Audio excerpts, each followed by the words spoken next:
frankly. Names like Praggnanandhaa, Abdusattorov, Mamedyarov have to go to overtime to win their matches. Goes to show nothing comes easy at this stage, but everything is overshadowed by the big one. Vidit, the Indian star, is facing 12-year-old Faustino Oro after 2 games. We're drawn in the classical portion, so we gotta focus on that one. Miro, anything else we should look forward to?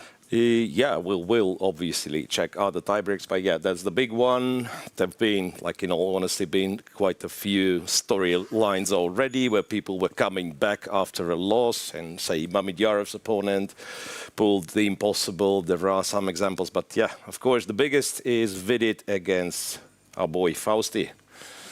Dr. Fausti. Before we get into today's action, let's have a look at some of the highlights from the previous round.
A lot of chess stars there. Some of those made it through quite smoothly, like Gukesh, Arjun. But we've also lost some of the favorites already. Wesley, Wesley, yeah, they're gone. They're gone, and there could be some other high-rated players gone after today's tiebreak. The 27 tiebreaks, right? Yeah, the format of which, I don't know if we have the graphics, otherwise we will have to go with like each individual match. For now, we have a match of 2 games, 15 plus 10, 15 minutes till the end of the game, 10 seconds added after each move. In case this one finishes 1-1, we'll have a shorter rapid, 10 plus 10, and yeah, here you see it. If draw 2 blitzes, 5 plus 3 first, 2 games, then if 1-1, 3 plus 2. And the bidding Armageddon / sudden death, we don't know what it is. We never had one yet. It's not that complicated. They play 2 classical games, it's 1-1. They play 2 15-10 games, it's 1-1. They play 2 more. If they can't find a winner after 10 games total, then they play Armageddon. White gets 4 minutes plus 2 seconds per move, and whoever bids less time with the black pieces gets that. So I have a feeling we might see some of those today. Will be interesting what people bid. 2 minutes, 3 minutes. We shall see. But for now, we start with the rapid portion, and let's go to the playing hall to see what Charlize has to say. We are live in the playing hall, in a much more quieter playing hall, as we only have 27 boards playing at the tie breaks. What an intense day it's going to be. We've already lost 2 super GMs, Nepo and Wesley So, and today we've got a few of them still fighting to stay in the competition. Let's speak to Grandmaster Anurag here about what do you think is going to happen today? Are we going to reach the final sudden death match, or? I think it will be a strong fight, and yeah, I hope there are a lot of tie breaks today. Hopefully, like get some exciting games, and I'm looking forward to it. I think one of the biggest matches everyone's talking about is Vidit versus Faustino Oro. What do you think? The two quick draws and now going to what Fausti is actually good at. I'm hoping for an exciting matchup.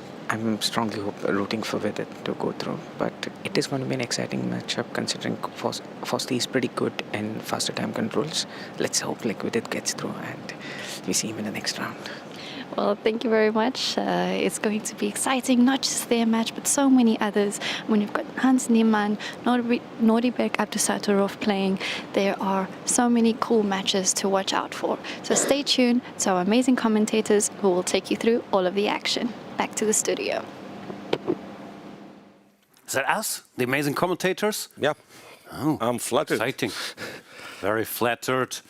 Yeah, 27 matches. Some of those on paper look one-sided, although you never know. Praggnanandhaa has a big rating edge. So does Abdusattorov against Denis Makhnev. Hans Niemann should be a big favorite against Lorenzo Lodici. But the further you scroll down, the closer the matchups get. Matchups like Kollars and Pranesh fighting for the right to play Vincent Keimer in the next round. For example, Ayantari versus Pranau, Raunak Sadvani against Hovhannisyan.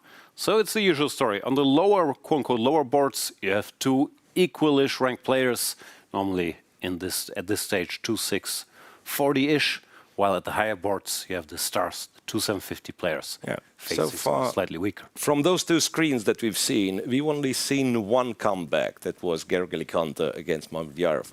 Yes. All the rest finished like with two draws. I believe on lower boards we had, like our friend Nils came back against Bakro, and I think there might have been another few, but not too many. 3 total, yeah. So, Speaking about the long names, of course, our friend from Greece, Kourkoulos-Arditis Stamatis, is in the contention for, the longest name. yeah, but going it's to cheating. the- It's like two names. Two names, yeah, Two so names that is is- easy anyway. You can do that. But Abdusattorov, Praggnanandhaa, they do it with a single name. There we see Pragg. Starts with the black pieces, adjusting. Kuybokarov, his opponent, has played pretty well, even put some pressure, at least in the opening. Yeah, with the in white classical pieces, yeah. game. But the more chances you give a player like Pragg, who's also, of course, even though he's young, incredibly experienced with all his online chess, Champions Chess Tour, at this format 15+10, while normally your quote-unquote average or not super grandmaster will have a lot less practice playing with rapid. Yeah, like if you are in, let's say, 2600 division, you do not get that many tournaments with 15+10 unless you go into your local chess club, for Sunday rapids, and otherwise, they're like pretty much, I don't know, a European, continental rapid and blitz, be it European, Asian, whatever, and that be it. Yeah, I'm a fantastically active player, and that has helped me to, I think, still be the German #1 in rapid, because at some point you got the same rating you got in classical in rapid, And I then don't you think never I've ever touched. played rapid games. So I'm sitting on that rating, and ratings are Right. lower in rapid. So hard for the guys to catch me. Yeah, these kids still need to work. Yeah, there we see people are getting ready for the first move. Do you know who's making the first move? Yeah, I think we had this information. Was it the Honorary Minister of Goa himself once again? Hang on, I got it. With white, it's going to be Mahesh Kandolkar, the Goa Chess Federation president. And for the black pieces, Dr. V. Kandavelu, the chief secretary of Goa. So once again, we will officials showing up to make a chess move. the move for Kuybokarov and then the return move for Praggnanandhaa. Jan, do you have any theory for these 2 games rapid mini matches? Is there any preference, like to start with white, to start with black? Because I've heard different opinions on this one. I'm making this up on the spot, but I think if you're the favorite, you want to start with black for sure. to kind of Yeah, have they more could- information. yeah. So it really You have a good went chance bad, to come right? back, even Yeah. if it should go wrong. Well, if you win with black, it's more or less Yeah, finished. it's more or less Well, over. if you're the Yeah, true. underdog, I think it's fine to start with white because it gives you a better chance to, I don't know, make a draw, and then it comes down to one game. So in a way, both sides should be happy here. Yeah, true that. Now that you've put it like that, yeah, I'm also thinking, yeah, as the favorite here, you kind of prefer to start with black. That I think is That's certain. The true. other case, I'm less sure about. E4, E5 on the board. Strongest moves. Yeah, will they take them back? No reason to, really. Yeah, well, Kuybokarov did play e4 yesterday in the second classical game. However, Pragg replied Went with d6. I don't think we will see d6 again. Yeah, but Pragg has other pawn moves on one square. He did play the French, I believe, and he Likes the did play French, a yeah. Carcan. But of course, you also got to keep in mind that Kuybokarov prepared for example, for the French for their classical games. So Yeah. it's not like you can now play the French and surprise them with it. Let's see. We will get the answer within seconds. E5 indeed. He's playing Wow. classical chess. Not the Petrov, but the real Can still Lopez. go H6. F5 at any moment. And the Schliemann? No. No. Still keeping it real. Knight takes E4, another big Pragg favorite. But here comes the small surprise pawn to D6. Well, Knight f6, d6. Yeah, this has become a bit of a thing. So I'm a bit surprised why this specific moves were like why Knight f6, d6, but yeah, I guess. Yeah, and there's this Gawain Jones course. He's advocating for this. I mean, you could argue about the move order. Depends what white does normally. They will play a move like rook e1, and black goes bishop d7. Yeah. Or no, Pragg goes b5, knight a5. Actually, rook e1, I'm thinking, well, maybe it's inaccurate. Yeah, it allows you to capture that bishop. Sure, still theory here with pawn to d4, but it had its points, this move order. Yeah, I guess d4 is what you have to do, but I'm wondering if I'm confused. Yeah, I think after d6, c3 is a common move. When knight takes e4 was still kind of risky. And rook e1, you can still go bishop d7 or bishop e7. But you have this option, which clearly Pragg prepared. Pragg has a very deep bench of slightly shady lines to surprise with. Sure. Which, of course, you only get if you work a lot.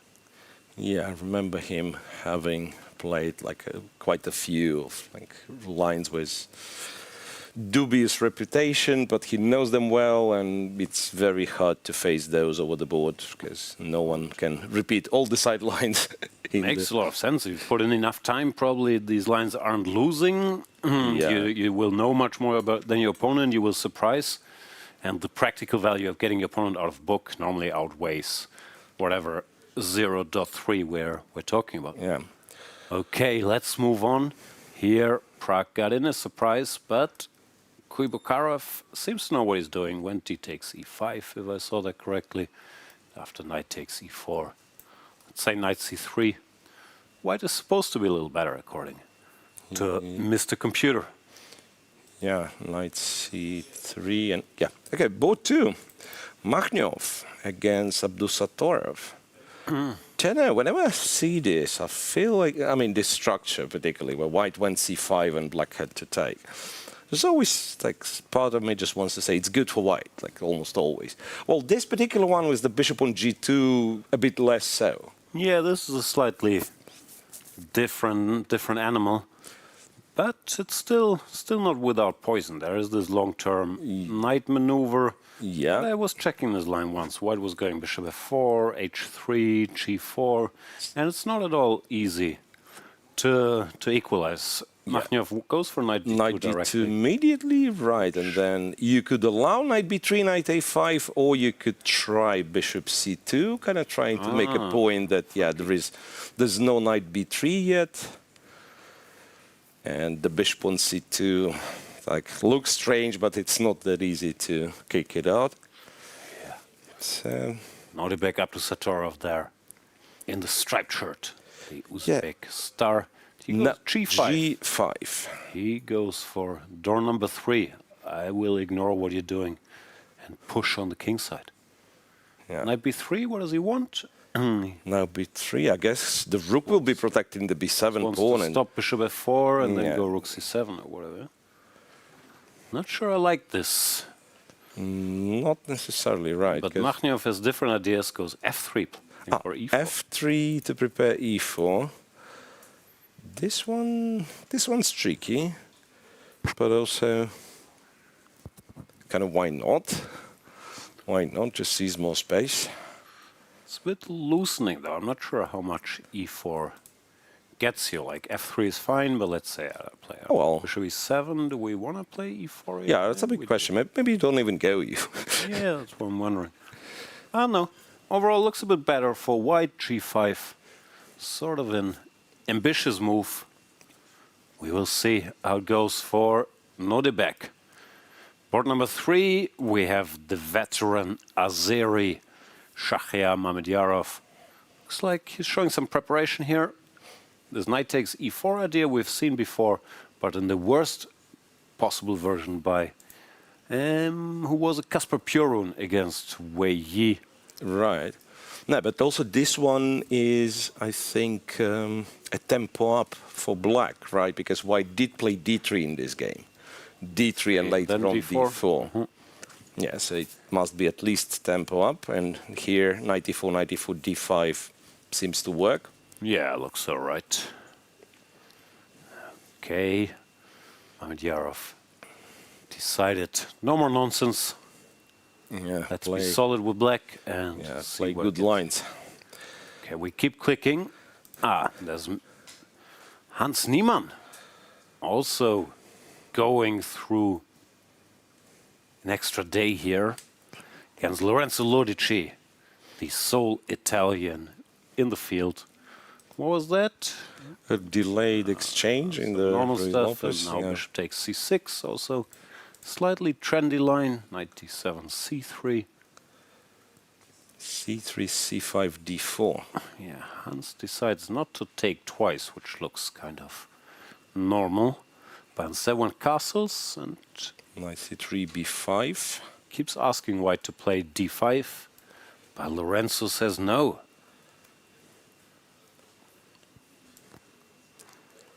Goes b5, knight d5, bishop b7. Looks kind of bad for black, no? Yeah, to be honest, like just take the bishop, go d5, right? Yeah, or bishop g5, I was wondering. Yeah, quite a bit provocative, to be honest. And also he reacted so quickly. Yeah, but he likes to project wait. strength. I know everything. What are you doing? Don't think he knows this. Yeah.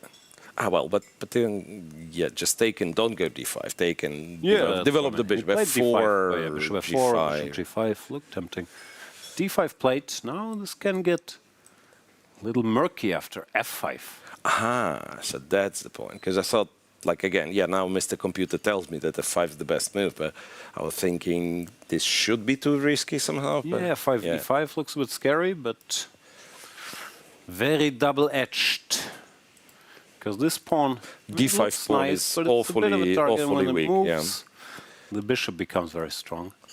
So let's see if Hans seizes that opportunity to go f5 here. Also, he should do something. If he just waits for bishop f4, d6 will be threatened, c7 hangs. So he can't really waste any time. Yeah. And it seems that he's freestyling, Hans. It's not like sure. he has prepared everything. Shall we move on? Board 5. I'm just Blohberger. waiting for f5, but if it's not yeah. happening, Hans, you get 20 seconds. Or we're leaving you. Gotta say, on lower boards, there are some really funny openings here and there, which honestly, it's very hard to judge, but yeah. We We'll wait get for there. Hans. I wish Hans had some more text on his shirt. It's very unclear what he it's promoting. He doesn't need any text. Chess speaks for itself. You know, well, maybe not in this match. And no, he didn't do it. He went rook e8. Doesn't want to get into muddy waters. Now it should be a bit worse. Bishop f4, bishop g5. But we are moving on disappointedly. Yeah, Yangyi against Blohberger. Looks sort of nice for white, if you ask me. Good old hanging pawns. yeah, but white somehow has, yeah, like really, really good control. The pawns are not moving anywhere. Yeah, unless there's some jumping, but I guess it doesn't work. No. Yeah. Or it continues. Queen b6, queen here. But And rook b1 and knight d5 are the threats, yeah. Okay. So here, like, well, the position's probably not as exciting, but nice job by Felix to keep, yeah, like to play 2 solid draws against Yangyi. So Yeah, it was like, he's good. and finally, we've made it to Okay. board 6 of today's This time. is as far as we're willing to go. It's a very boring position, unfortunately. We don't care. it was- Give me the Fausti cam. It was pretty clever from Vidit, I want to say. Play boring stuff, Play boring stuff, yeah, restrict options as much as possible. but he also doesn't get much. And if it's a simple position, the kid will be much more comfortable. I'm not sure. I mean, Vidit has played this line before. It's not such an innocuous line. You get the structure, exchange some pieces, and you claim you're slightly better.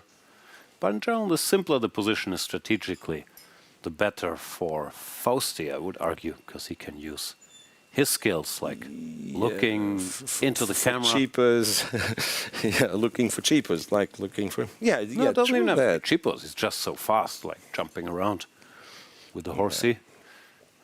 Yeah, so some, Yeah, it Wow, looks wow. very solid. Pieces in the middle.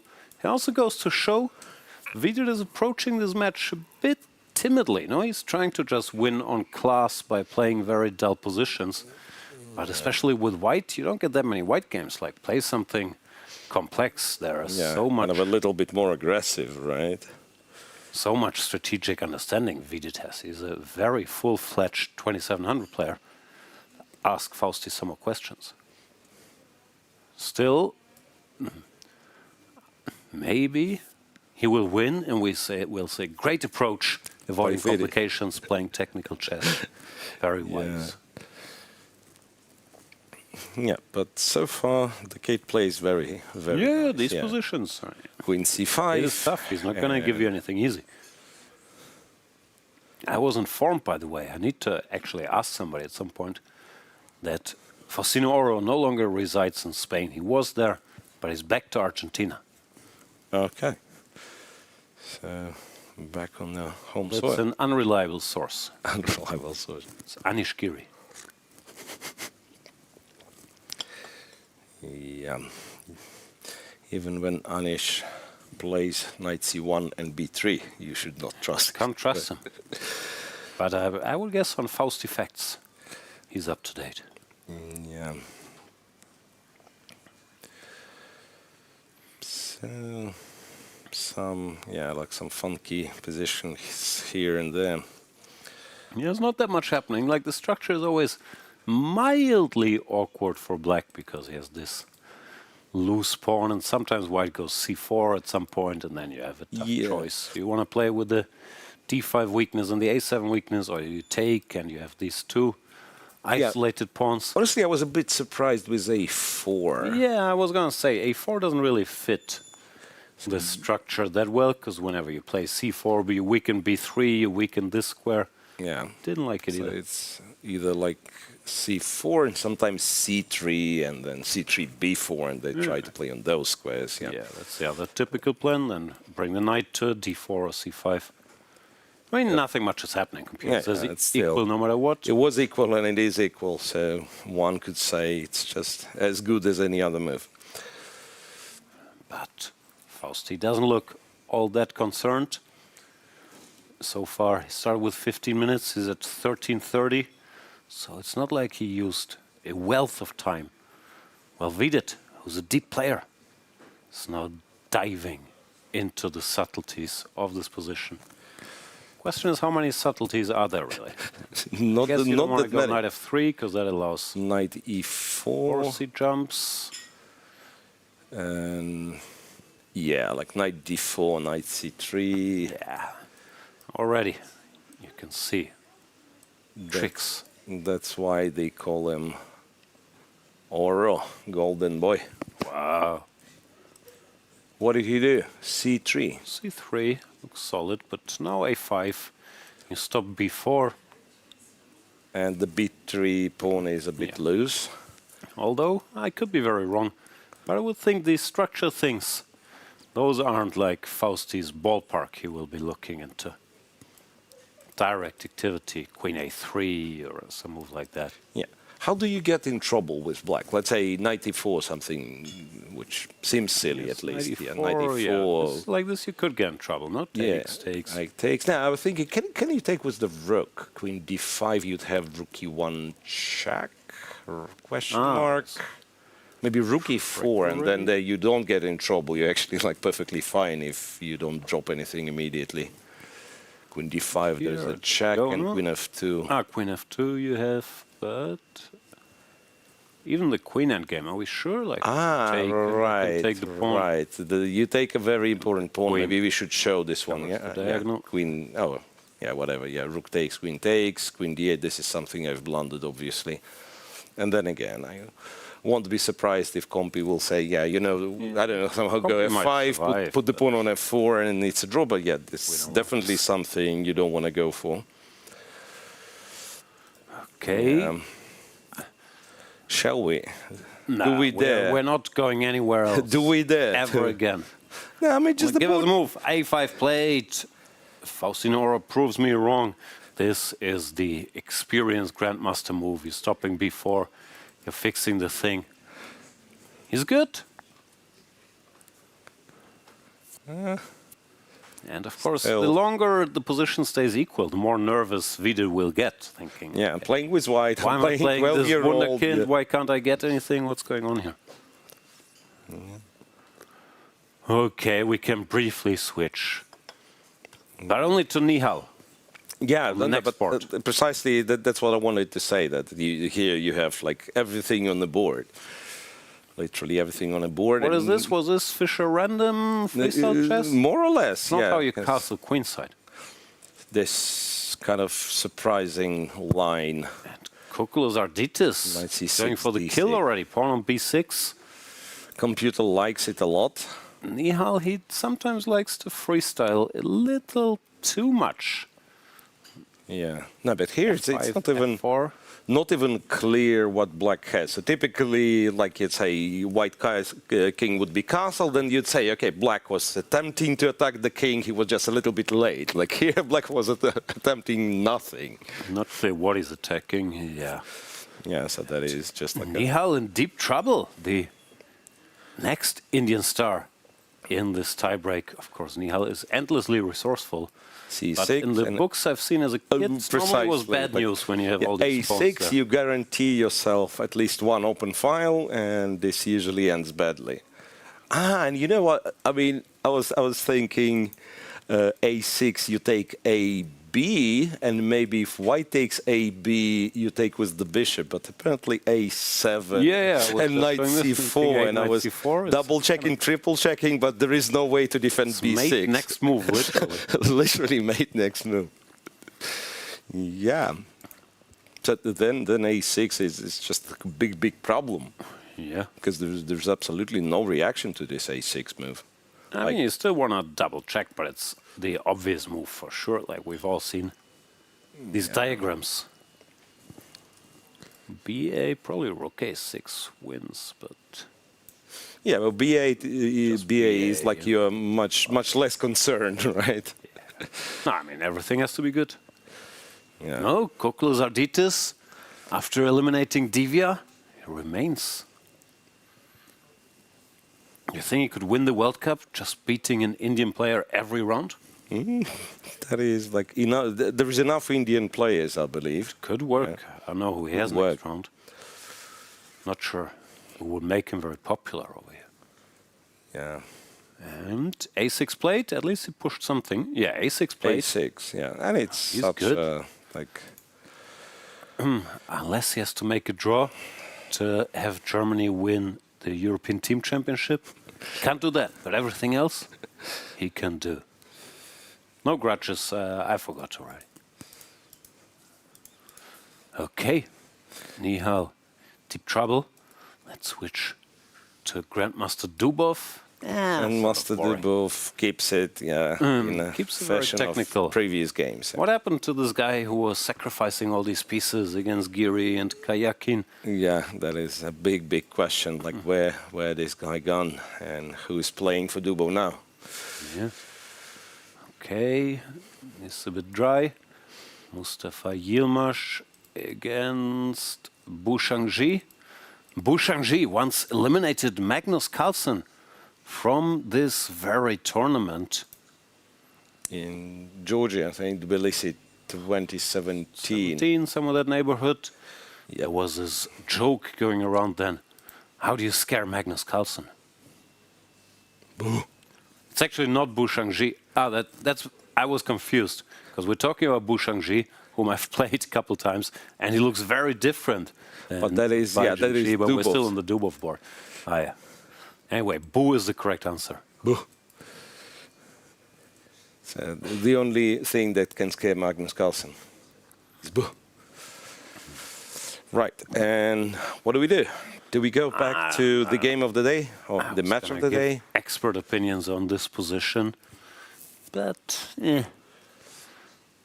typical Bu position. He will be happy. There we see Chief Arbiter Anastasia Sorokina. Could you please check the game next to it? Because I think it's like in a way it's spectacular. Corey against Shan Sargsyan, like the way that. No, this is like my line, right? This. Oh, not sure I can take credit by it. This is this English with e3 bishop b4, which I've played many times, and mainly I played many times because everybody, for some reason, takes here and plays queen e7, and then you do boring stuff, and you have some chances for an advantage. Yeah. But the fun begins if they don't take, but castle knight d5, rook e8, which is what Sargsyan, who's a great Queen theoretician, the F5, Armenian yeah. player, has done here. Queen f5 and d6, knight takes, pawn takes. The queen has to go H5, somewhere here E4. or here, and here you get some really sick positions. And if memory serves, my deep preparation after e4 was rook to g1. Yeah. And EF, GF was kind of risky for black. A3 and No, some stuff is happening. Takes, b4. and Some nonsense. But right, true. Jorge Corey played a3. A3 immediately, and then E takes. Pawn takes b4, rook e5. Oh, what a mess, man. Queen d1, bishop f5, d5. I think Corey did something wrong. This looks so dangerous. d3, d5. But maybe it's also G4. No, hang on a second. Computer says G4. it's doing well after Bishop d4, G6 f4. was a bad move, and then f4. Oh, Wow. setting up the big bathtub. So development of your pieces has to be overrated then, if you can beat Shan Sargsyan just moving your pawns. Yeah, you want to keep everybody else at home. Do stuff with the knights. Little tour with the queen. Like you go here, maybe here, then here. And But if you eventually make it back home, return it's home. fine. It's like we all have our wonder What? years. No, but look, Go it see the goes- world. It goes dc4, fe5, fe5, so sacrificing the rook. Oh, Shant is not done yet, but he's a rook down. He's a rook down. There's still, like, the moves computer suggests are quite funky, Peter to is be not honest. scared. Saying, go Quite h4. funky, to be honest. Keep going. H4, and then if black takes on d3, apparently the strongest move is finally to start moving your pieces, and you start with King, yeah? king f2. No, come on, this is... No, it's It's messy, but okay. H4 makes some sense, I guess. No, Queen no, check H4 is annoying. you just stop. Yeah, you just stop Queen H4. Right, but this one's Yeah, this H4 one's has been like, played. This one's like really funny game. There we see Shunt. To update you, while we stuck with those like sharp, entertaining games, Kuybokarov already made a draw against Praggnanandhaa. There you We go, have Kuy. the first result. And that's what I'm at. The favorite, yeah, you want to be black. You can maybe make a draw, or maybe you win and the match is over. It's the underdog. Now you play one game. More tension for Pragg. Back. Both sides will be fine. And it's time to get back to Fausti watch. Who are we kidding? Yeah, that's true. That's true. Rooks Even have though been exchanged. it's getting even simpler. Yeah, but it's still a little tricky strategically. Vidit finally went pawn to c4. And now Faust has to decide. If he goes d4, which he has not done, he's given a check. He went Queen E7 check. So, what we think of the endgame, let's say. I'm not suggesting White has to play, but if, say, White went Queen E3 and the queens were traded, is it... Like, I'd imagine White having the king closer could be slightly better, question mark? No way. No way. Oro is exchanging the queens. He will go Queen d6, Queen a3, Knight e4. Yeah, so fair point. So be... Because, yeah, the end game, we're not messing with the king being so close to the center. Vidit will... Oh, no, he's not even going to offer. He just goes away. Goes to f1. Which is fair enough. I don't know, I guess black doesn't have to do anything. You can stand somewhere. Yeah, with the queens on the board, you don't really care if White takes on d5, you just recapture with the pawn, right? Yeah, I would think so. Like, on paper, White is maybe better. If he gets CD, CD, and the knight to d4, but black is so active, knight to e4, the queen goes somewhere. Don't really see it. On the clock, Mr. Oro still ahead. Yeah. How's the dress code situation, by the way? I can see he has a jacket, so it's probably fine either way. It's a But polo. does it apply to 12-year-olds? It's a polo. That's a big, yeah, it's a polo t-shirt, so probably polo shirts are probably allowed. Are we sure? Shirt. Borderline allowed. All right. Borderline allowed. No. I mean... yeah, some updates. Mamedyarov's winning. Kourkoulos-Arditis, he's much better, but like judging by this thing Nihal called is slippery. evaluation bar, he's no longer that overwhelmingly winning. So Nihal probably blitzing out all the moves. So where did Kourkoulos-Arditis go wrong? D5 looked good. AB, No, everything's all good. this was good. Just some knight G5 Knight punch was there. G5. Okay, that's a bit random. So DC6, bishop C6, queen A6. I mean, honestly, though, Looks pretty good. yeah, it's +2, and also it's quite straightforward to play. Yeah? Nihal is so slippery. Tricky.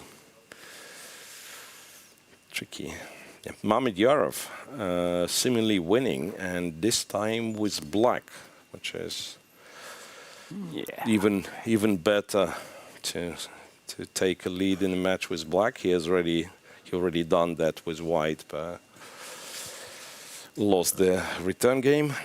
This Now looks with rough for Gergely Kantor. If you take, you get checkmated. If you don't take, you probably also get checkmated. All right.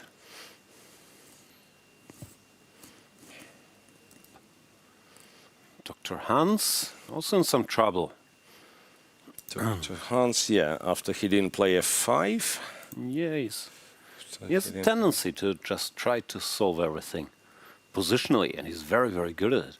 But here, he had to get his hands dirty, play pawn to f5 earlier, because now knight to c4 is there.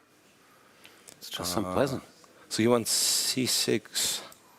Of course, d6 was played. d6, no? d6 was already on the board, yeah. Now Lorenzo. it's like, speaking of positional play, I don't think Black's position is very positional. No, that's what I mean. I couldn't solve it with pure piece play. Yeah, so now Rook White. CD8. puts the knight on c4 at some point, I guess. Oh, yeah, first you probably have to take care of bishop takes, queen takes, knight e5, right? And That's what he's you might angling be, for. yeah, I mean, still not fun, I imagine. Still looks tempting, but maybe this is not so special. Let's see. Queen c... Even then, like queen c6... Yeah, Compy as usual doesn't care. Takes and he does some counterplay. And at some point I should be careful, I guess. Okay, White doesn't have to enter any of this. Knight f3 is a good move. Rook e3 was a good move. Yeah. Just stabilizing, getting in e5. It's a question how much it is, but Hans certainly went pleasant. queen g6, and now this knight could go to h4 f5. Oh, that is really tempting.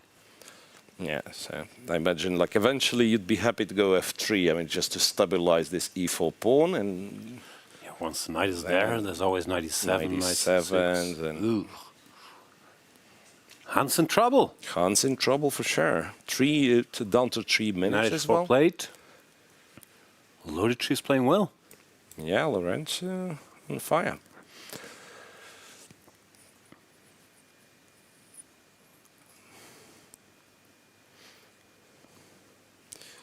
Any other results or some defined position? Okay, I mean, there are some draws, of course. Vityugov draw against Narayana. Nicholas Theodorou Indic draw. Niels has made a draw with Black against That's Bakro. progress. That's the first draw with Black. Hans is trying to mix it here. Plays pawn to c4. Looking for some counterplay. B takes c. I guess he wants knight c5 or knight e5. But it looks quite bad. Yeah, it can get tricky, right? Knight c5 and... But yeah, but you don't even threaten anything. No, then you can play your idea. Play f3. Cover everything. Yeah, bishop f2, knight e7, I mean...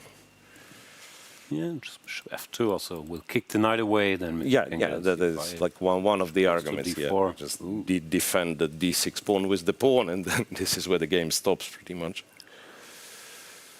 Niemann in trouble.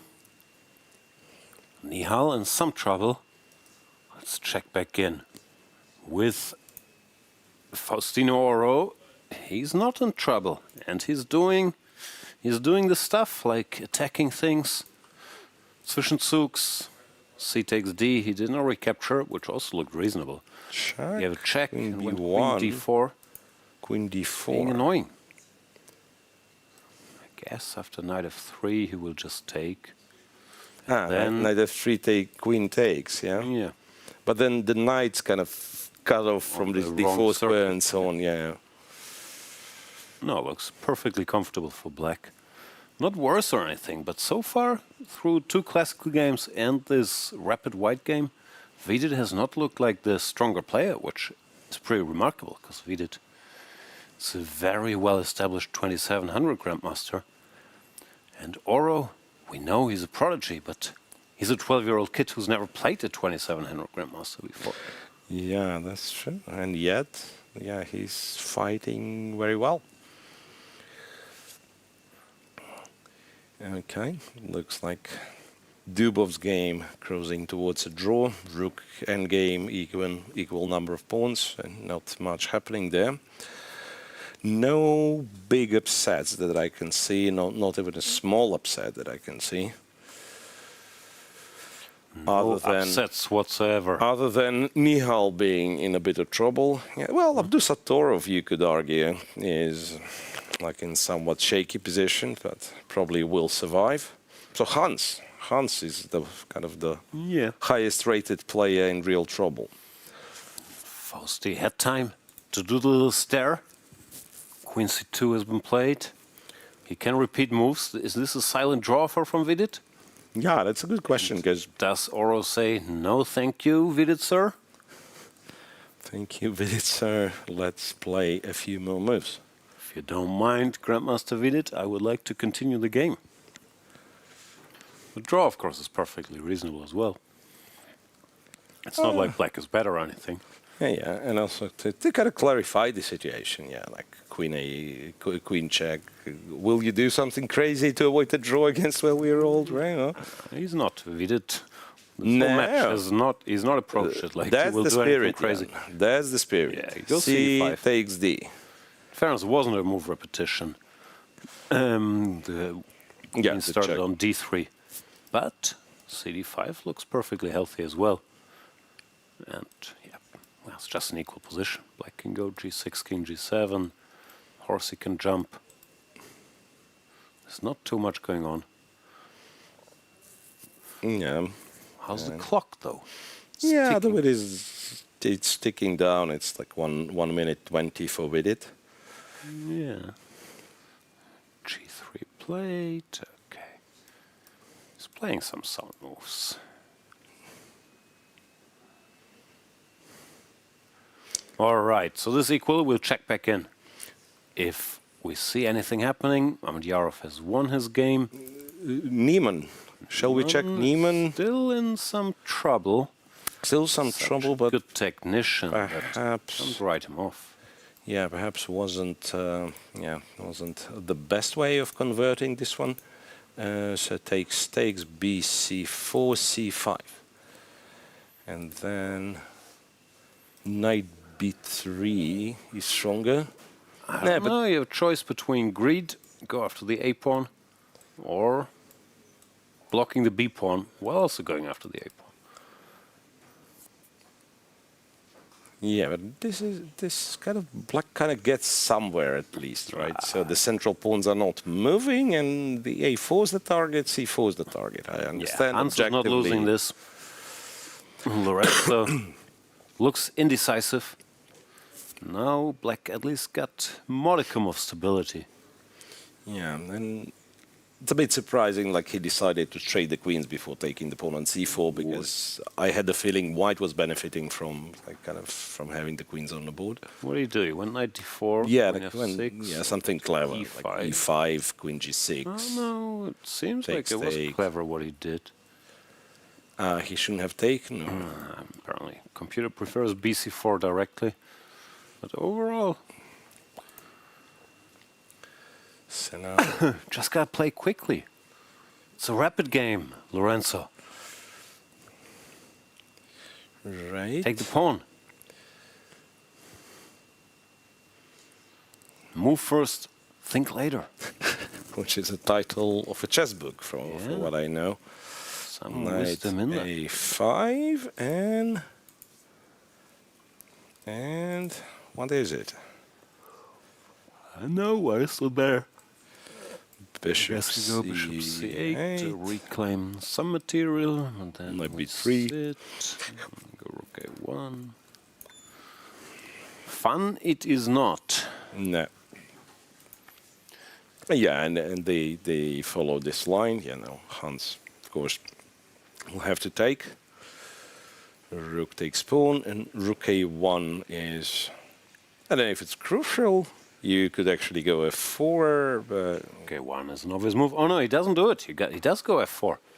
Does go f4. Okay, Now, that leaves I the rook. guess, yeah, like rook Some more a3 activity. disturbed the knight a little bit. Yeah, that's surprising to me. Rook a3 played, of course. Now you have to go slightly passive. Maybe it's all good. Then bishop f2 will come. But rook a1 looked so nice. Just don't allow any of this. They can't really take. Well, some update on Nihal's game, because guess where Nihal's king is? It's on f8. h7. On f8, almost. as if he made a short castle, not a long castle. And he's back in business. Yeah, he's back so in filthy. business. Yeah. He's like, yeah, tricky fish to catch. Somehow, yeah. The king ran away, and now it's actually Nihal Sarin who creates some threats. For some reason, this knight g5 was always often completely winning. But Okay, this is computer fantasy world. Okay. This is not how we play on planet Earth. So instead, Yeah, but now it's perfectly playable, even though like white is an exchange up, but chase the king away. Kourkoulos-Arditis down to measly some game. seconds. 15 seconds he has. Nihal will just win this somehow. We'll trick him somehow. Yeah. F6, F3 plate. Corey proves that the development is overrated. Now they're in the end game with Still a rook up. extra, well, the bishop, but now he finally coordinated. Everything's good. Coordinated.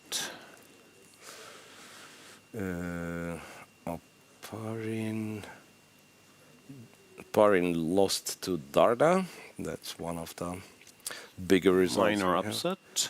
Minor upset, yes. Yeah, a lot of draws again. Shamsidin Vohidov beats Maxim Chigayev What's with with black. these chess players making draws every game? It's rapid.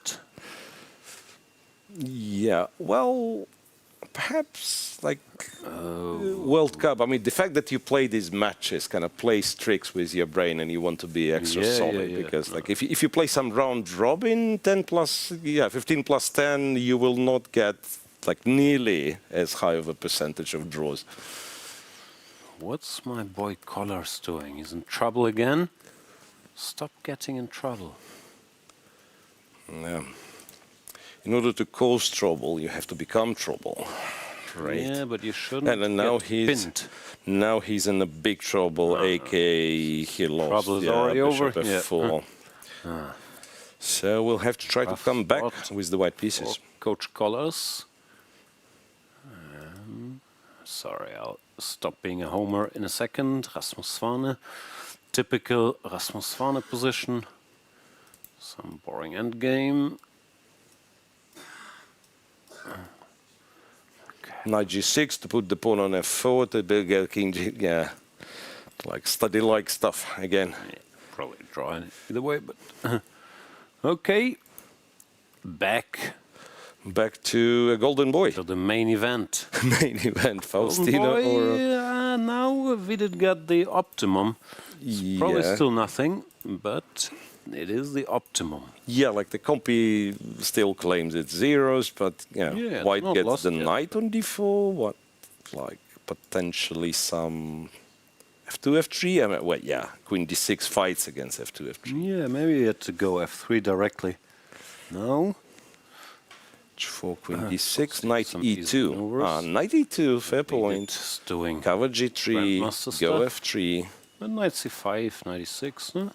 Yeah, knight c5 plate. No, this is Back nothing's to easy d4, against back to Oro. e4. Is this a draw offer? Does Fausti want the draw offer? Knight e6 he shouldn't do, then you take Queen a7. Yeah. But he will never do this. Goes Okay, back. Back and forth. Now they're Draw. both down to No, seconds. that's a draw offer. 94 and draw yeah. agreed. Well played by Fausti. Yeah. Holding, Can't catch that kid. yeah, holding Vidit for a draw with black yet again. Yeah. Will we see another draw? 10 plus 10? Hans, surprisingly, is still in it and might not lose. In fact, like he's down 2 pawns, but Ubi. there is this thing called blockade. I mean, I guess it should be lost eventually. It's pretty bad.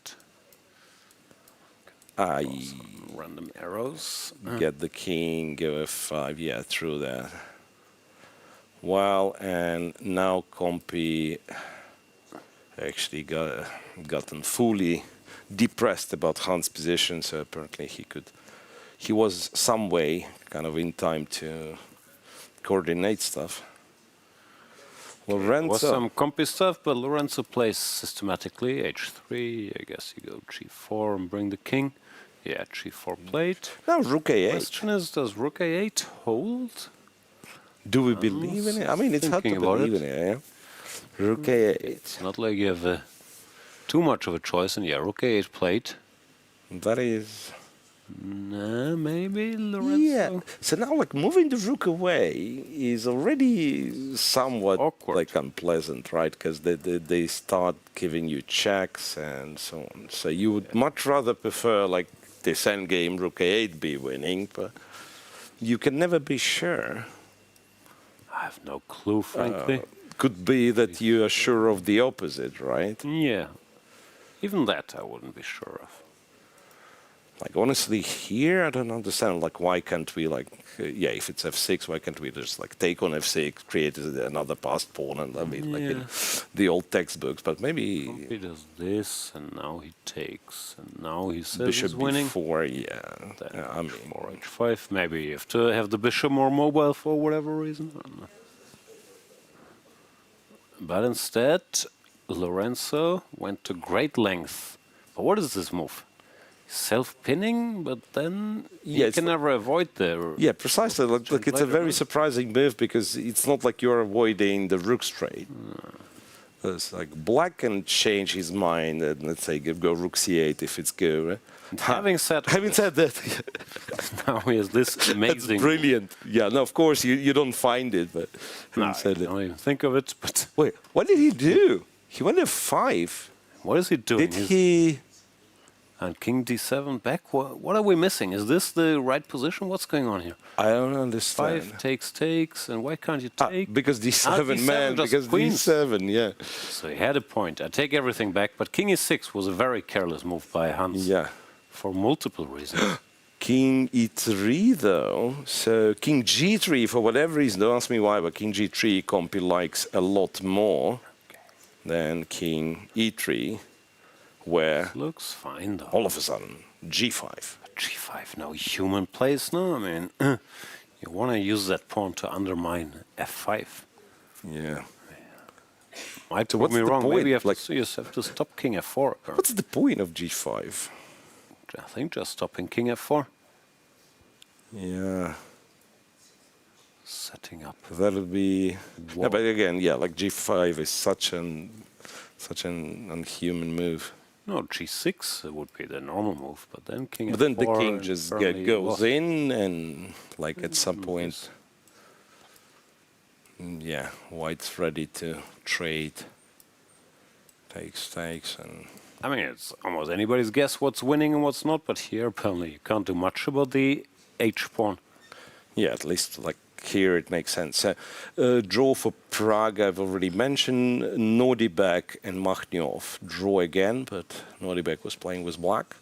Rook h8 by Hans. Rook h8 by Hans, and then like bishop move, threatening rook a7 should be the end of it, right? Also, he has no choice. He can't Okay, cover the Lorenzo h pawn. goes king d4, For first, maybe. b7, and then... Yeah, but again, like basically you have to bring... Yeah, move the bishop, activate the rook. Win the game. But Lorenzo is down to seconds. So is Hans.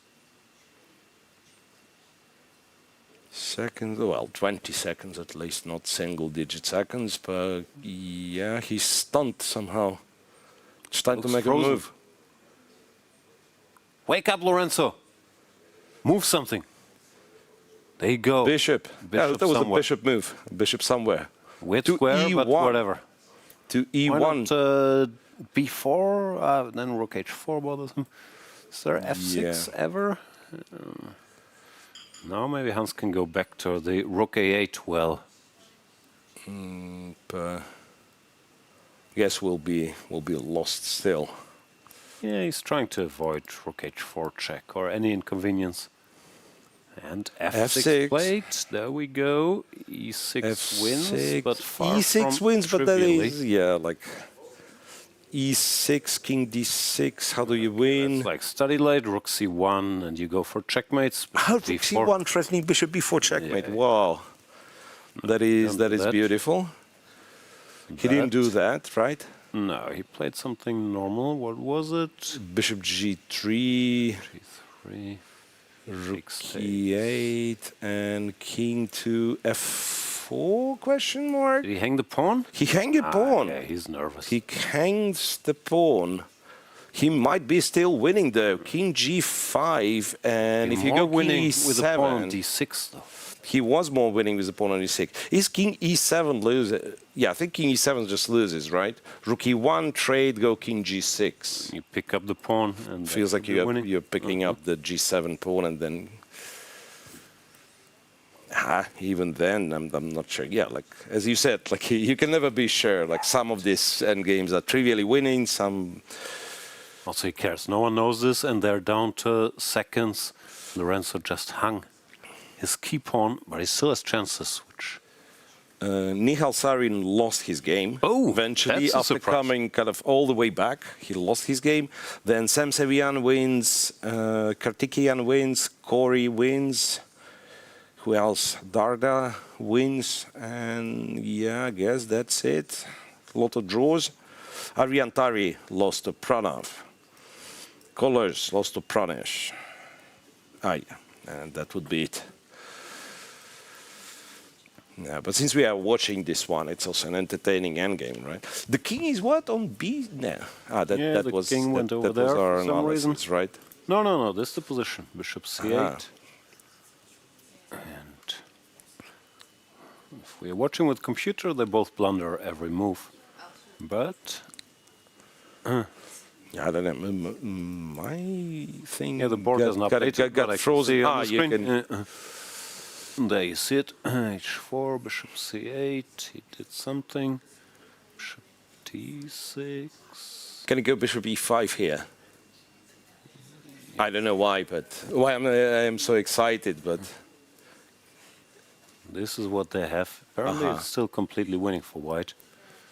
But No, but Lorenzo gotta somehow, do something. you know, somehow kind of feels he lost his rhythm, right? He looks And frozen. like, Yeah, he doesn't. He's not Yeah. calculating anymore. He's Yes, just making he- random moves. just And like here spends all of his seven was time winning. and then makes move, and I think, yeah. And gives a King random b7, bishop d4. Well, All right, take it all back. This was perfect play. perfect play. Oh no, but rook e4, and Rook he e4. got swindled into rook bishop. as rook. Oof. Oof. So now bishop g7, rook. Oh, bishop f5. Yeah, bishop g7, bishop h5.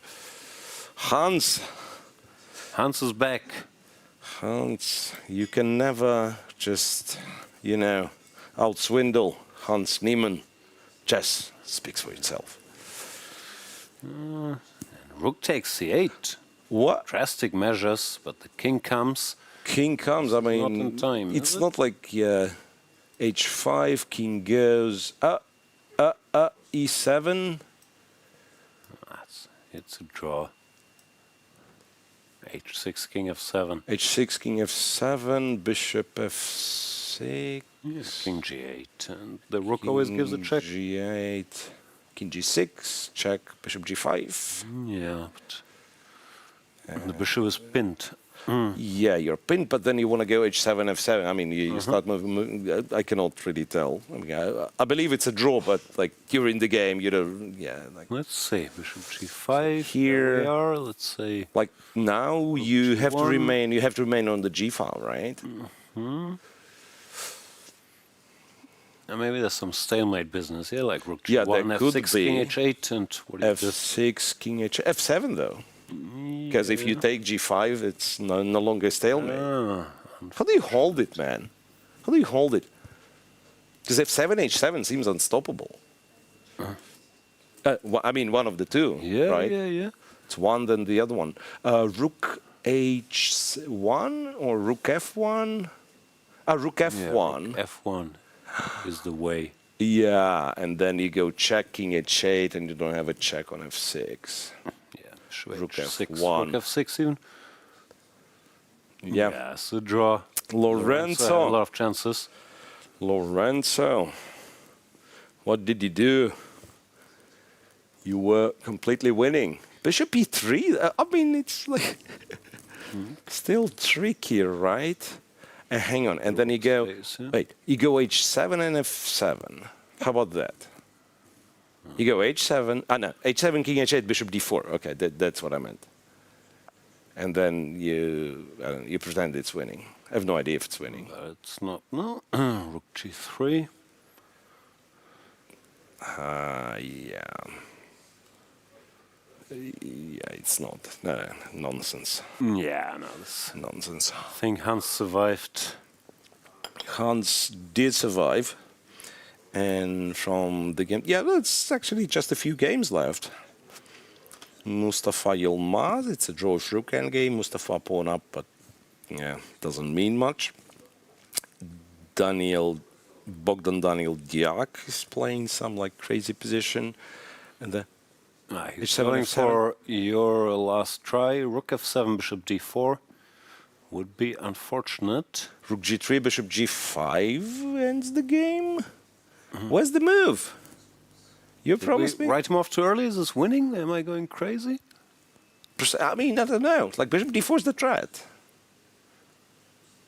Rook g3, you block, g5. right? You block. There is no. You resign? No. Rook f3, bishop f6. Yeah. Wow. Whoa. That is. So Okay, let me check now that we have the board. That was perfect. After f6, black was that was checkmate in 11. No, that is. But it's funny. After bishop g5, rook g1, the most natural move in the world, apparently is the losing move, and rook g3 or rook g2 make a draw. Not smart enough to tell the difference, but let's see. f6, Amazing. rook f2. I know the theme, sometimes it's similar in this rook bishop versus rook, you have this idea. But why exactly? Because 6 rook f2, bishop e3, and now you have this check, and you don't have on it with f1 the you didn't. So amazing move actually by Lorenzo to have the presence of mind to play this bishop e3 move, which just wins the game. No, Kudos to him. That is impressive. Big upset there, and we'll take a breather and have Katy tell us what we missed on other boards. What a start of a round in this tiebreak. We have another upset. Also, Nihal Sarin lost his game against Stamatis. And here we had this position. Stamatis had completely winning situation. And there is a checkmate in 3 or 4 moves. But instead of that, White actually went to grab the material and win the game. White could just play knight to g5, and Black's king is shut down. You want to play knight f7. If you block that, there is a checkmate. The other way, there's plenty of ideas to implement. In this position, White has decided to go very clean, just take the rook.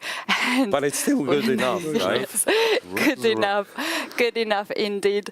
So this was quite upsetting for Nihal Sarin. Then we have next game. You guys were analyzing this game early on when Black just sacrificed the rook on e5 out of blue. Then White had extra piece in this game, and I would just like to show a few moments here. Black was holding on, was playing in the end game, hoping for the best to trade more pieces as possible, and here even got very ambitious, going after g4 pawn. Here we have e4 check, and instead of getting back on f6, he decided to go to the other board and tried to reach the edge of the corner. After king to h4 here, Corey decided to play beautiful move g5 and started to create the net around the Black's king. After rook to d4, he gave up this bishop on d7 and rook to c1. That's not a way to avoid a checkmate in 2 moves here, and Black's king was just mated. And we do have another game that I want to show you guys. Another big upset here. Yangyi lost his game against his opponent. Has 200, about 200 less rating point. This might be upsetting for him. And in this position, let me just quickly catch the move. It was somewhere here. White decided to push the pawn b6. Black captured it, and instead of getting this bishop back and try to survive here, Yangyi became very ambitious. He decided to capture the pawn here on f4, and after that the game ended in king to e3. White wants to push b7, b8. You cannot really stop that happening, and Black's rook is just on time to stop the pawn, but we know that this is not the best position. The rooks should switch the spots to be a draw, and now White actually just managed to get the pawn, has another pass pawn in this position, and slowly here tried to outplay his opponent. They played a lot of moves here, and this was the very final situation. Seems like Black's king is just on the wrong place to be. White rook is controlling the 7th rank, and pawn is unstoppable. That looks bad. Thank you so much, Ketty. We will... What do we do? Do we do results, break? Both? Results and break? Results and Praggnanandhaa, break. draw. Abdusattorov, draw. Mamedyarov wins. Niemann loses, as we've seen. And Yangyi loses. 2 of our top 5 players lose to big underdogs. Nihal, Sarin lost. Nihal also lost. And Fausti didn't manage to win. So a lot of surprises in this first game. But there will be another one in a couple minutes, so everybody can get back. There you see it. Yeah, I count 3 big upsets on the first 7 boards. Yeah, true that. And yeah, again, still a lot of draws, if you ask me, for my taste, for rapid chess. It's a lot of draws. A lot of action. No upsets on this Lot of page. action. Or no big upsets on this page. I guess Corey is a little lower rated than Sarxian, but nothing as crazy as on the top 7 boards. And we will have 27 more games in a couple minutes. I think they take like 10 minutes between games here. We'll be back when the action We will resumes. be back shortly. Are you ready to witness the most intense and unforgiving format in chess? A knockout, where one mistake can send you home. This is the 2025 FIDE World Cup. From October 30th to November the 27th, the chess world gathers in Goa, India for 1 month of chess. 206 players, 8 single elimination rounds. With a $2 million prize fund, every round is a test of nerve. 2-game classical matches, rapid and blitz tiebreaks, and even Armageddon if needed. For the top 3 finishers, the prize is even greater. A ticket to the 2026 Candidates Tournament. This is the chance to earn the right to fight for the World Championship. The FIDE World Cup 2025. Only the strongest will survive.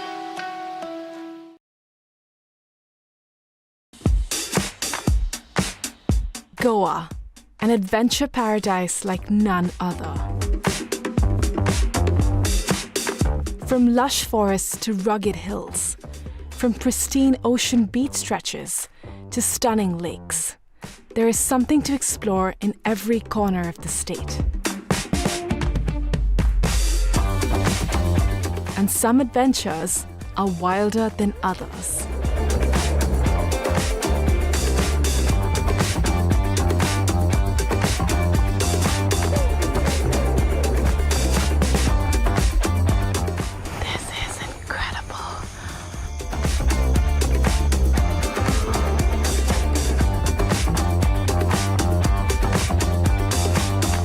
Watch postcards from Goa on National Geographic.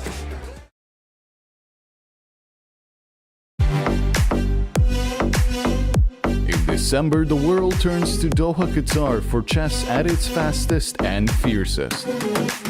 The 2025 FIDE World Rapid and Blitz Championships bring the globe's elite to battle under lightning time controls.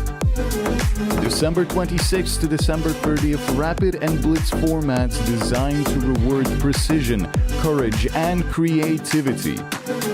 In the heart of the Middle East, Doha offers more than a board, a world-class venue, a cultural backdrop, and a stage worthy of legends.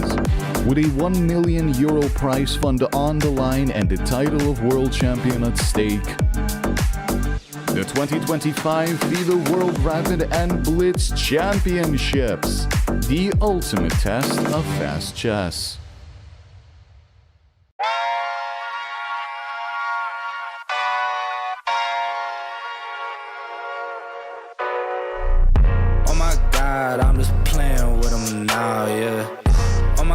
loud. What she saying, say it loud, yeah. I can't respect it. I'm in the gym, but I am not flexing. Came from The woodpecker method, because practice makes perfect.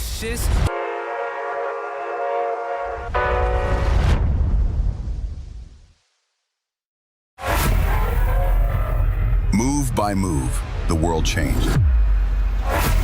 City by city, the league grew. United Arab Emirates, United Kingdom. Now, the pieces take position again, this time in India. Not just another move, the mega move. Tech Mahindra Global Chess League, Season 3. December 13 to December 24, 2025. The most prestigious tournament in chess has come to India, the home of chess. अरे यार देगी अरे क्यों चाल्यो घोड़ो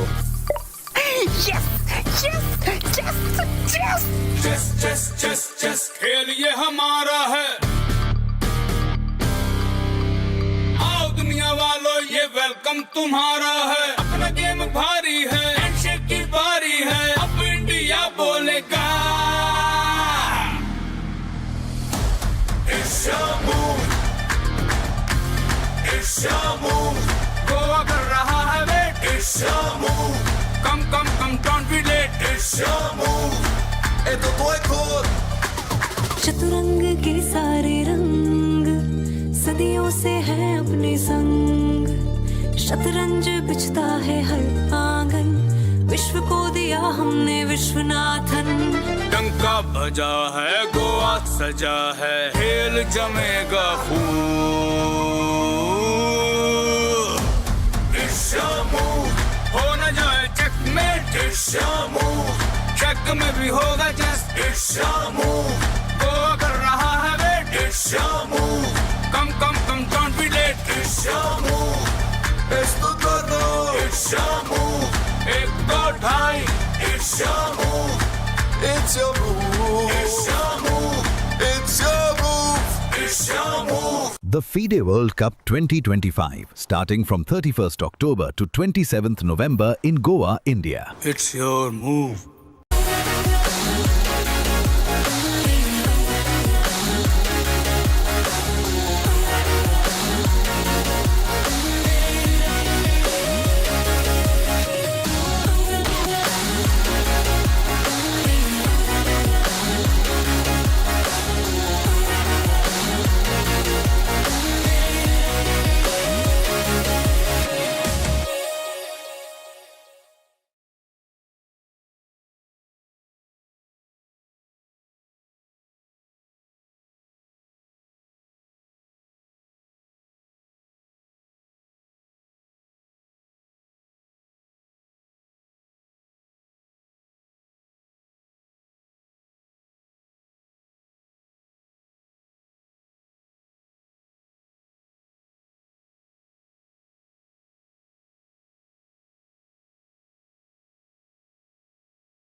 Welcome back, everybody. It is tie-break day. 3 of our favorites lost. We just saw Hans Niemann going down in dramatic fashion. So we will be on upset watch, see if they can make a comeback. We'll also be on Fausti watch. Drew his game against Vidit, yet again comfortably with the black pieces. And it looks like we have liftoff already for game number 2. So let's jump right into it. There we see the players at their boards. Yeah, some did they start? No, some are still yet to take their seats. Hans is there. Has the white pieces, needs to come back strong. Lorenzo, after being somewhat shaky in a winning endgame, he finally regained his composure and won. Yeah. In study-like fashion. Nice game by Lorenzo Lodici, the Italian hope. And next to him we see Fausti.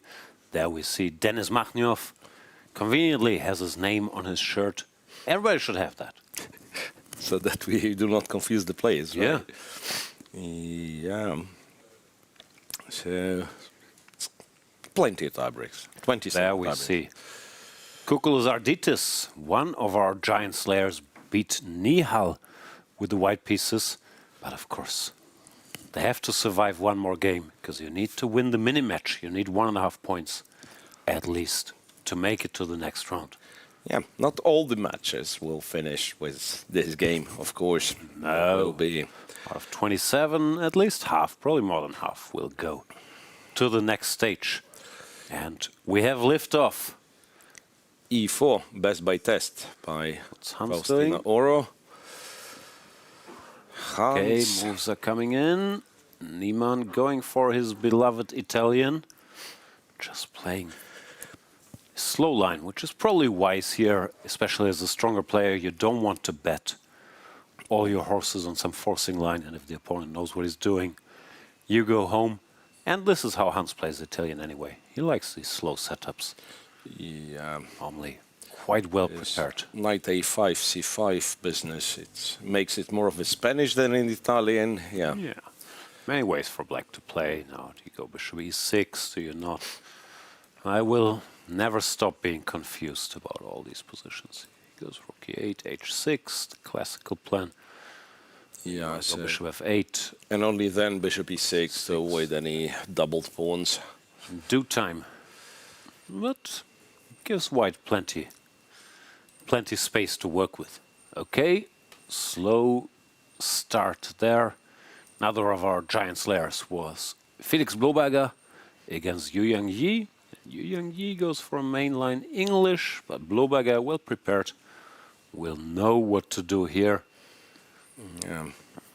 Faustino Oro, another Giocopiano Italian. With Vidit chooses the system with A5. Yeah, Vidit will be a big specialist. And Faustino weighing his options, of course, he knows this as well. Plays the Italian a lot. Everybody's playing the Italian. No, it's really replaced the Spanish, the Rilopes at this level, as the most popular choice. It's a bit sickening. Yeah, it's like Rossolimo became the new main line against Knight C6 in Sicilian. In the same way, Italian is the most popular, by far more popular than the Spanish nowadays. Yep. Okay. Will we get to this stage where none of these openings will be happening because people will be trying to avoid the Petrov? So the Petrov will be the main nemesis. Like maybe. Yeah, everybody has to switch from 2 knight C6 to 2 knight F6. So that finally every game will be a Reti or an English. Yeah. But we're not there yet. Which aren't bad openings, if you ask me. No, not at all. Bishop E6. Typically, with the pawn on A5, you want to go bishop B5 here, because these structures, they're quite promising for white. If the pawn is on A6, and you can grab space here, but with the pawn on A5, this is sort of not much right. to do, right? And that is known, like black is. The main move here is bishop to B5, and yeah, that's what Faustino Oro does. Vidit, of course, knows what he's doing here. Bishop a7. Now the main move is bishop e3 in modern theory. I lost this once, so I know. Takes. Knight e7, d4, knight g6. They play bishop f1. Here, computer told me to go h5, which I did. And then I lost. Something like that. What else can you do after bishop a7? Knight d2. Yeah, bishop b3 being plays the knight main d2. move. Yeah, he's not heavily into details here. And I think this is... Or no, this might be fine. I think this is a better chance for Vidit to win a game. Knight d2, knight e7. Some complex position full of pieces where Vidit can use his understanding. Still nothing wrong with the white position at all. Pawn to d4 or knight to f1, whatever. Yeah, pawn to d4 played. Knight g6 will be played. And that's one of those where you have all these subtleties. Bishop a4, bishop d3, bishop f1, knight f1. You could write a book about this position alone. But I have a feeling Vidit knows this inside out, and I'm not so sure. Fausti, who's taking some time, is heavily into the details Bishop here. a4. Bishop a4. No, but actually, he's also he's also playing quite fast, as if he knows what exactly to do in this position. So basically, to me, it all looks confusing because it's very hard to tell, like, what are the positional objectives. It changes really varies, from one thing to the other. Generally, it's a bit harder to be black, because for white, white wants to go bishop c2 to stop e takes d and d5 counterplay, so e5. Once he's done that, then he wants knight f1, knight g3. Then he wants to have a look around. And then again, probably all this, like bishop e3, queen d2, a2, d1, queen c1, I mean, all of that, Fausti always has time to watch all the other games on the screen. He told us. Not too bothered with his one rapid game he has to play against a world-class opponent. Yeah, he likes chess. That's the main thing. Yeah, that's the real superpower. Yeah. Time to make some faces too. Cameraman. That is... This is my bad side. Film from the other side, please. You almost like feel the pressure on Vidit, right? I mean, gives him this stare. Kid looking at the game, at the boards, looking at the cameraman, then gives him a brief stare. I've already solved this one, again. right?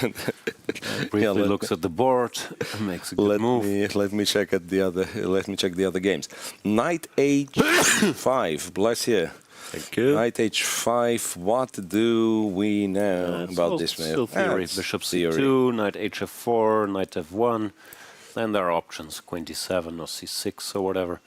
But often you see some knight e3 or knight g3, and the knight goes to f5 to block any harm that could be coming this way. But still, I have a feeling this is Vidit's best shot at winning a game. Yeah. It's a very rich position. Yeah. And I have some experience playing Fausti. None very pleasant in Blitz, but it's possible to get a good position in these Italians and then mess it up, which is what I've been doing.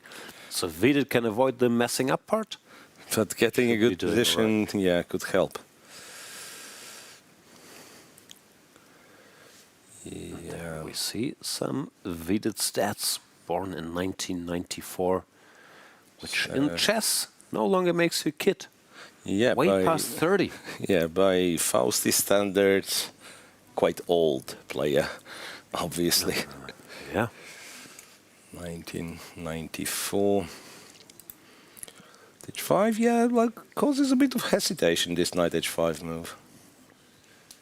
Yeah, nothing special is happening, but it can look a bit scary, this knight f4, and you're always worried about something happening on h3. Yeah. And Faustino, and I think that's a good thing for him, but as he likes chess, he's not doing when would he do this chess so big? The super grandmaster thing where you have massive files on all of these positions and are going through them endlessly. He likes to play.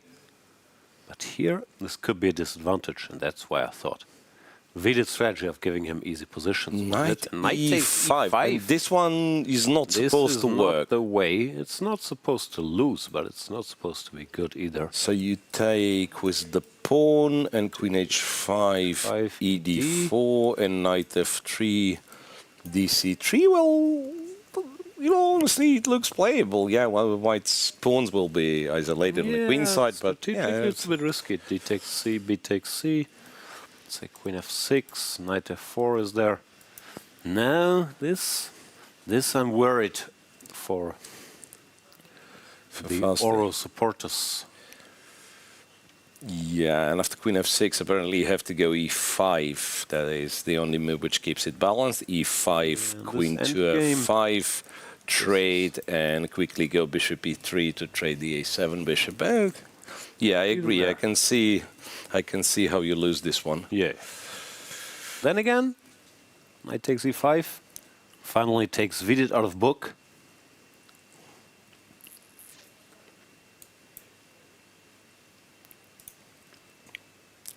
Quite interesting.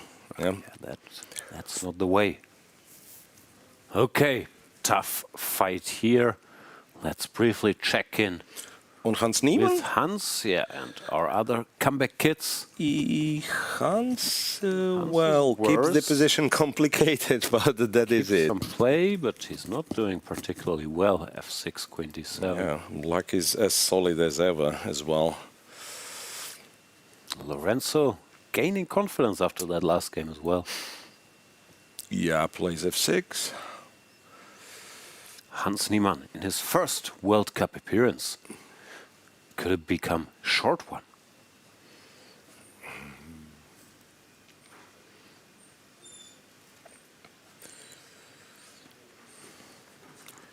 Wow.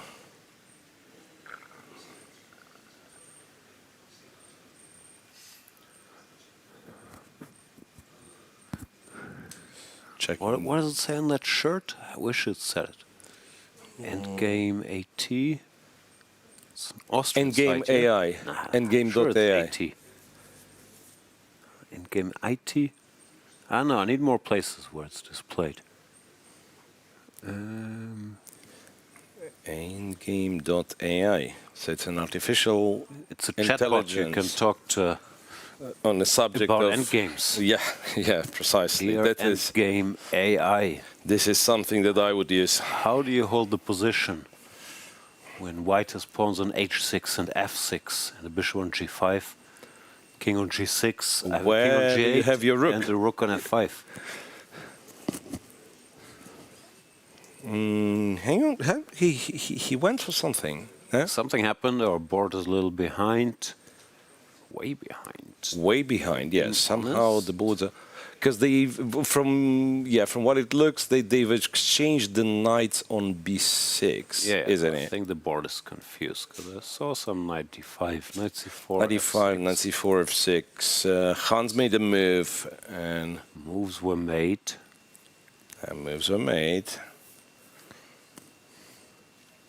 Yeah, it's hard to tell. Like, I mean, from this particular camera angle, we are unable to reconstruct this one. Okay, we gotta switch. Yeah, he went queen e2. Sorry. No? Nah. Sorry. Now hard to tell. back. Queen e2, knight b6. Why knight b6 though? Okay. Yeah, we'll find out later. Apologies. Let's see. Blohberger is doing well again against Yangyi. Another upset in the making. Yeah. Blohberger won the first game against the experienced Chinese 2700 player. Now seems not to have any problem whatsoever with black. There we see Badur Jobava and Vidit's wife among the spectators. Vidit. There is Felix Blohberger, the Austrian player with the black pieces. He's doing very well, apparently. Yeah. No worries.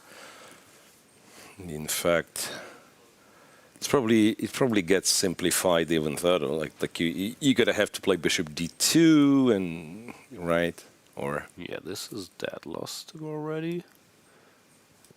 Knight d8 and rook takes and bishop. Okay, yeah, random stuff, but it doesn't seem to work. Yeah. Black just has a good position. So Yangyi on the eve of disaster here. Right, and Yangyi, if I remember well, he was also like relatively consistent in this World Cups. Like, yeah, lost to Ding in one of these. Was it semi-finals, quarterfinals? Yeah, semi-finals. Yeah, so like. No, he's just a very good player, very solid. Seems stable, so it would be surprising to see him leave so early. After the third match, yeah. All credit to Blohberger. And there is the Nihal Sarin situation as well, who's worse again against Kourkoulos-Arditis. But this is a very typical Nihal type of position. Computer might not like it, but he does find ways to generate play. He'd be hovering around, and do this and that. And not be a shock. Will not be a shock if Nihal Sarin comes back with the white pieces. No. But so far, Kourkoulos-Arditis looks focused, strong, motivated. Like Anish said, it's top players are still top players, but there are so many strong players out there that it's not. There's no free matches. Well, the gap used to be a bit bigger. And I have to tell you something. Speaking of upsets, potential upsets, Temur Kuybokarov. Shall we check his game?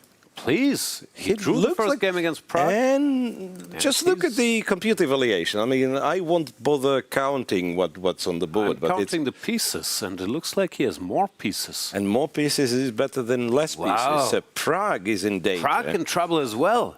That wasn't on my bingo card. Not over yet. Pragg is, of course, incredibly resourceful, and with the king on d8. But he's a piece down. How did this happen? He just went to sacrifice. E5, F5. Why, Pragg? Keep your pieces. I just went for it. I mean, he was in trouble strategically already. Yeah. If he allows black to go, I don't know, bishop a6, bishop b7, long castles. Nothing looks very tempting, but but just now grabbed it's kind of even hard to, Queen e8 especially, okay, I understand it's the first move of the computer, but it's also like kind of tempting. Most obvious move, offer queen straight, develop the bishop, Queen e8, and I imagine... that was me, I'm not sure if he's done it yet. Queen e8 and like... Apparently you just cannot... Terrible. You cannot avoid queen trade. You cannot avoid queen trade.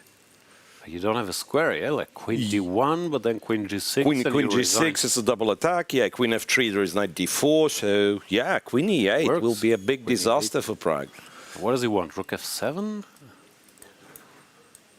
Probably wants rook f7, which... rook f7, which bad, kind of... Compy says is... what he will have to do. Yeah, he will have to play it. 7, king c8. But that's his idea. But it's like black plays it in a sense like in the Berlin, bishop d7 and then marches king c8, king b7, and in comparison to Berlin was played knight d4, apparently also good. Knight d4, rook f4. Rook f7, you have queen g4, so I guess. I guess rook f4, knight c2, but this is kind of a bit more ambitious than. Feels like almost being too greedy, right? Like it's confirmed by computer for now, but feels crazy not to bring the king out of the way, but try to grab this pawn. Yeah, I guess. Like there we see. His plan is that the knight eventually ends on d5, I guess, right? So you take after rook c1, you get knight b4, and somewhere this knight's on d5, and then maybe bishop a6, and the king marches. What's the problem is he's not really threatening that much. He needs a lot of moves to attack anything, like knight e4, bishop g5. Yeah, like for Pragg, it's like some... Okay, you can go bishop g7, queen h7, but it's just a pawn. Rook will be moved to e8. He was... So the hand motion indicated rook f7. I want to say Pragg's bluff is getting called. Rook f4 and c5. Okay. c5. Okay, yeah, I understand. Like c5 is, but c5, c3, and then you play the Nepo gambit. You will have to return back, so kind of giving a couple of tempi. No, he wants to go to e6 now and then play bishop. But it was on e7. e6, right? Yeah, sorry, yeah. You're right, of course. So the Nepo gambit. Yeah. That's not that many tempi. 96 attacks the rook again. Yeah, it attacks the rook. b7 is coming. Rook f7, bishop b7. But now we get a game. Like at least black did not trade the queens. Black did not win any extra material, so we are still in it. Pragg says, I don't need that c2 pawn. Plays rook af1, understandably. Allowing queen e8 once more. Now queen e8 is nice, because after rook f7 you have bishop e6. Oh, yeah. So now queen e8 is actually a key. Queen e8 and now... Yeah, he would go queen d1, I'm guessing, but then you win some time for your counterplay. Bishop b7, rook g8. Yeah. Yeah, rough for Pragg. Anyway. It's rough for Pragg. What's Kuybokarov gonna do? Well, we've talked about this the other day. He represents Australia, has lived there for a couple of years, but he grew up in Uzbekistan, in Tashkent, together with top stars nowadays like Sindarov and Abdusattorov. And yeah, queen e8 played. Yeah. Keeps us cool. He doesn't look too nervous either. He looks focused to me. Nervous. Yeah, like imagine you're playing against one of the highest rated players in a tournament. Yeah, you're better with black, so if you win this game, you eliminate one of the favorites, and yeah, he seems to be composed. For Pragg, has to be said, of course, he doesn't want to leave the World Cup just yet, but he has his tickets for the candidates already, so this is sort of a bonus tournament for him.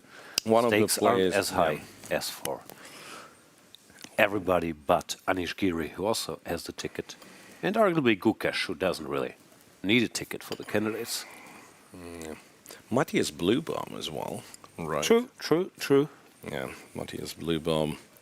He would not be considered one of the, say, yeah, main contenders to win the World Cup, but theoretically he doesn't need to. That is he true. has already qualified. So apparently rook f7 is what you have to do here, and after bishop e6 you just go c3 and you say, take my rook. Take my rook, and if you take his rook f3, actually white kind of has some jumping, I imagine. But it is... No, I guess by this point it's already clear to Kuybokarov that, like there is no real plan behind Pragg's sacrifice. Because sometimes, we can see, the machine says it's a big minus, but over the board you kind of feel shaky. Here, I guess looks kind of just eye test that it shouldn't work. No, I mean, your piece down and black's pieces aren't on bad squares. The king isn't in that big danger. You can always run to c8, b7. So no, this would be major upset. That'd be huge. So what do we have? Let's check the other. Oh no, that game is still stuck. Fausti's game. Blohberger should still be solid. Faustino or computer gives him a tiny edge. And h6 by Vidit. Stopping knight g5 shenanigans, but not the most principled queen f6. So bishop c2, queen e7, now e5 is not bad, knight d4. Yeah, since Vidit did not play queen f6, now it's a little bit trickier, because yes, there are those kind of structural defects in white's position, but it's 4 versus 3 on the king side, right? Yeah, no, this black wasn't time to go for this queen f6, queen f5 we saw earlier, forcing the queen exchange. There is something to be said for the white position in these pawns, Could long-term be weaknesses, but short-term you can just create an attack. And also Fausti, I think he's finally decided to pay a bit of attention. He's no longer looking at the other boards. He's actually calculating. Right. Yeah. So stakes are high, of course. For Vidit, played in the candidates last time around. This for him, like for everybody but the guys we just mentioned. Also the last chance to qualify. Then you play this kid. Knight d4 and Vidit replies with queen c5, from what I can see. Probably a sound decision. Go to the end game. Yeah. Fausti gives him a little stare. Queen c5. Well, but you trade, you go f4, I guess. And birth, date of birth 2013. That I is. was already a depressed middle-aged man in 2013. Yeah. Okay, he goes bishop e3 first, but bishop e3. b3. Still have this f4, e5 or f5 potential. Well, these pawns aren't that weak. I mean, pawns are only weaknesses if they can be attacked, no? And where do you attack them from? So bishop c4. Now, comp even goes like a4, sees some space over there, and then, yeah, like, you know, rook b1, knight b5, maybe. Yeah. That's A4, not simple, right? Obvious move. Not an obvious move indeed. Yeah. But if f4, yeah, then black starts grabbing space here. So apparently it's important just to stop black from expanding. Okay, Pragg's completely lost. Like, I mean, looking at this Pragg. position, Focus. Pragg is completely lost, and the position is also quite simplified. And the Bishop knight is e3. feared, he's still pieced down. Yeah. What did he do? So queen e8, strong move. He went all the way back. Queen g6, bishop f8. I had to do this not to lose more material. Yeah. Simplify further. So they've traded everything, king e7, rook f6, queen g4. Again, speculating on these queen trades all the time. Bishop e6. So that's what? That's an extra piece for a couple of pawns, but black basically has like powerful coordination, and yeah, you just make sure that there is nothing after knight c2, and this is like really important pawn to take. This. He plays rook g8. No, that was the me. tempo. No, he did. He did play it, like at the same time I was looking at the camera view. Yeah, rook g8 was the tempo. So now rook f2 allows white to protect the c2 pawn. But still, like 2 pawns for a piece should not be enough where black has such a fantastic piece play. No, objectively it's not like obviously lost, but we've seen miracles happen. Yeah. We've seen miracles happen in those rapid games. Mamedyarov's completely winning the second game of the set, so that is. Hans, his position is equal. I don't know how much of a winning chance he has, but at least game goes on. At least the game goes on. He has this b6. Yeah, but how do you actually get to b7? Maybe you don't. Nah, I think Hans gonna win. Lorenzo did king g8, so he's trying to get the king run to e6, that's what I thought, but yeah, Hans goes rook c1. Okay, should go f5, f4, Compy, e4. yeah, Compy says you push, you do a little pushkin, you push the pawns.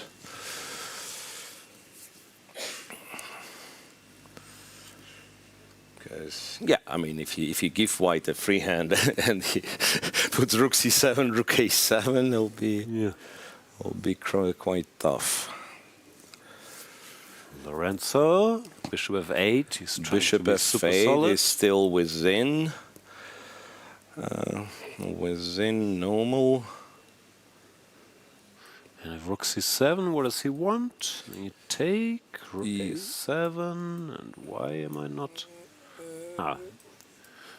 Again, you can just give the pawn, and then you generate some counterplay, and nothing's happening. But that is a bit scary to allow. Yeah, the pawn is on b6, b6, right? There was also check and b7 line at the very end of your variation, and like you guessed, it could be that you let white promote the queen. Yeah, so that's still quite a tricky position. So I imagine bishop c5 black just doesn't take, doesn't do anything. I don't know. Rook b3 maybe. Someone feels like the wrong direction now. So rook b3, and I mean, if stuff disappears, so do the winning chances. Yep. Still quite tough for Hans. Yeah. What's the clock? Lorenzo has time as well. Hans might be out after this one. And Blohberger, Felix Blohberger. He's in trouble. Yeah, he is in a bit what happened? I went rook d1. He's what, 2 pawns down? I mean, he's still in it. He's still in it with a pair of bishops, but 2 pawns down. Is he really? Yeah. Why did he give all these pawns? And how did it happen? Rook c7, rook d8, knight d2, ab8. There was one pawn. And here, but even so, right? After bishop a5, rook d5, bishop e1. What's rook d1? There's something that spooked him, yeah? f6, knight d2. And e4 is coordination. Yeah. Yeah, fair point. Something else. So Yangyi could be able to come back. Yeah, that seems likely. How's Fausti watch? He didn't play a4. Fausti, well, made some normal kind of roughly equal, right? Yeah, but still equal, not drawish though. Like, not drawish, asymmetrical structure, and especially if black goes a4. Yeah, black can try to see some space on the queen side. Yeah, a4 isn't a pleasant move to face, right? Yeah, like a2 is hanging, like you go a3 is constantly hanging. No, playing a2, a4 apparently was very important for white. And Vidit, no, there was a move to bishop or something. Longish move, like bishop a3 or something. Now you have bishop b3. Bishop a3 was playing, bishop b2. Bishop c1 played by Fausti. Yeah, Fausti doesn't want any funny business, but this one's not good. Yeah, strategically a little off. This one's not good. Bishop takes. And he can do this a4 you can't take ac1 because the pawn will be gone. Yeah. So gotta take dc1. Which he will.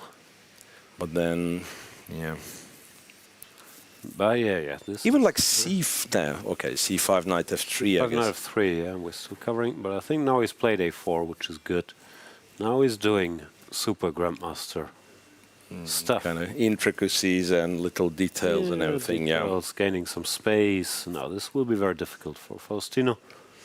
Because, you cannot really calculate this kind of position. No, exactly. There's no jumping or anything, just have to be persistent and make good moves, and this might be not as easy when there is no stuff to calculate. Well, Nihal, I'm not sure how much of a chance he gets, but at least the position is messy. So he's a piece up for what some people call compensation. Nihal's position against Nihal position, 0 chance here for Kourkoulos-Arditis. This kind of stuff is too fast with tactics. And too much stuff to calculate, right? No chance. Wait, did Corey win game 1? Yes, he did, right? Because Shan Sargsyan similarly gets a chance to strike back, at least. Compi likes his position great deal. There we see Nihal. Let's jump to his board again. But Nihal in chaos. Piece up. Nihal, of course, like any top player, is good at anything. But especially this, when the clock is ticking. I I do not like Kourkoulos-Arditis' chances here.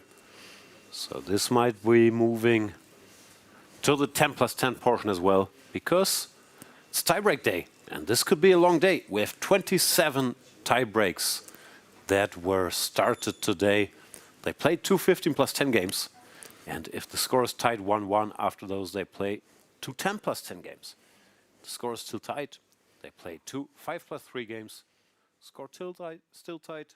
2 3+2 games. Yep. Then the one final Armageddon, the battle.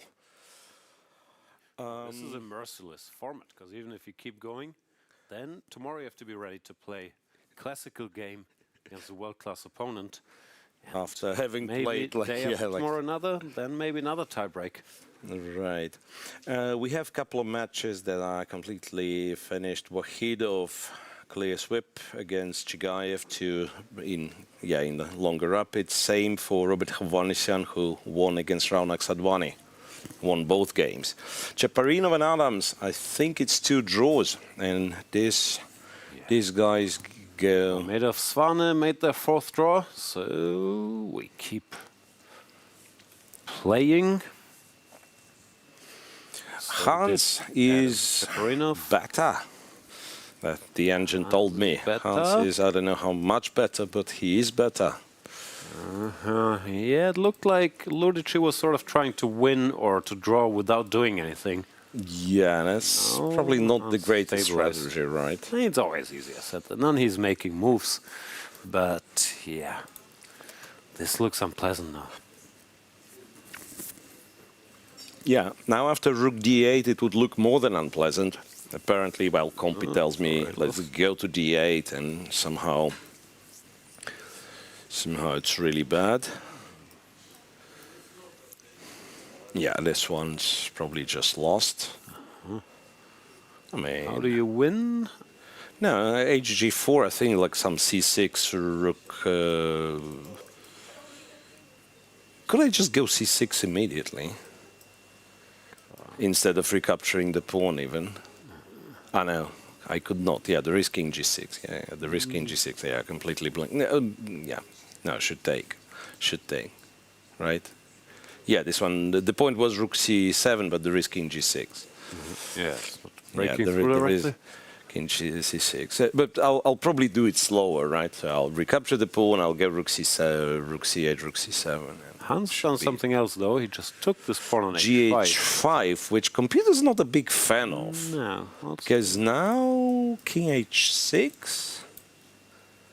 And it's still scary. No, Lorenzo takes. H6 was not played. Why do you take Lorenzo? Because apparently it's also good, yeah. Rook takes. It's somewhat weird. I guess if you were to go King H6, maybe still this Rook D8 was annoying. And then you had to take and go Bishop G7, which is like not the easiest. Sorry, didn't catch that. King H6, Rook D8, and then you have to trade and go Bishop G7, and you could just like miss the whole idea that you can go Bishop G7. So takes on C5, Rook C5. To my surprise, and then you can go. Unpleasant. You can go C to F8. Not an easy move either, is it? Rook H8 looks normal to me. Rook H8, yeah, but then Rook C7, Rook H5. You probably still don't lose. Takes, yeah. Rook check, King G6, Rook B7, H4, Rook H4, and just, yeah. So you're holding everything.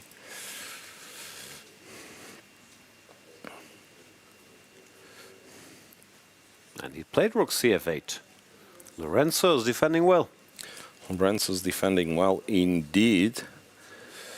We're headed for something similar. Now Rook DD7 takes, King H5, Rook B7. And yeah, apparently this is just not winning. Yeah. So you can get your rook at the side, right? Like rook c7, rook d4, b7, but it's not very helpful. Doesn't matter. It's not very helpful, and there is no defects to black structure whatsoever.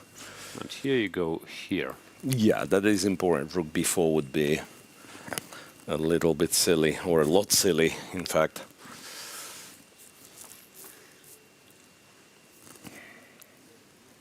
Yeah, but he holds. Abdusattorov seems to be winning now. Okay. It was about time one of the favorites did something. Yeah, well, Mamedyarov does all the heavy lifting by winning 2 games. Yeah. Pragg, okay, game is still going, but it's still very lost. It is.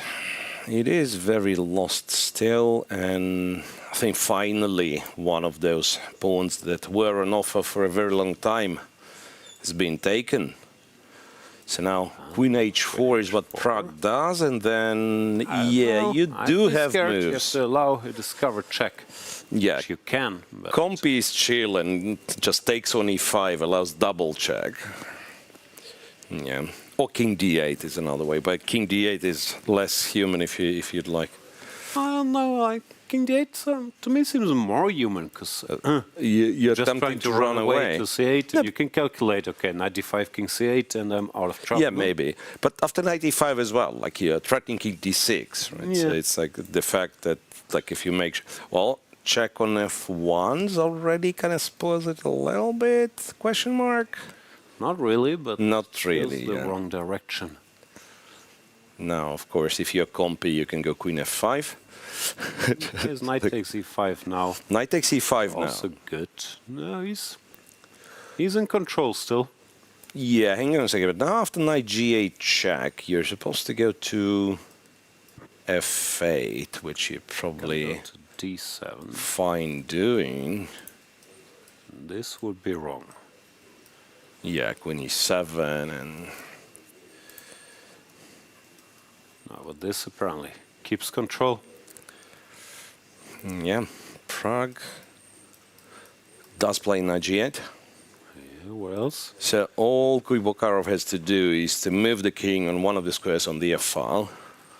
How bad is king d6? That's what I would want to do. King e6, queen e7, king d5, and knight f6. Oh, no, don't do that. Where's he gone? He went to f8, yeah? No, he's good. He's in control. King f8, queen d8 by Pragg, and now some game is over. What was that? Hans won. Hans won somehow. Oh no, that's Gergely Kantor. Apologies. Mamedyarov won. Mamedyarov, no. Hans's game is still on, and still not Lodici. Yeah, so far has its equal. Blohberger completely lost according to the machine. You don't give Yangyi 2 extra pawns. One's fine, but not 2.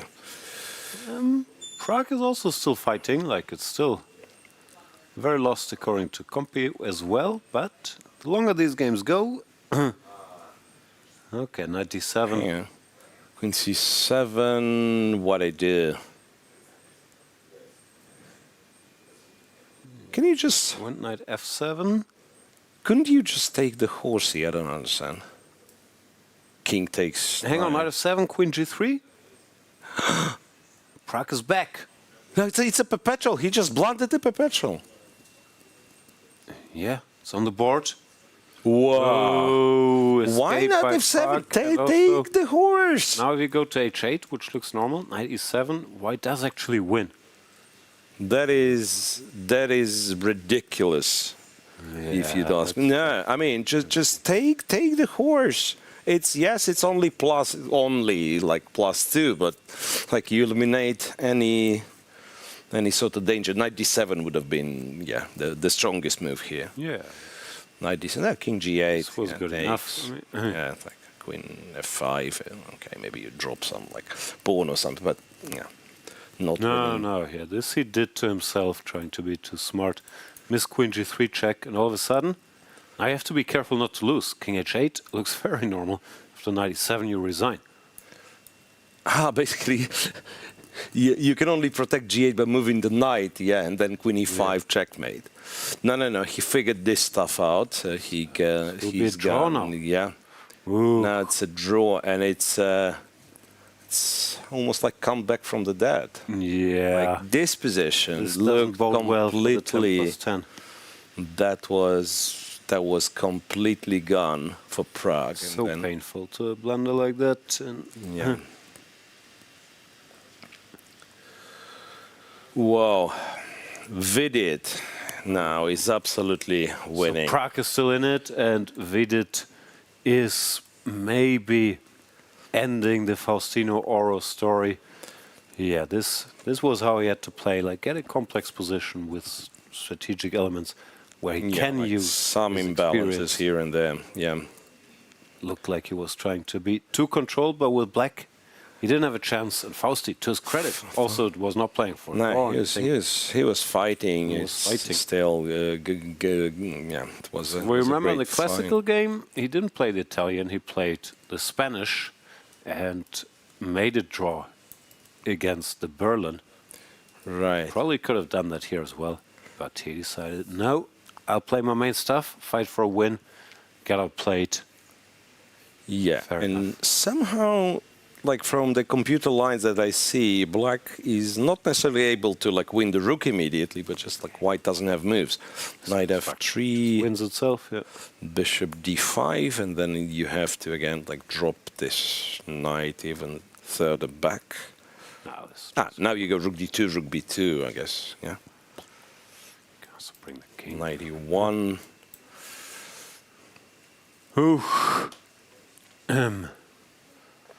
Yeah, still an impressive showing by Faustino Oro in this tournament, eliminating Brkic in the first round, giving Vidit everything he could handle, 2 draws in classical, picking up a bunch of rating, but in the end, of course, not of course I should say, but in the end, looks like Vidit will prevail here. Takes another pawn. Yeah, this is hopeless. Oro shaking his head, but okay. There was nothing to be done. Hans on the verge of elimination. Hans. Obi. Can still blunder f5, rook a6, which I would do. That's but king f5. Not Lorenzo. Yeah. King d4, is this still a race? King f4, king c5? No. Yeah, there could be. It's not like it's an easy. Move. This is not straightforward yet. Yeah, king f4 played, Lorenzo. I mean, this e4 was a foot bit wrong. weird, to be honest. But yeah, Lorenzo has his own vision in this endgame, but so far done everything right. Yeah. So I guess rook a3 is what you'd like to try, right? Or yeah, that looks natural to me. Just stopping king stopping f3. the king. Yeah. I guess then how do you make progress here? Rook c8 check, king b4, rook b8. And yeah, Hans goes for the direct b6, but now king f3. Normally you're always on time and such stuff, no? Yeah, like rook a2, and you just like push the pawn. Even king g2. Faustino Oro lost. Is out of the World Cup. Congrats to Vidit, and congrats and thank you to Faustino Oro for the great show and the excitement he brought us. Don't have to be much of a prophet to say. We will see Faustino back in the World Cup and in other top events. It 12 years old. Could be his first World Cup, but it's definitely not the last one. It is also Hans Niemann's first World Cup. And here, these things normally are quite straightforward. No, e3, both sides push, and then you shake hands. So I'm not sure what Hans could hope for here. Yeah, e3 takes, say, what he did. Whatever, like stuff like this is always just a draw. Yeah. Okay. I'm giving a random line, but I don't really see how he can play for a win, is the tricky part. True that. True that. Yeah, e3 played, no Lorenzo. is on the verge of eliminating Hans Niemann, which is also big upset. Because Lorenzo is a talented player, we know of him, but he's been around. He's not a 12-year-old. He's a stable 2.550, 2.560 player for a couple of years. And then to kick out Hans Niemann. Okay, this rook a3 business, do we understand what it is? King F2, what's King the big deal? F2. I mean, king anywhere, I guess, but king f2 looks normal enough. Yeah, I guess Hans gonna try rook a5 or something. So, e2. E2, rook f5. Ah, that's your pawn. You want to take the pawn? That's yeah, draw, like no? take the pawn. Ah, got it. So, like, if you go e1, you lose, right? Yeah, okay. So, I mean, at least there is a trick. So, but black apparently makes a draw somehow, but... yeah, but that is his... take everything back. That is tricky. So rook a3, Lorenzo So in fact goes king f4, is actually cleaner. which is it's a cleaner move, so you don't have to get engaged into this like study-like escapes. Yeah, he's on top of it. He's paying attention. No, actually, yeah, that's nice. That's well played from Lorenzo Lodici. Because now, I mean, this rook a8, these races, yeah, he will always be in time. Yeah. Rook a8, king f3. Oh, sorry, I hung everything. Apologies. It's not that easy. Ah, you actually have to go after do this, but now the same trick which I blundered earlier, rook f5 check. Oof. And you lose. Wait, so you don't have to go e2 then? You have to go after the h-pawn was first, fine, but right? you had to go king g3. After the h-pawn. Yeah, that is a question if he'll see this trick. So let's say here. I guess king g3 is clean-ish, question mark. But it's never that simple. Here you have to play king h4. No, there is some weirdness still. Yeah. Okay. Surprising, but yeah, rook a8 on the board, takes. And now Lorenzo has to go e2. Rook e8, king g3. Wow. That seems the cleanest. That is not that is tricky. That is quite tricky. Yeah, especially that king f3 is losing, which everyone would blitz out normally. Yeah, how much time does he have? Like a minute and a half. He has some time. Minute and a half. Both king g3 and e2 hold. Let me tell you, Nihal Sarin would beat anyone else in that position, but he not didn't win. Kourkoulos-Arditis. The game still goes on, but he's nowhere near winning. Wow. Nihal out. Hans almost out. Yangyi back, wins, and yeah, he's back. Abdusattorov wins his match. Mamedyarov wins convincingly. Oh, and Lorenzo, is he panicking? You can see the tension there. This stuff. And king so f3 hard. here also loses, right? King f3 here. Yeah. Then rook e8, e2, rook e5. We get the same thing. E2 E2, okay. fine, but now here has to find and king g3. Has to find king g3. King f3, rook e5, he's lost. And again, this is like a fancy trick. Yeah, king g3, he's well, done it. He's that playing is so well. Honestly, this would be well deserved. Wow, amazing stuff from Lorenzo Lodici. That was a very tough move. So, well king deserved. g3 on the board, Hans takes, and the rest should be easy. I mean, you have to count that the king doesn't make it back in time. But it does not. Wow. What composure by that is okay. Lodici. Okay, he's trying the final shenanigans, but I don't think there's. What's the trick here? No, king What's the h2, trick here? and you keep moving. Yeah, it's hard to. Nothing to see here. Like, I mean. Right. Adams, as I said already, Adams Chaparinov over time. Like, I'm just checking the lower boards if there is anything big going on. Niels Grandelius, believe it or not, but his routine here in Goa will continue. No, he won. Not surprised. He won against Etienne Congrats to Niels. King G2? I probably thought, fine, but why would you block? I thought, but that is like, pawn? He wants to go King F2. We'll get the tempo back. Yeah, Still slightly weird. I understand. Yeah, king c6. Pawn, no? Yeah, precisely. Like eventually, it's still fine. Yeah, I mean, it's a lesson in kind of shouldering or something. Yeah, so my king he is was from the right. Some Müller book, shouldering, blah blah, to block the enemy king. Move the Just pawn push the pawn and take the rook and shake hands. Wow. Anyway, it's a draw. So no, that's quite impressive. Seriously, like with all these little tricks that Hans had, and also like psychological pressure on him. I'm actually surprised this is still a draw after you moved your king 3 times and now you go Yeah, d4. but that's precisely like why shouldering is so cool, work. right?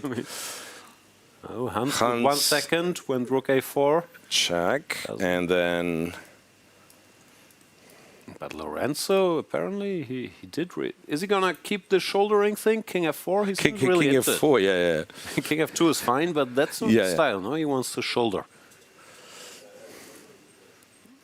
In the gym, all he does is like overhead presses. Yeah, like okay. I mean, he controls the time, right? So he has. Oh, now he says enough. Okay, I'll just enough free of my pawn and make of this draw. shouldering nonsense, shouldering. right? Enough of this shouldering nonsense. So let's just win the rook. Normally, the last thing you can blunder is here to go king f1, king f3. But if you go here, king there is g3, not much more to do. King g3, and he's just done it. Yeah. He's just done it, and Hans... He's on it, and Hans is out. Hans finally seems to be giving up. Yeah, rook on the first. Like, is there... And yeah, king f2. And this is it. Technically, Hans resigned, right? Technically, Hans resigned, but yeah... It doesn't rated. really... No, well, I think it's a draw. Both players understand it's a draw. But I don't think there was any communication. Doesn't matter. Great job by Lodici, keeping his composure there in both games in the key moments. And I'm always impressed with such endgame technique, especially with Lodici. All right. So let me tell you, Nihal Sarin is out, officially. Hans is out, Nihal is out. Pragg is still in.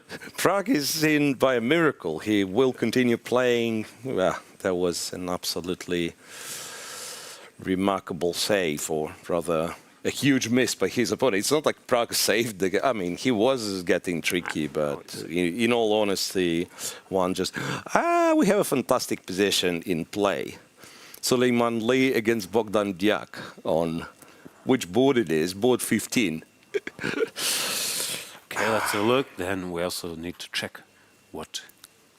I mean, just to inform you, I don't think it is like all of it will happen on the board, but apparently the position we have is winning for black. Ah, yeah, this is winning. We talked about this the other day, this whatever Troitsky line and stuff, and how you can push the king back with just one knight. But it's tricky in in a blitz game. Free or a wrong way. So I'd be quite impressed if Daniil Bogdan will manage it. But yeah, apparently it's a winning position. So how many games do we have in progress? I mean, could this be... Okay, we have like 3. Because Niemann and Lodici is still sort of officially not so well, because we don't know the result, right? Practicing. Nice.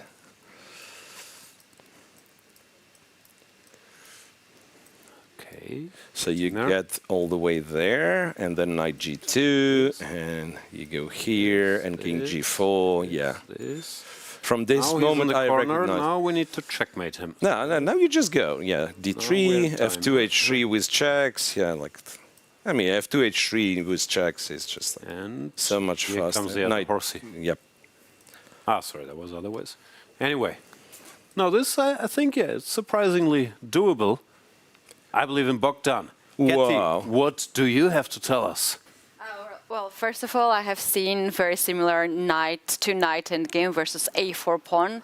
Recently has been won at the European Club Cup. And this is the second time I saw this in practice for many, many years.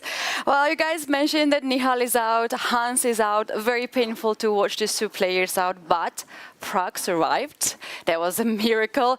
He's huge in India. He has huge fan base, and a lot of people would be just so disappointed if he's out. And also, Yangyi is still in because he saved his match. And right now, this is the board. This is the game I want to show you. He was having a better position. He was trying to outplay his opponent, and in this moment, he played knight to g5, and that was the blunder by black here to trade the knight to get the opposite color bishop endgame. Not every opposite color bishop endgame is draw, and here is the technique how white could win. The game ended shortly after king to e6. Black just resigned, but I can show you how this game could continue. At this point, it's time to give up the pawn and create another pass pawn. So at this point, white has A, E, and G pass pawn. King and the bishop cannot stop 3 pawns, and they're also separated. So white can just go this pawn as far as possible, pass the move, and now whatever black does doesn't really matter. We're just pushing one pawn, then we're pushing another pawn, and king has an entrance, and this is game over. So this match gonna go to another tie breaks. Let's talk a little bit about Abdusattorov. He managed to win his game, although the first game was a draw. Here, his opponent made a crucial blunder on move 39. Here we had this position. It was okay position for black, but he decided to capture the pawn on e5. Sometimes these kind of pawns are not for free. So here we had the line takes, and after taking here, if you take the bishop, I take the bishop, and this is equal position. But instead of that, Abdusattorov found a brilliant bishop move, bishop to c5, very important square, controls f8 square. If you move the bishop away, here we come, and there is a checkmate in 2 moves. So here, black was forced to play rook to f5, and after g4 and then h4, the bishop is gone, and the game is also gone. So Abdusattorov goes to the next round. And do I have more time to show you one last game? Yeah. Okay, Let's go. Let's go and see this one. I loved very much. It's the shortest game of the round. I was watching that in the playing venue and loved this move. H5, here white played this one. Robert Hovhannissian against Raunak. At this point, they both had 12 minutes, but after H5, Raunak started to burn the time from the clock, and he wants to play h4, open up the h file, and then check and checkmate. So white grabbed the pawn on d4, then we had h4, knight developed, castle first on the long side to get the rook also into the battle. And now we have knight e5. We want to distract the knight from f3 as the, if you take here, we have a checkmate in 1, obviously. So white moved the rook away, but that was not enough because after taking here, now we take the knight, we take all the pieces off the board, and it's time to resign because here we have this offensive checkmate coming. After king to f2, we have rook to h2, and this game is over. Robert Hovhannissian goes to the next round. Raunak goes to home. I'm very confused by this game. Raunak, after what happened in the first moves? Because here this looks like already like he's being checkmated. He's a very, very strong grandmaster. How do you end up in that situation? Yeah, like after bishop h3 on move 6, he just had to do what he's done, c4, without capturing the bishop. I mean, this is like... Yeah, but... I mean, this is like bishop h3 is very strange. We've seen this before, no? Queen takes h3, knight g4... And knight g4, and you cannot break this construction, right? Like, I mean, it's like the knight's always there. It was, yeah. Yeah, it was -5 after 10 moves. Yeah. I wish I could play more games like this with black. This one total 17 moves that actually Robert won. For Raunak. Yeah. So Hovhannissian sticks around. Let's do some math. Results, math. How many games? How many games? Matches we have next round? Yeah, big question. Big question. Pragg is still there. So that's Nodirbek 1. Is through, Mamedyarov is through, Lodici is through. Yangyi, Blohberger, 2. Yangyi 2, Vidit is through, Kourkoulos-Arditis is through. Sevian 1, Dubov 3.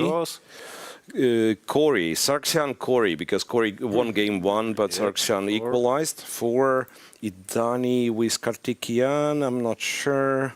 Yes, leveled the score, Denis, back to tiebreak. So that is what? That is 5. Yep. Darda, Swane, 2 draws. Oh, no. Darda 1. Swane, yes, 2 draws, 6. Diak wins. I mean, he didn't checkmate, but he won game 1. Yeah, won game 1, he's through. Wojtaszek Lagarde, I'm not sure. Wojtaszek 1. Wojtaszek won. Then Vitugov 2 draws, I think. Yeah. Theodoru beats Indic. Indic is out. Rothstein Sarkisian, I'm not sure. Tempted like to draws. say, Yeah, tempted to say 2 draws. I've lost count by now, but up to 10, I believe. Okay, there's going to be plenty action when we come back. Some heartbreak. We've seen some more favorites leaving. Hans Niemann is out, but a lot of strong players are still left. We'll cover them in a minute. I'm here at Nodirbek Abdusattorov, who has just won the tiebreak to go through to round 3 of the FIDE World Cup. A tense day, tense tiebreaks. Tell us about your match. Yeah, it was a very intense match. My opponent was Denis Makhnev.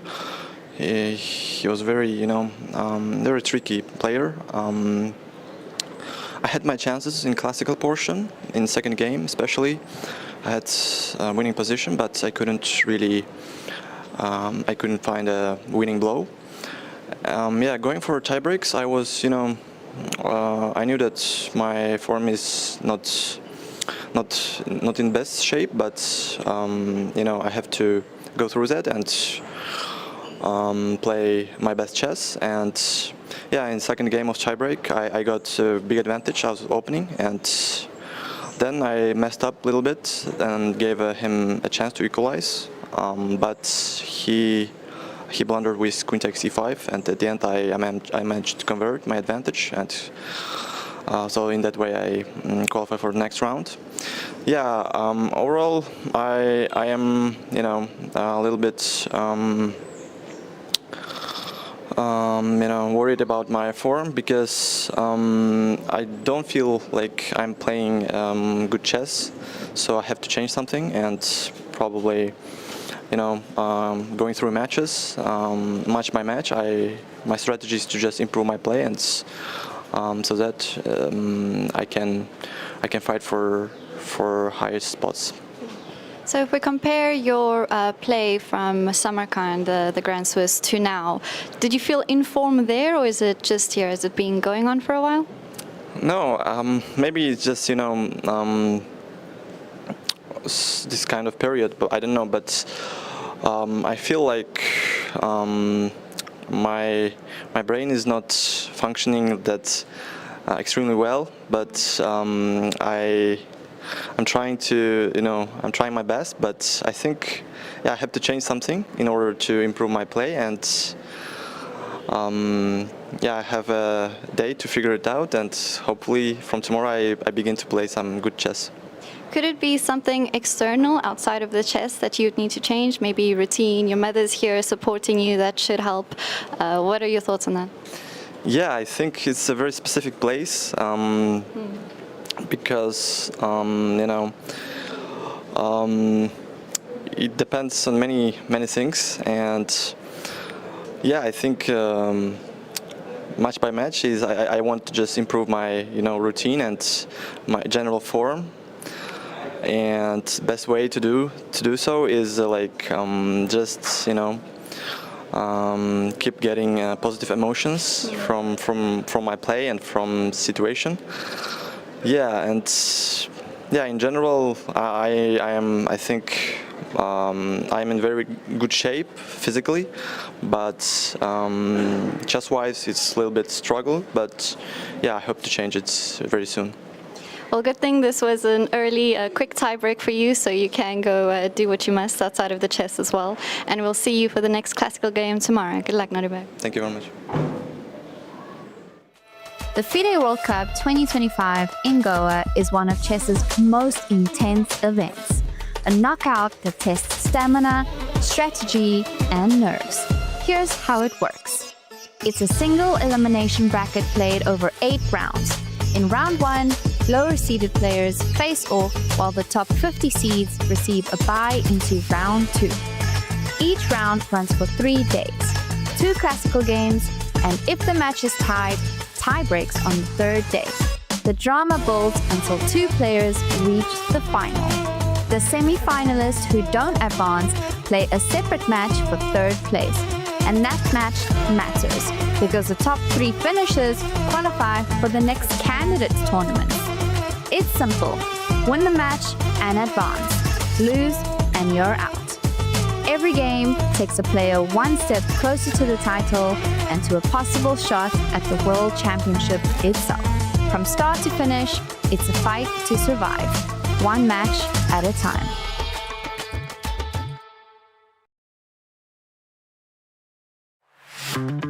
Goa, a food paradise, both steeped in historical culinary tradition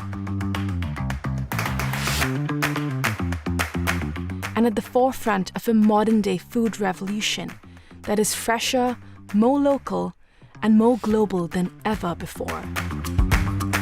I'm embarking on a journey across the state to explore the very best of food here. This is honestly my favorite way to eat an egg. Break bread with some of Goa's most loved chefs and understand what food really means to communities here.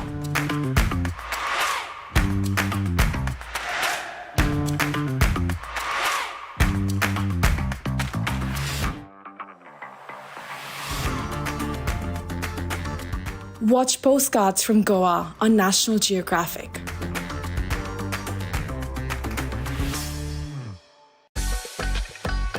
Are you ready to witness the most intense and unforgiving format in chess? A knockout where one mistake can send you home. This is the 2025 FIDE World Cup. From October 30th to November the 27th, the chess world gathers in Goa, India for 1 month of chess. 206 players, 8 single elimination rounds. With a $2 million prize fund, every round is a test of nerve. 2-game classical matches, rapid and blitz tiebreaks, and even Armageddon if needed. For the top 3 finishers, the prize is even greater. A ticket to the 2026 Candidates Tournament. This is the chance to earn the right to fight for the World Championship. The FIDE World Cup 2025. Only the strongest will survive. Chess is more than just a game. It's a tool for empowerment, connection, and transformation. In 2025, FIDE is proud to launch the Year of Social Chess. We believe in the power of chess to bring about positive change, from therapy and education to rehabilitation and inclusion. Social chess is our way to build a better world. The Year of Social Chess will introduce groundbreaking initiatives across the globe. Monthly themes will address critical social challenges: chess for protection in refugee camps, chess for cognitive health among the elderly, and even chess for addiction recovery. Through this initiative, we are mobilizing communities, conducting research, and creating opportunities for all to experience the joy and impact of chess. Join us for online chess events, global conferences, and even a documentary film festival that will showcase the power of social chess. Let's make 2025 a year to remember. The Year of Social Chess is here. Let's change the world, one move at a time.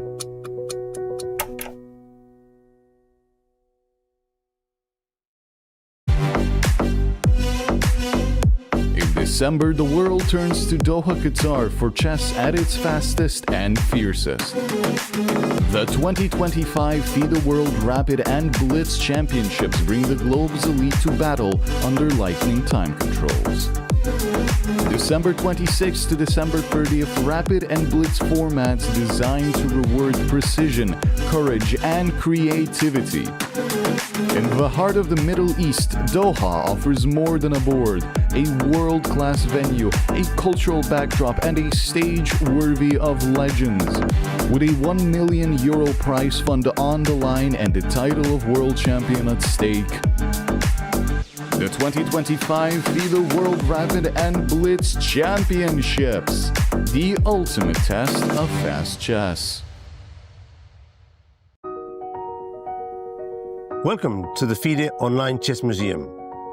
The International Chess Federation proudly presents the FIDE Chess Museum, an online space celebrating the rich history and evolution of chess. Explore exhibits that trace the game's fascinating journey. Discover the origins of chess, beginning in the distant past, and follow FIDE's centenary journey. Rare chess sets, unique books and memorabilia, autographs of chess legends, trophies of historical tournaments, and stories of the chess champions. Explore the game's legacy and future. Chess is more than a game. It's a global culture of strategy and unity. Join us to experience this unique online journey where history, culture, and passion for chess converge. And also on your phone.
Welcome back, everybody. The 15+10 portion of the tiebreaks is over. Many players have been eliminated, including Hans Niemann and Faustino Oro. So we have to find new games to follow. Praggnanandhaa, by miracle, survived elimination and will move on to the 10+10. His compatriot Nihal Sarin was not as lucky. He got eliminated by Kourkoulos-Arditis. Theodoro, his Greek compatriot, also through to the next round. So according to our count, 2 Turks and 2 Greeks made it through. Yep, if no mistakes. Right, players are already seated. We do have a bit of a difficulty because we don't have the digital boards just yet. Will come up, but we know these guys. These are Sargsyan and Rothstein. Yeah, 2 draws in the 15+10. There is a lot of respect to each other in evenly this matched veterans. And right behind them, I could see Cheparinov and Adams, who also made 2 draws. Yeah, 2 more veterans. Same goes for Rauf Mamedov. Rasmus Svane, I'm not sure he counts as a veteran yet, but quickly approaching 30. There we see Rauf Mamedov, the legend. When I was a young man, which is a long time ago, I was playing on the internet chess club back then. Yeah. It's like late 90s, early 2000s. There was this kid called MU is Back, who was very, very strong at Blitz. And that was Rauf Mamedov. Yeah. 25, 26 years ago. Still very strong, kept his level for a long, long time, rated 2.655. but still struggling here against the very solid German player, Rasmus Svenne. Right, so Velimir Ivic. Hang on a second. Against Jospim also are going to the 10+10, as are Yu Yangyi and Blohberger. Yeah, I've seen Nikita Vitigo as well. So Nikita continues his campaign. And Dubov. Dubov is still playing. Dubov made 2 draws. So 4 draws in total, right? 2 classical draws without much play, to be honest. And then, Sweater is back. There we see Vityugov and Narayanan. Looks like we're still waiting for something. I don't know. Now that players got eliminated, they are reorganizing the boards, I guess, for our cameras, or for everybody's cameras, so that they're on 1 till 12. Yeah, so the boards are getting reorganized. The PGNs, I imagine, are also getting reorganized. Adams and Cheparinov studying the starting position. It's going to be E4, E5, guys. We both know it. And then depending, second move is likely knight F3. Knight F3, knight C6. Knight C6. And we don't know. That's a bit of a Spanish. Normally Spanish, yes. Where Michael's options are Berlin or Marshall. Yeah, it's going to be Marshall. Mickey Adams, the English legend, against Ivan Cheparinov, who's also been around in chess for a long, long time. First rose to prominence as the coach/second of Veselin Topalov. But, as I say, very strong player in his own right. Yeah, no games just yet. So I guess the players have no choice to wait. That's the feeling. So one of those rare cases where broadcasting the moves, right, is the priority. Yeah. And we wait for the tough for the players, because of course you want the action to continue. You're seated there, ready to go. Michael Adams, born in 1971. I haven't checked, but my best guess is he's the oldest player remaining in the field. Yeah. After Ivanchuk got eliminated. Ivanchuk is out.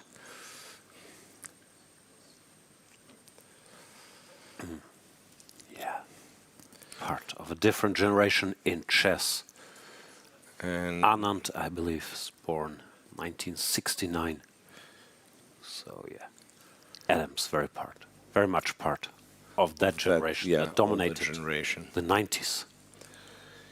All right, and what will be? Okay, the games are up. Boards are sort of up. Start. Too many requests. No, we do have. I have the boards. I have the boards too. Kuybokarov, it's very hard to give him any chance, not just because Praggnanandhaa is a world-class player, but after not converting that completely losing position, or winning position for him, losing position for Praggnanandhaa, it's incredibly challenging to regain your composure and then fight against the opponent you're already supposed to be outmatched against when you could be celebrating your victory right now. Okay, so we have a start, and what do we have? 10 games in total. Finally, an Italian game. Okay, we've gotten the poll of the day and already the results, or intermediate results of the poll of the day. Who will be the first to advance to round 3? And I gotta say the results are wrong, because the poll featured Pragg, Nodirbek, Hans and Mamedyarov. Sounds like a bit of an unfair poll. Yeah. Who knows these things? Also, I'm not an expert, but I believe chessboard is like 8 ranks, right? And I can only see 7. Yeah. It's not all the ranks. Something's off with the live board, it seems. So Gioco Piano this time from Kuybokarov. I mean E5 from Kuybokarov, Gioco Piano from Pragg. Yeah. Endless Italian subtlety discussions. Sometimes white plays a slightly different move, like bishop b3 instead of rook e1. And then they do other stuff. I'm sick of these Italians. Let's move somewhere Not else. too complicated. No, just in general. Yeah. Every game is an Italian. It's always about move order, subtleties, small nuances. Why can't we like play the marshal every game? Sacrifice a pawn and then it's checkmate or draw or something. But this stuff, ugh. Nah, I don't want to see it. Okay. Blohberger. It's the Carlsbad. He's gone very strange solid. Carlsbad. Yeah. Dubov. Is Dubov finally waking up? Yeah, that is a game. That is a game. I mean, I don't know how much of a waking up that is, but They played the exchange stuff. It's not like he's going crazy. But after a6, queen b3 is a rare move. b3, yeah, e6, e3, knight h5, allowing f6, g5, or allowing, inviting, whatever you call it. Yeah, it's not like it was a big surprise that black can play these moves.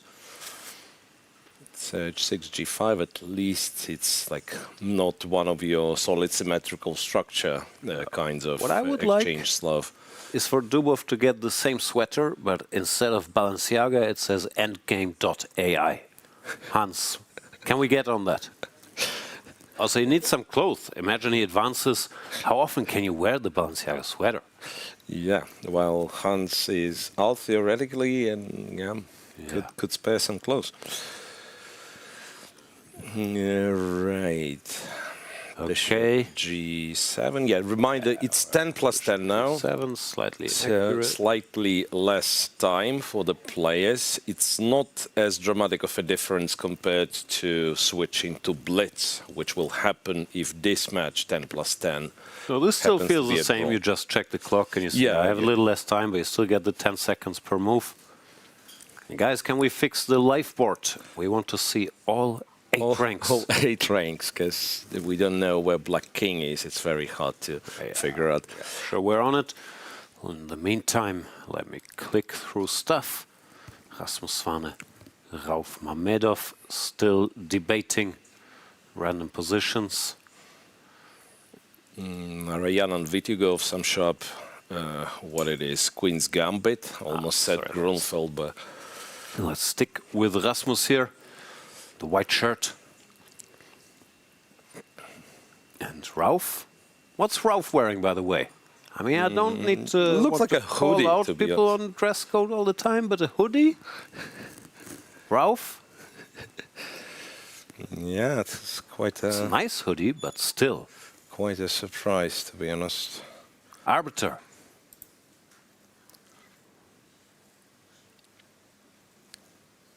As for the position, we still get all the ranks, but we'll work on it. If you can click on Vityugov's position, like last move, really impressed me. Vityugov against Narayanan. Hey, Nikita. I don't know if Narayanan is surprised, but yeah. 94. Oh. 94, like it's almost checkmate. like you feel, oh, okay, Ouch. this guy forgotten to defend the queen. Yeah, 94. Nice little trick there by Nikita.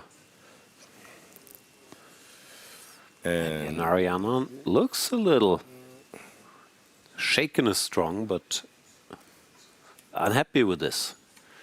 Vityugov. Yeah. Like, you have to address the issue because Black threatens to trade the queens now. Yeah, right. And then knight c2 will be checked. E3 at least makes a square Yeah, for I the guess king. e3 and then But Black you're trades. not particularly happy either. No? Yeah, knight to d5. You're still a pawn up, so maybe which ensures you from getting into big trouble. What did he do? He just played a move, and I'm not sure what move it was. E3, yeah. E3 played. Then okay, then Black also doesn't have that much variance in here. If anybody can hear me, we need to fix the live board. Yeah, that is. Okay. We're on it. Yeah, this is somewhat unpleasant maybe, but not the end of the world, but nice trick. Yeah, by nice Nikita trick by Vityugov. Nikita Vityugov. Nowadays, Englishman, based in London. Normally I get wrong where people are, But but more or less this sure. one I know. Yep. So results of the opening, Pragg, in fact, it doesn't look like he's any better. Okay, I mean, they just have played their opening moves. Dubov seemingly better than Sargsyan, better against Kori, and that would be... Dubov is already much better. This is a nice trick, g4, bishop h4. The bishop escapes. Bishop h4, and you can't take. And the can't take. Trapped. Yeah, that's a rare case where the horse is trapped for free. Like literally, you can't even get a pawn for this knight on h5. Yeah, that is beautiful and was certainly missed. I mean, you could still take, and nothing has happened in particular. Nothing big, and g4 now with the is bishop on like g7. Yeah, this is quite unpleasant. Knight d2 or something. To be honest, it's still not clear what you have to do, because Compi says you kind of have to go for it. You have to take the knight and jump to f4. No, you can't take. Or you can. Yeah, for knight d4, bishop h5 is painful. You gotta go to d7. Badly. Right. Dubov gets a chance. Yeah. Dubov gets a chance, and let's see, something went wrong for Baijinshi.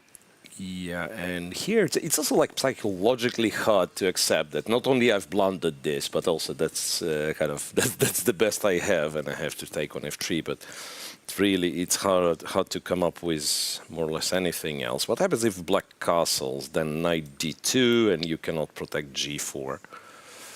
Yeah. This looks very, very bad. That is, yeah. Right. So there is that, and Sargsyan is also much better against Kori, which you wouldn't be able to tell, I believe, like if you just click at the position. But Black King has already moved. Oh, that's why. A surprise. That makes it worse. I was going to believe the white is much better either way, but if black can't castle, that's not helping. So it wasn't. In fact, it wasn't the. It wasn't the French that you would think. Yeah, I would think it was some French, and black delayed castle, but in the right moment you castle short, and it's anybody's guess. First, right. No. And wait, and somehow I feel like d5 is just a silly move. d5, e5, and the trick is like you cannot really take on e5 because bishop f4. No, e5 was blundered, but it's such a standard idea that I'm surprised. Any Sicilian, even like if you can take, and white kind of goes knight d4, f4 stuff, and yeah, it always has to be checked. Here, the queen just doesn't have a lot of squares. Yeah, so it's really like with the king in the center, white should just like play knight d4. I mean, you could take c6 if you wanted to, but just doesn't work at all. Right, huge advantage for Shan Sargsyan. Now we see Rothstein and Sargsyan both covering their head with both hands. But still too much respect. The position is very, very well shielded. I don't know, Sargsyan changed thinking position.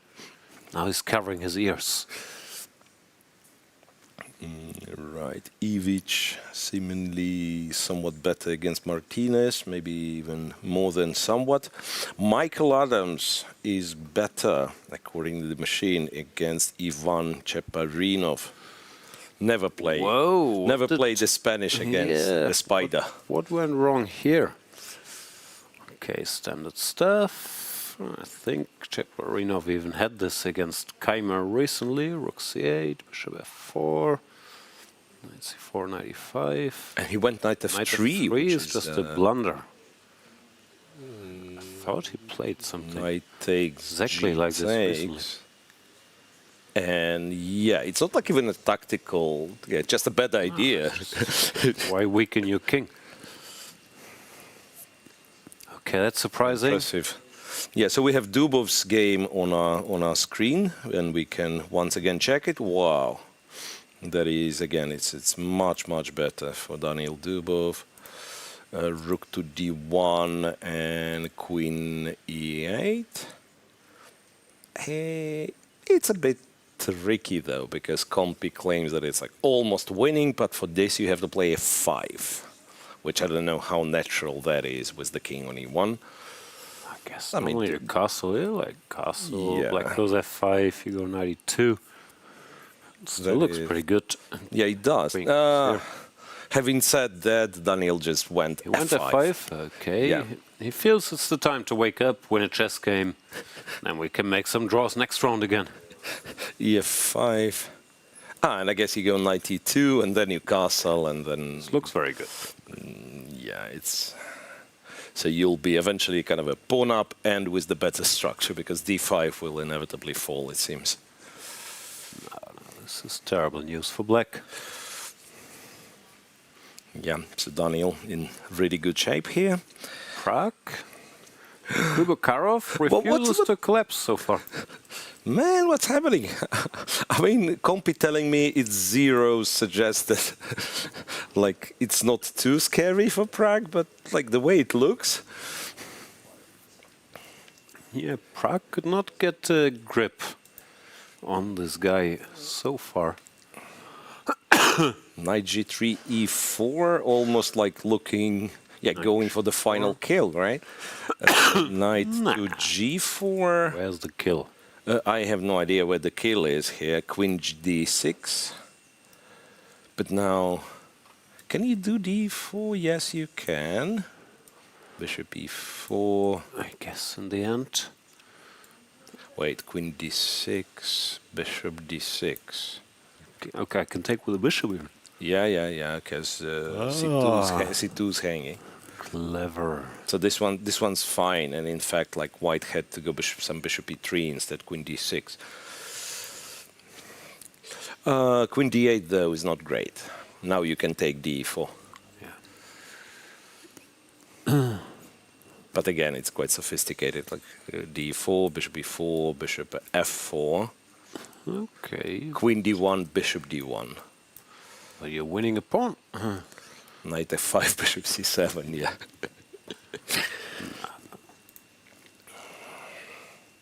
Yeah, D4 played. Now there's 0 chance Pragg is not winning this match after what happened last game. Yeah, I mean, it's such a blow, typically. Such a blow. Quite similarly, I think Yangyi now is going to win. Yeah, if you're the underdog and you take a lead... And then, you let your opponent to come back. It's rough. It's really rough. It's really rough. Yeah. So, not a lot to say. Adams is better. Dubov, well, don't want to jinx, but it looks like he's winning again. Oh no, I thought the board was back, but no. No. A lot of fans watching the Rasmus Svane against Mamedyarov game. Rasmus Svane is huge in India. His German YouTube channel really taken off. What's the position? He's a bit better. Yeah. It's like boring grandmaster stuff. Structure, squares, blah blah. But black does have the 2 bishops, so it's not obvious. Queen E7, 95. Played. Rasmus doing well. Yeah, and from what I understand, Rasmus likes this type of like slower games. Or I don't not think he likes any games that much. But yeah, he's a very good player.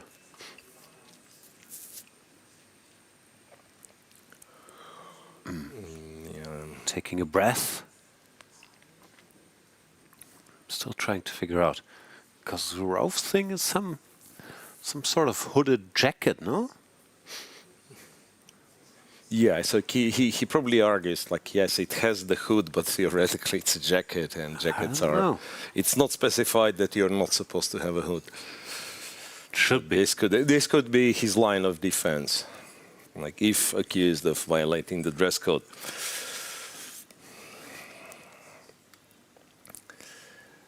Dani is better against Kartikeyan, but yeah, like it's not that we paid a lot of attention to that match.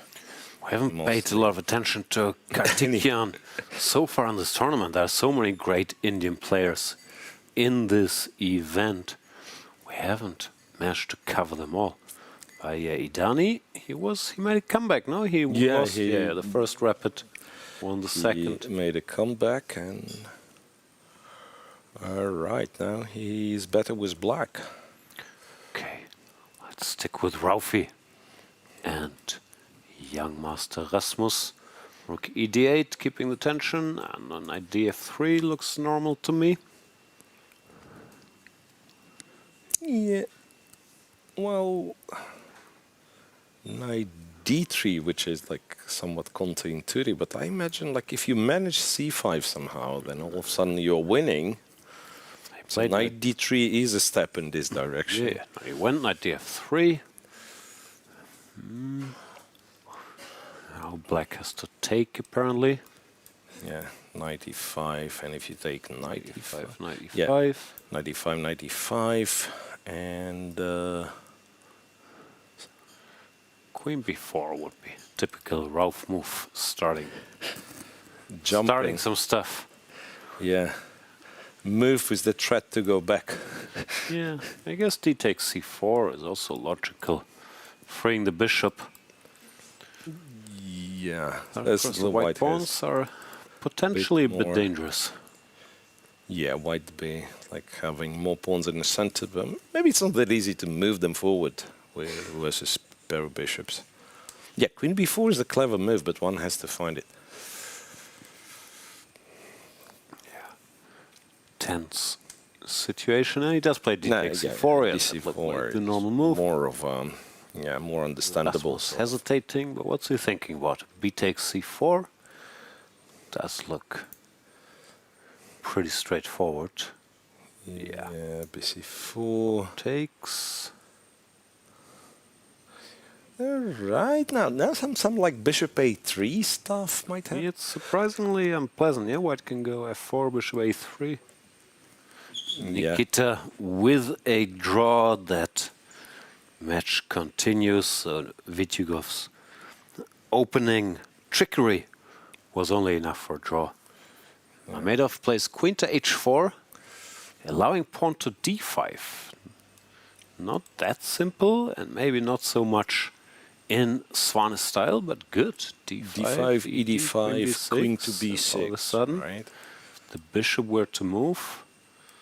The situation clears in knight white's f3 favor. is very important. Yeah, you attack the queen, go knight f3, trade on g7, go c5 or something. You're winning. Okay, maybe a chance there. d5, I'm not sure if you think of it. Maybe just play a move like f4. No, but he's gone d5. Okay.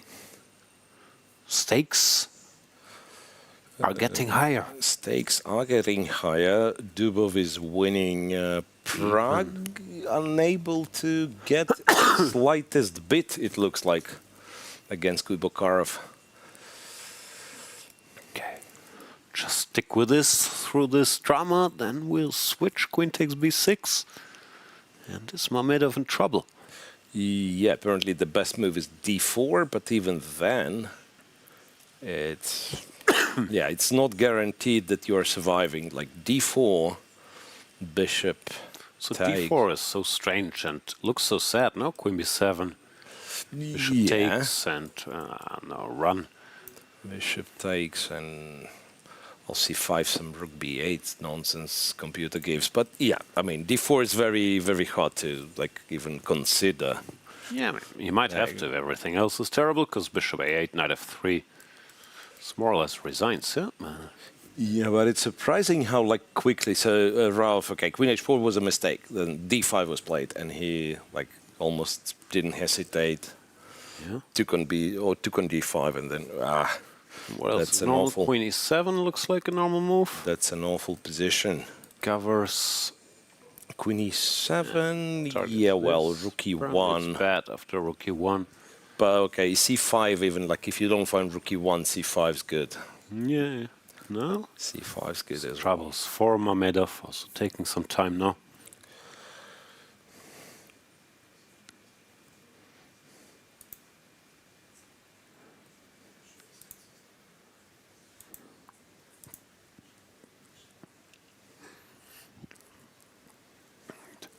Rasmus Svane, the older Svane brother, his younger brother Frederick is already in the third round, where he will face a certain Gukesh. Yeah. But Rasmus is still fighting here to join his baby brother in the next round. Right. Okay. No moves are being made, so let's go somewhere else. Pragg. Every time I claim match is over, Pragg's gonna win, I check again, the position is equal. So, Kuybokarov, amazing resiliency. Yeah, no, it's equal, and it's not clear what to. Like, how do you trick black in this position? Like rook on c5 is a bit awkward, but at the same time it can more or less easily return, right? Yeah. Bishop b7 is not a thing because rook b8 and right. Yeah, just rook b8 and we'll take back the pawn.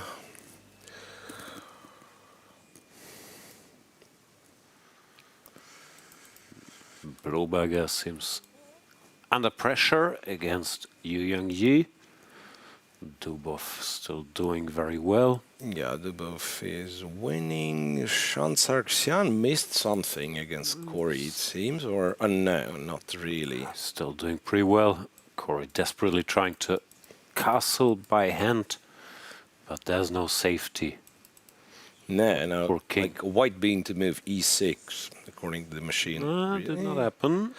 Bishop g2, like, okay, white's still better, but at least not winning immediately. No, it's not winning immediately. Let's continue the tour. Idani is still slightly better, but not by that much. Yeah. This we've seen. Queen e7, rook e1 was played, and Rauf is in real big trouble. Because not only are all these knight jumps threatened, but c5, c6 is also a very unpleasant positional idea. This one's awful. Yeah, Nikita Vityugov made a draw. Sargsyan and Rothstein keep expertly exchanging pieces. Grandmasterly. Michael Adams is winning. Is he? Winning-ish, but now this has to be winning. What's winning if not this? That's a question. Like if I just like shuffle I'm not again, sure how to win, but one day you would think it should be winning. Oh, no, bring the king after making a million moves.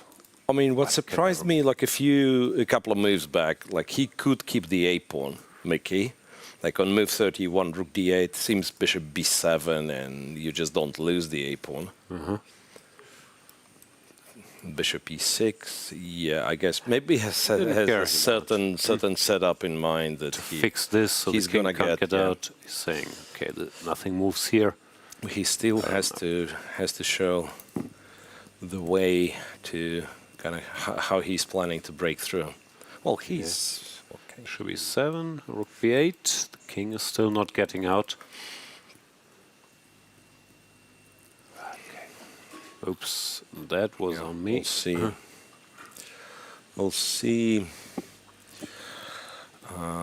Tubov seems like he's completely winning, according to machine. Kuybokarov is winning again. Come on, Pragg has blundered. What are you doing, Pragg? Pragg has just blundered. And this is a big one. He's missed a knight fork? Yes.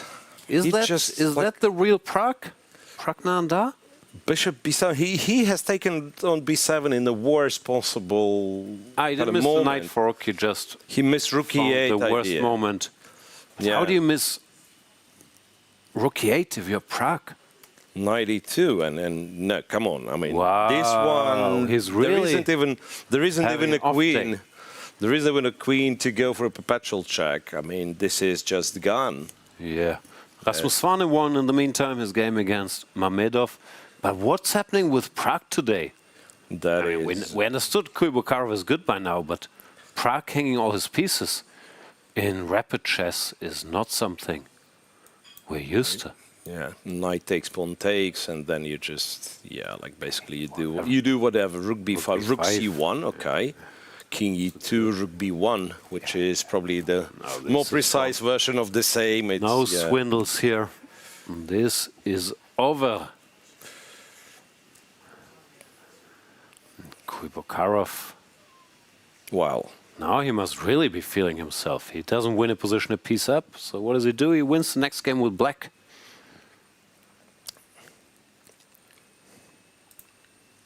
Doesn't mean the match is over. Pragg will have to come back by winning with black himself. Which is not easy, but not unheard of, especially with these rating differences. b3, a3 was played. Okay, This is just rubbing it in. This is over. Now bishop will come to e6. You can shake hands. Yeah, hands are shaken. So Temur Kuybokarov once again takes a lead. This time with black. No, he never taken a lead. Pardon me. I mean, it felt like he was leading the match. It feels like he's leading the whole match by now. Yeah, winning the black game. Winning the black game is definitely big. This is sick. So, what are we gonna watch if Pragg gets eliminated? We're out of stars. We're out of kids. There's nothing to watch. Like, well, we have Gujrathi. Yeah, I mean, let's not forget we have Gujrathi. No, I mean today. Today. Like in the tournament, we have plenty of kids and stars. We'll have to watch Dubov. I have to watch today, Dubov. I'll really make you watch Dubov. I'll have you watch. Okay, I mean, he might be done at the same time with Pragg. Now Dubov is winning. Now Dubov is, well, completely winning. Michael Adams against Cheparinov. Where is this game? I don't see this game anymore. Where is it? Okay. I'm still not sure if... should be winning for Mickey. But how do you win precisely? I believe... I don't really know, but somehow your king has to wiggle out between the two bishops and eventually get to b2. Yeah, somewhere. I mean, b2 would be nice. Final destination. But maybe just taking squares from rook will do. Bishop d7, bishop c5, king e7. Slowly, I feel like it's gonna dance out of there. The white king can't go very far because h3 needs constant attention. Okay, we can make some moves. I don't know. Yeah, Rudstein and Sargsyan still playing, nothing happens. Ivic apparently completely winning against Martinez Jospem.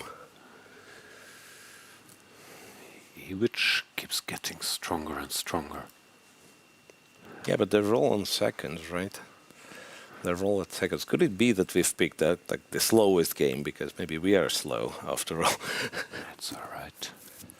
Yangyi is winning, it looks like, against Blohberger. Don't let this favorite come back, because once they do, they're twice as dangerous. Unless you're Kuybokarov, then you can let them come back as often as you want, and you still crush because them. They'll, yeah. As I said, that apparently Yangyi blundered something, and he's. Oh, you jinxed it. Of course. No longer winning. Yeah, all he had to do is give a check and then take on a6. He took on a6 immediately and blundered some rook c2. c7, but now white just waits. Yeah. Okay, very nice. Once your rook moves, my king moves. If I get this pawn, what do you have to show? Yeah. No, I mean, it's like strangely with four rooks, you don't even want this pawn that much because he'll be checkmated. Like, yeah, it's just there's no way of making progress, right? Yeah. Black is stuck covering the c6 pawn with two of his units. And the single remaining unit can't do that much damage.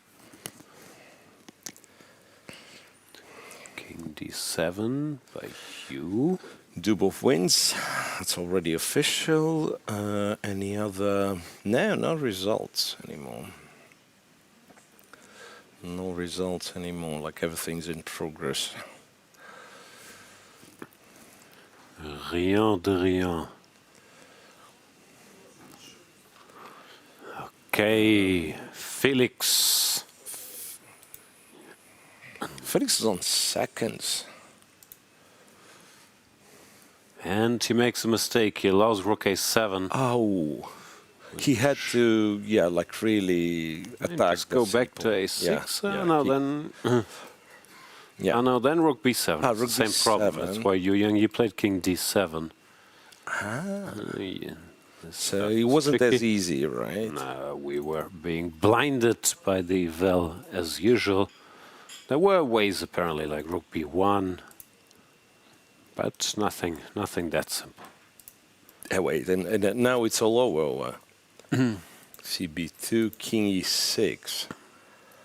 No. He didn't go rook a7. No, but now he goes in, right? He goes what? King f5. Here.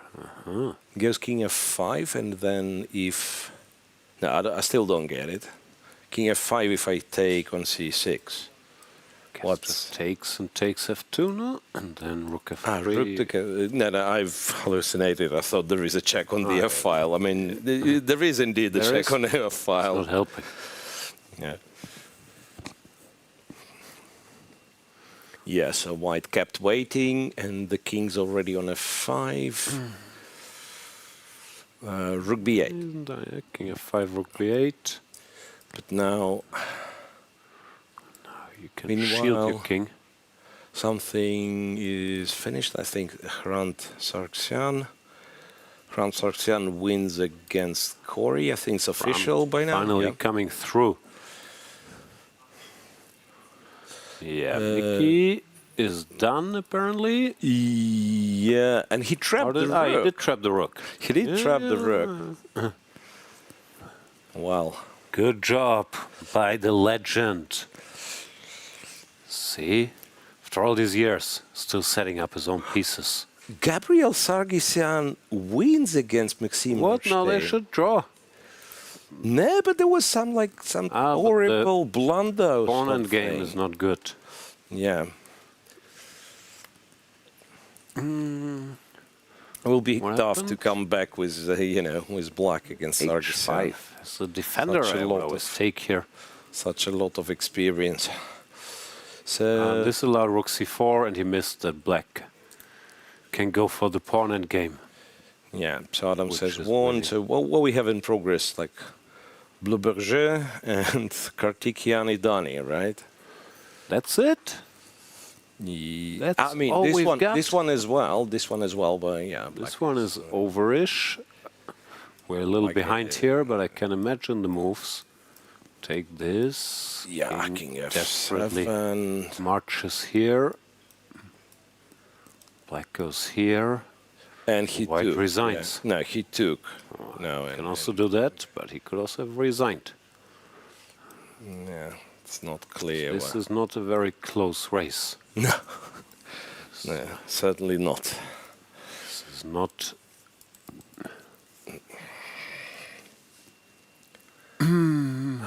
Idani Kartikyan's apparently a draw, and Blohberger is I don't know. Now it says like I've updated everything. Blohberger is back in business. Is back in business. I don't know. Even completely back in business. King h2. And he's not even worse whatsoever. He was like can try start back or win. Okay, this is a draw. Good job by Blohberger, hanging in there, hanging with Yangyi. So what's Gabriel calculating? King e5? I mean, you could do that, but... When what? In the Sargsyan game? Yeah. He did something strange? I thought he would just queen the pawn and was finished.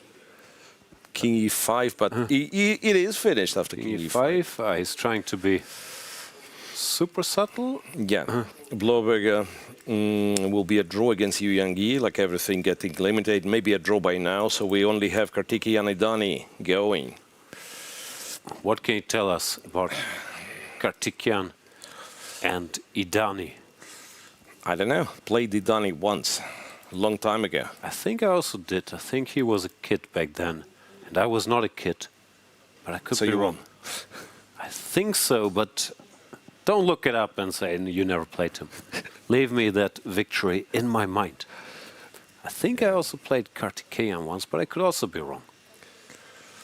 Right. So apparently, even like with the pawns on quote-unquote bad colored squares, you still can't do much 3 versus 2. At least Compi tells us so. You try, but I guess you have to go F4 what's the eventually. Way you try, yeah, and then you exchange, and then even this one is hard to get the king to leave that square ever, no matter what you do. And it's very hard to trap the bishop on an empty board. Yeah. I guess it's not forced any way to lose, like here. Yeah, okay, you allow F3, yeah, still you still stay here forever. Yeah. Ever. So it can be a long game, but... Okay, here we have to find F3 check. Probably which is manageable. This is lost. Here this is lost, yeah, like they just promote. Okay. Idan is gonna keep trying, but doesn't look like he'll get anywhere. No, I so mean, let's look at results. Yeah. Now, far less draws, let me tell you. Yeah. Kuybokarov wins against Pragg, this time with black. Blohberger and Yangyi is a draw. Dubov wins by Jingyao. Sargsyan, Sargsyan, that is, wins against Jorge Cori. This one's in progress. Swane wins with white against Mamedyarov. Vitigov makes a draw against Narayanan. Rodstein loses to Gabriel Sargsyan. Mickey, the Spider Adams, wins with black against Ivan Cheperinov. And then Ivic, the guy that I was claiming was winning all the way, he makes a draw against Jospem. Okay, so plenty of excitement. When we come back, this will be a draw, but it's going to take a while. Because, of course, Idani will try everything, but there's no way to win this position. So when we come back, it's going to be round number 2 of the 10+10 section.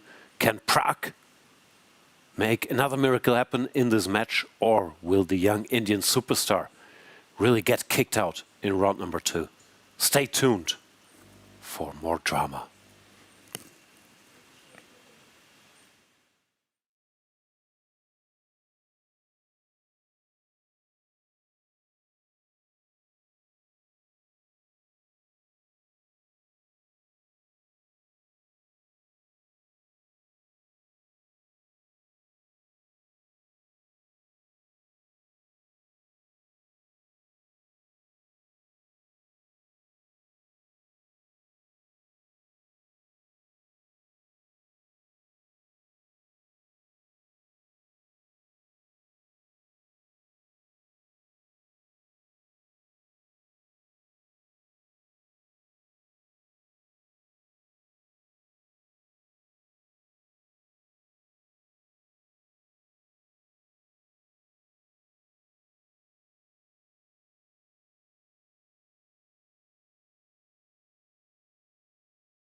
Are you ready to witness the most intense and unforgiving format in chess? A knockout where one mistake can send you home. This is the 2025 FIDE World Cup. From October 30th to November the 27th, the chess world gathers in Goa, India for 1 month of chess. 206 players, 8 single elimination rounds. With a $2 million prize fund, every round is a test of nerve. 2-game classical matches, rapid and blitz tiebreaks, and even Armageddon if needed.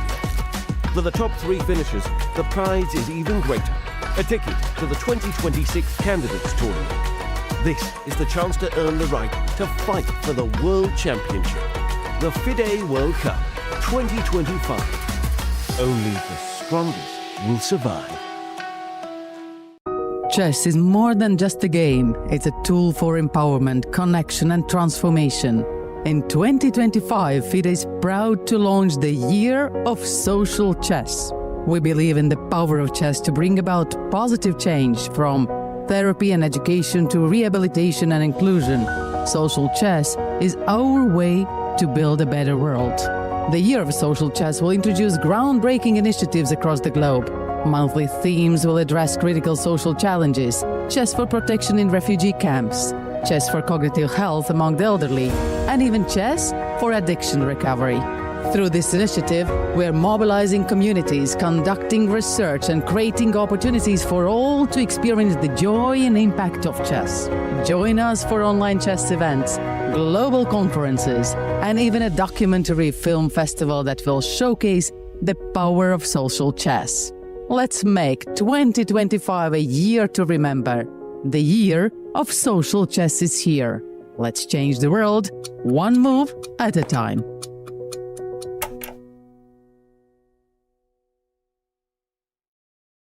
With Vidit Gujrathi, who just beat Faustino Oro in the tie breaks at the FIDE World Cup round 2.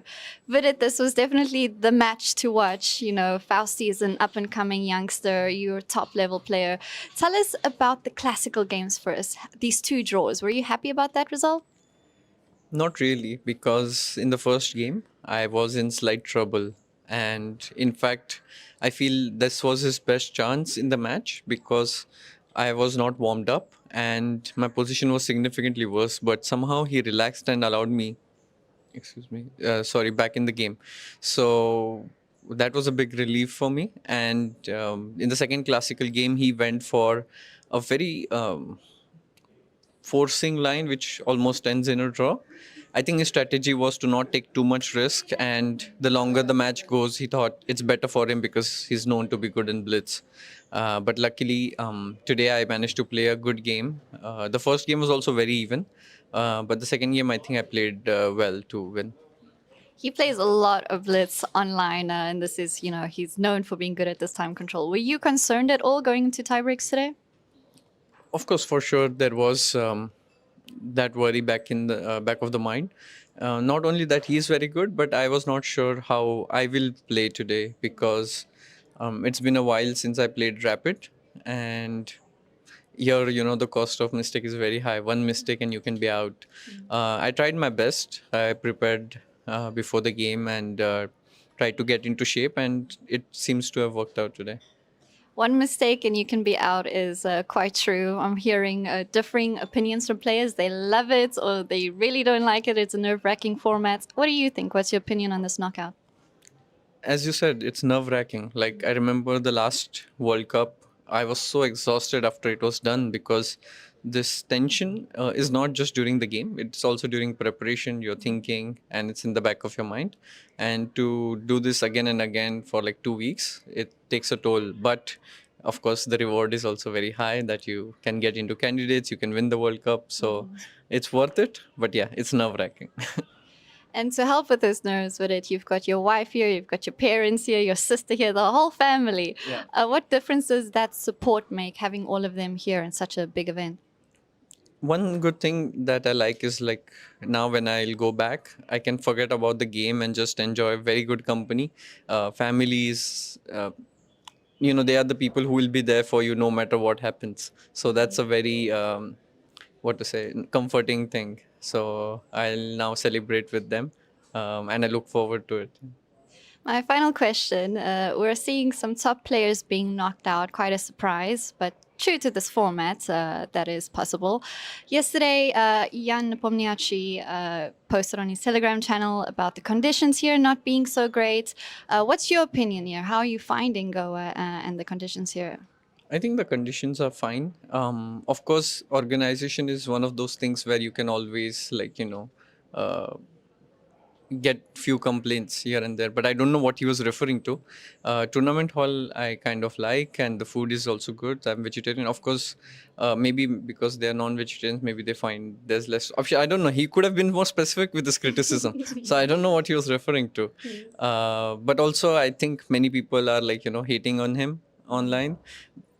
I don't like it. It's fine. Maybe he just lost and he was upset and he made this comment. So I'll give him that benefit of doubt.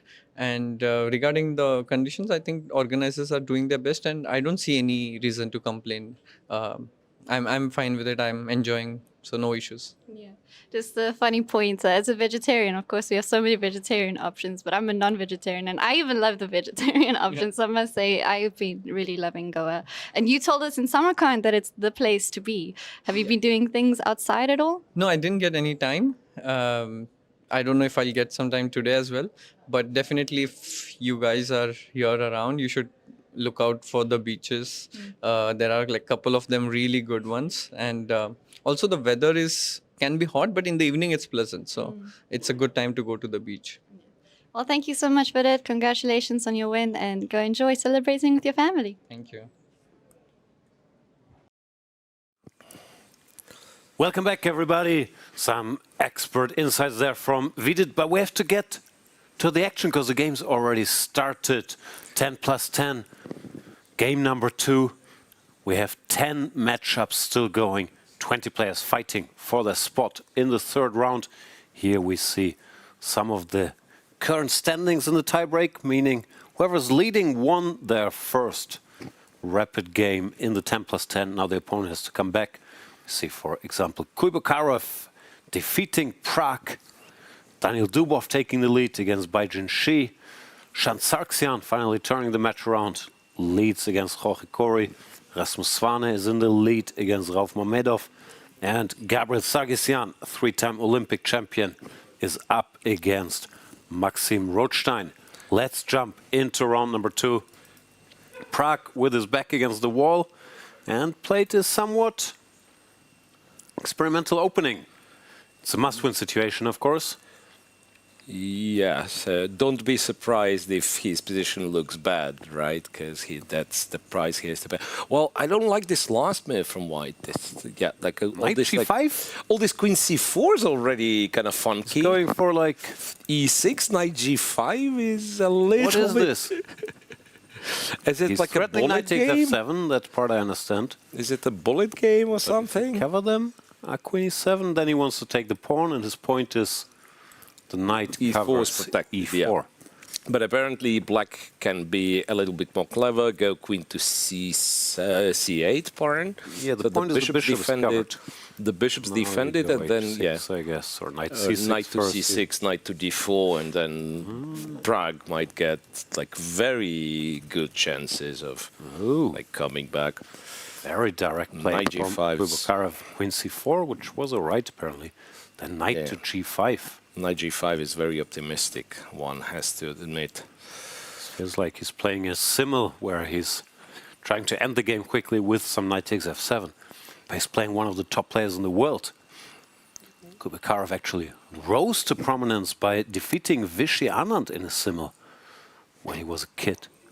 But now he's in the lead against one of the best players of our times. If he doesn't lose this game, he makes it to round number 3. But we're not there yet. Yeah, then let's do a little tour, I guess. Yeah, Yangyi with Blohberger was quite a big miss for Yangyi, not winning this one. He didn't win the last one? He didn't win. Oh. He didn't win. Why was I thinking he won? Of course, no, it was a strong rook ending. Yeah, true. Yes, he didn't win. Dubov won game 1 and now, for now, has no problem whatsoever with black. Kori plays some like reddish. Dubov is already stuff. much better with black, which is... What was How the do you do trick? that? Did he What play was the trick? Dubov Tarash? No, it was avoided, but d5, bishop f4, knight bd7. And knight f3 is apparently not a move, yeah. Someone has played queen a4 around 18 times here. I know that. Yes, and knight f3, bishop b4, queen c2, and now, like, just take the pawn. Especially under the circumstances, you take the pawn and you're a happy Pawn camper. For nothing, really. I don't know what. Computer says g3, b5. Okay, this is an opening disaster for Bai Jinshi. This match should be almost over. Yeah. And it means like you just take on c4, if e3, you still defend the pawn, right? You just don't give it. No, you don't see that pawn again. I mean, I'm sure knight d5 is not terrible either, but yeah, b5, a4, bishop b7. No, yeah, this just went badly wrong. Pleasant. Right, what else? What else do we have? Especially we are looking at matchups where one side has to come back, as in like Mamedyarov-Swane, for example. Yeah, I guess another Italian, or was it the Rui Lopez?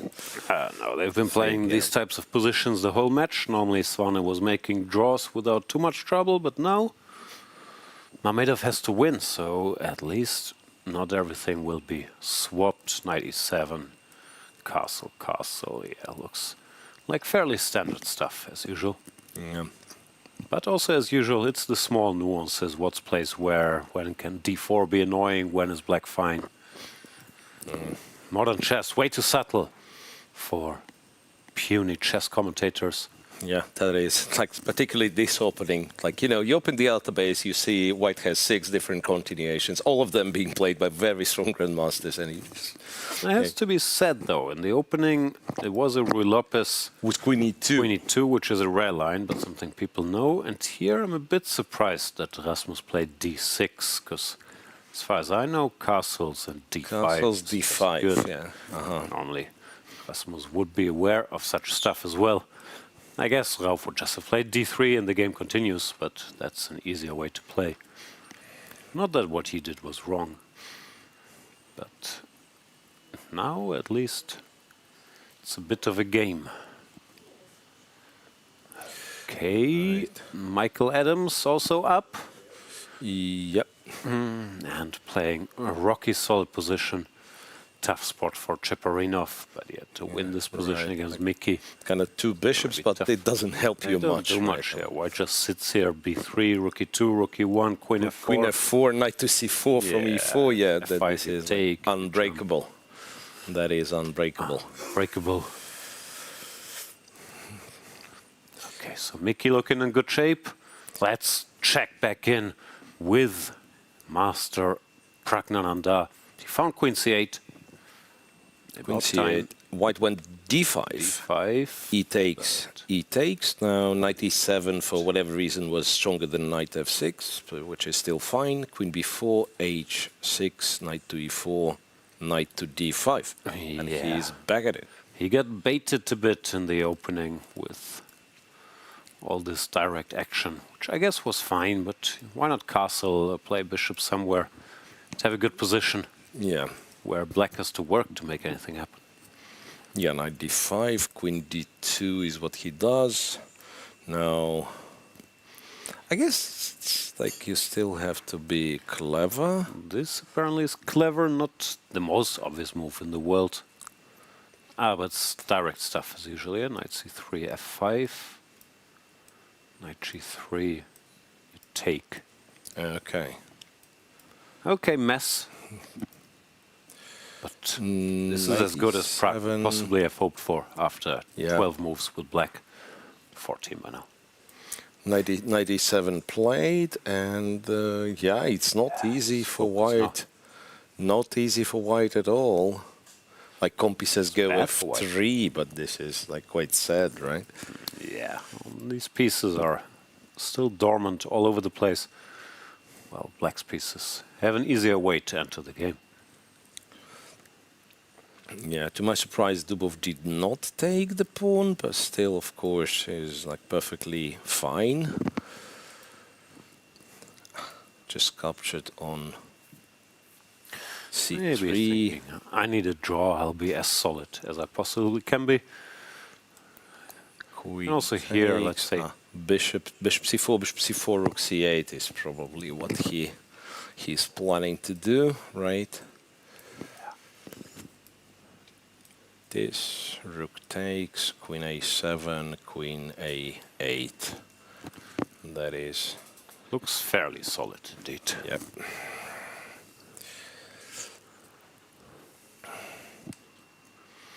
So Dubov almost through his too early. Stuff can always happen in a rapid game, but yeah, I'd be very surprised if he went on to lose this position. Former rapid world champion. When was it? 2018? No, 18, 2018 in St. Petersburg. We were working on this Magnus match together in 2018 against Caruana. After that match, he went on to become rapid world champion.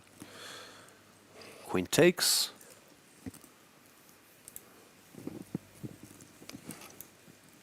Queen takes, yeah. Yeah, that's the line computer gives. Just take c4, give rook c8. Yes, you can also start with rook c8. Yeah, should be more or less the same. Kind of similar thing, but he takes first the bishop. Bishop takes, rook c8. Pin. Yeah.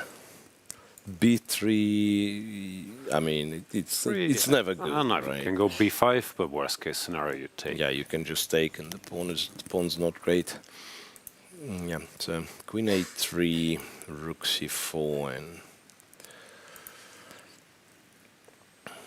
dc4. dc4 is a bit surprising. It's more ambitious, but yeah, not in the spirit of being as solid as possible. Still fine for black, but a lot more stuff can happen. Yeah. Now the queen's a bit awkward. Like, I actually really liked this rook c4 and getting rid of the queen's idea. But queen takes a7 apparently allows knight c5, and black is almost winning. Why is that? Oh, am I in the wrong position? No, he went queen a7 straight away, and now you get to play knight c5, and he's done it. Now I imagine rook d1, you just go, where do you go? Knight d5, we're threatening rook knight a8. d5 when we threaten rook a8. As simple as that. Yeah, it's actually terrible for white now. It's actually terrible for white. Yeah, I don't even know what you do here. Not much anymore. So, and queen a3 loses to knight d5 the same way. And you just trap the queen. Even here, there's nowhere to go. Yeah, so he could be the first one from the second tiebreak to accomplish 2 games. It's likely. Yeah, very likely. Kuybokarov is in a serious trouble, it seems, against Praggnanandhaa. Yeah, but knight g5, come on. Yeah, that is way too creative, right? Queen c4, right, it's a bit extravagant, but you can still play normal. Yeah. All right. So it looks like Pragg has good chances to get to the blitz portion. And I'll be careful writing Kuybokarov off. I already did that after the 15-10. I thought he had no chance anymore, and he did win the first one. Yeah, Pragg is also quite shaky. It seems like wondering this type of basic tactics is definitely. And even the position I have now, I can see computer says black is much better, but how obvious is that? We're not a pawn down. If something gets here. Yeah. The problem is dynamics, I guess. Here takes. C6, d5 stuff, yeah. And then this bishop is a bit sad all of a sudden. Yeah, the c1 bishops as well. Right? It doesn't have that many nice squares. Anybody from... Yeah, so Pragg's the only one so far with chances to come back. Out of all those guys who lost game 1. Mamedov's my boy doing? Worse. Oh, Mamedov's worse again. He's trying to mix it, but knight f5, BC, BC, knight f5, CD. This is a weird position now. Rasmus doesn't like weird. Likes clear. Yeah, he likes clarity. Guess white can't take because of the check. Yeah. But play some move. Queen f2. The knight goes somewhere, and then e4. Could you take on e5? Not clear, eh? Instead of e4. Knight e5, queen g5. Black is too active for all this, but no, this is still messy, and normally Rauf should be slightly happier with messes. In a messy position, yeah. Ivic is yet again outplaying Martinez. Ivic is too strong. Yeah, Ivic is strong, but somehow he cannot convert. Like he was seriously was completely winning at some point in a previous game. Yangyi, it's a draw. It's official. They play another one. Okay. Yeah, they play another. Kudos to Blohberger, because Blohberger is more than or outrated by 200 points, and yeah, he's playing him to a standstill. Yep. Come on, Rasmus, take on f5. What are you thinking about? This is 10 plus 10, not classical. It's definitely not classical. Definitely not classical. So there will be definitely more than one match, I gotta say, going forward. Because like Vityugov Narayanan seems to be fairly drawish, and they've made a draw in a previous one. Yeah, there should be some. He has taken. And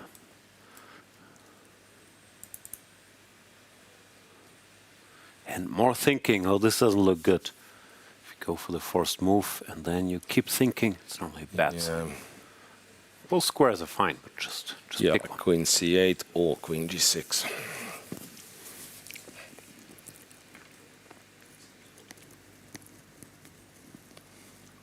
Okay, so he chose queen chosen. c8.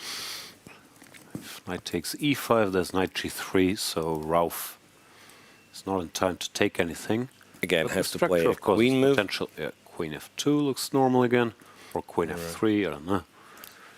Knight drops back to d6. Yeah, I'd like to play knight d6, then the pawn gets taken, apparently. Story continues, but this is a mess and Svan has very little time. That's true. Okay. He's only down to only 2 minutes. Yeah. So what we do? Do we switch to Pragg again? Because some moves more Pragg. More Pragg. Yeah, better than less Pragg. Yeah. Pragg and again, still better. It could be his last appearance. I mean, his last game, literally at this will tournament. Continue. So you think he's he could win, of course. Like he's better with the black pieces, but. No, queen d8. Like at least it's not that apparent. Like that black is just like winning. There is rook e1, for instance. There is, I don't know, some move like a5 to be able to answer c6 with knight b6. Yeah. Still some fight, but also Kuybokarov down to 2 minutes, and Pragg with the initiative is less likely to blunder. c3 plate. c3. He's trying to stabilize somewhat. c3 and Pragg relatively quickly plays a5. Good. Gives the bishop an extra option. Rook e1, bishop a6 now wants to jump to d3. Yeah, I'm getting a feeling something's gonna just drop, like too many. Jump will happen. Yeah, too many things hanging. Compy suggests rook b1 and claims that it's only 93 is not a -0.7. I have no idea like what it means. Yeah, knight f6 is a nuisance. Yeah, there is knight f6. Knight ef6. Yeah, knight ef6. This would be another chance. Rook e8 and to turn the tables. Yeah, but like rook b1 is way too transparent, isn't it? Like, it covers the pawn at least. So you can also go bishop c2 then finally. But no, this is not a thing you do. What has he played? Knight g3. He went knight g3, now... Giving up the dream of knight f6 tricks. Yeah, but I guess he also came up with some sort of a tactic so that knight d3, he takes e8, takes c7. Yeah, but c6 is an... but I guess c6 you have to be willing to go gf5, which is maybe not so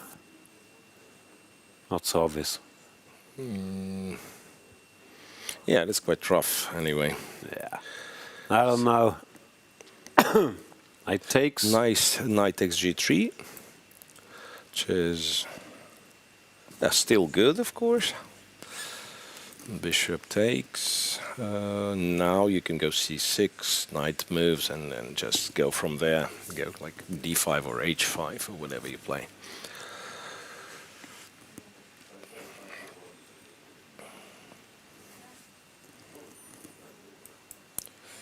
c6, knight goes to f4. Now queen b6 apparently is very strong. Just too active. These pieces are stepping all over each other. Queen here. Pawns will drop. The game will also drop, or I guess you go rook a3, but are you happy? No, I don't think I am. All right. Okay. This will be going to the 5+3. Almost guaranteed. I guarantee it. I've never been wrong. No. Except for the 5 times I called the match for Pragg earlier in this match. Okay, Dubov is completely winning. Shansarxian, no, still some work. Kori not going away. Yeah, some tricks still there. Ralph Mamedyarov maybe has a slight bit. His king is stuck in the center though, right? Like imagine all the same position with the king on g1, white would be much better. He doesn't care. The king will go. No, this looks promising for Ralph. Svane has to launch a desperation counterattack, but he's also very low on time.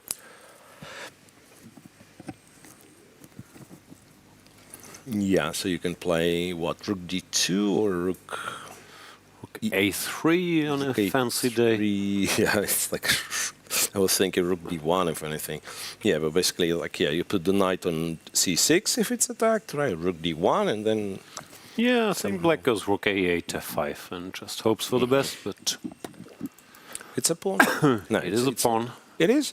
Yeah, it is a pawn. He captured on e5, right? And he moved something. Maybe a chance for Ralph Mamedyarov. I went rook d1. You were right. Still. What was that? c5. Whoa. Is that even legal? c5. That's too deep. Svane is still thinking in like weird positional categories, like as a backwards pawn. That's more important to have this knight. Like this illustration of a funny pin that there is like 2 pawns on the 5th rank, but dc6 is impossible because of the pin. No, but c5 just looks bad. I really don't like. c5 doesn't do anything. It seems. No, and it means his knight is no longer supported. Anyway, this point. It's a bar fight by c5. And Ralph immediately targets it. Really don't like c5 one bit. Yeah, queen g3, and there could be some. No, we have to start worrying about all kinds of jumps. And Ralph also gains like 500 rating points if there's jumping. That's true. Whenever the jumping starts, you're almost like tempted to resign because you don't see it yet, but he will get you with the trick. No, he will. Yeah, now apparently F5 is the move. But yeah. Also, time is running out. C4. Rasmus is focused on the other side of the board. Yeah, there's a feeling like... Now the jumps are... No, hang on a bit, but now knight C6. And, unpleasant. Knight C6. Okay, one has to find knight C6, but apparently there is no way to defend this knight, yeah. Yeah, okay, queen D5, then there's queen D5, knight E7, queen C5, there is D4. Yeah, knight B7, but how happy are you? Yeah. Still, let's see. Knight C6. Nah, I think he's gonna spot it. Unless he's too focused on knight G4 business. Which would be a mistake here, because then queen B4. Queen B4 check, defending the knight was a tempo. Yeah. F5, and black is fighting back. Yeah, quite a tense game that. Very tense. Pragg somehow, from what I see from, what do you call it, the evaluation bar, he's like, I mean, he's still completely winning, but like... White pieces are more active than they're needed to be, it feels like. How did they get here? Takes. Rook B2. Like rook B2 drops a slight bit of black's advantage, and then white could have gone H4, gone H3 instead. Bishop F8, only 0.5, but Queen F6 was a big, big blunder. Oh, he blundered the queen? Okay. Poor Kuybokarov, the match continues. Well, Queen C7 would have been only minus 0.4. Sort of back in business, yeah. Yeah, so it's blunder for blunder. But it's also, of course, it's so fatiguing, this format, especially playing as a top star. All right, so we have another, well, first Blitz confirmed, then I think Idani and Kartikian, they will reach the Blitz portion. After knight C6, Rasmus goes rook D8, the rook was taken, and now apparently queen E5, queen H4, basically the position. What's he doing? Why is he giving away all his pieces? I understand it's not great, but rook D8 can be taken. Maybe he missed that it can be taken. I don't know. At least you try knight b7. You are the coach of German national team, so you tell me, do they know how the knight... We will have to study the horsey. Vidyugov draw against Narayanan, so another blitz on the horizon. Sargsyan Rothstein got a little something with black, which is not easy, but it's not zero chance that he's coming more than back. a little something, no? These pieces it's clumsied up. Actually quite awkward, right? Knight b6. Oh, I didn't realize the evaluation was that big. So AB4 is the problem. So it goes king e2, and now Compi even like kind of fancies it and goes rook ed8. You know, gotta keep. Yeah. Just take the pawn. Yeah, take the pawn. So that is a chance, a sudden chance for Maxim Rothstein. Yep. No, we're not gonna stay here, so what else is exciting? Pragg won, Blohberger, Yangyi draw, Dubov is winning. Yeah, Cheparinov. Cheparinov Adams. Position's equal, but okay, not even the equal. The maximum. Yeah, Cheparinov at least like kind of, there is a chance, there is potential. There is potential that he'll win, right? Hang on, Dubov is still playing, right? So 6 games in progress. Dubov winning. Corey Sargsyan looks like a draw, but again, it will never be agreed, right? Corey needs a win. Never. Ralph comes back against Rasmus. Ralph is still winning. Rothstein much better. Adams, well, holding for now. And Ivic with Martinez. Ivic slightly better, but yeah, now we are getting to this, like making moves on seconds territory where anything can happen. So we stay with Mamedyarov and Swanov. Yeah, I think it will be over any minute. This knight on b2. looks far away from the action, and queen c7, d6, should just wrap it up. A5, yeah, like king f2, you can allow, like you have enough time to just run away with the king, or queen to c7, while he goes d6. Which should also not spoil it. Still slightly strange. d6, so what does black do? A4, I guess? Rasmus still thinking prophylactically, like rook d7, block the pawn. You don't have time, push the a-pawn. Okay, it is fairly hopeless, no matter what he does. But he went rook d7. Rav goes queen e4, which happens to be the strongest move in the position. Yeah, like the instinct of a blitz player. ICC, baby. Yeah, that was... He is a legend, but okay, this position... You don't have to be the legend to convert, Even with my instincts, I would be confident. Queen b8, I would instinctively play queen b1. Then after rook b7, I would push. Instinctively play d7. Yeah. Yes. Let's see if Rauf but Rauf similar doesn't look instincts. at backward moves. Queen c6, I suggest. Maybe not a great move. Not terrible, I guess. Or even king f2 doesn't look hopeless. Yeah. But Rauf just Took on cashes b2. in. Also not terrible, exactly. Yes. Check. So rook. King goes. Queen takes rook. And there is no perpetual. And there is queen f5 for white. Whenever you stop giving checks. Okay, yeah. That we is can stop torturing Rasmus here. This will lead to the 5+3 portion. Both guys strong blitz players. Looks like Dubov managed to make a draw out of his winning position, but draw is enough. That is sufficient. So Dubov will advance. Sargsyan still has to work. He won the first game in this tense match against Jorge Cory. But it is not over yet, even though Cory lost 2 in a row. Cory lost two in a row, yeah.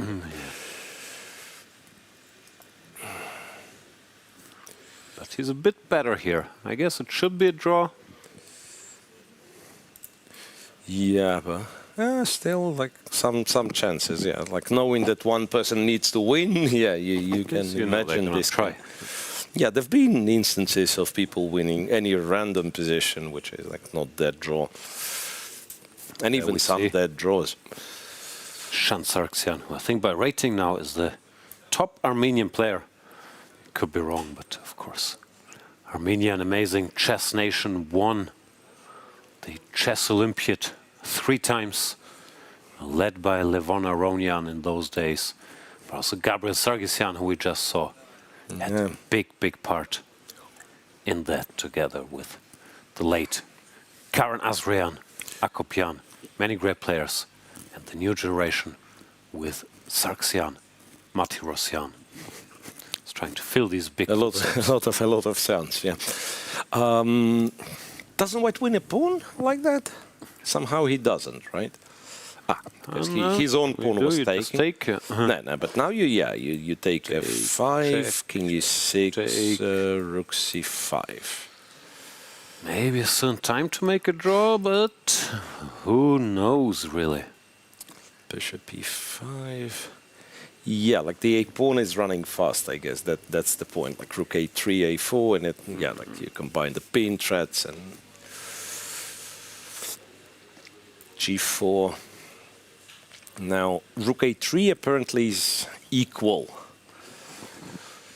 Played. Yeah, rook a3. Now rook and I guess the king moves and you just give a check, right? Keep checking.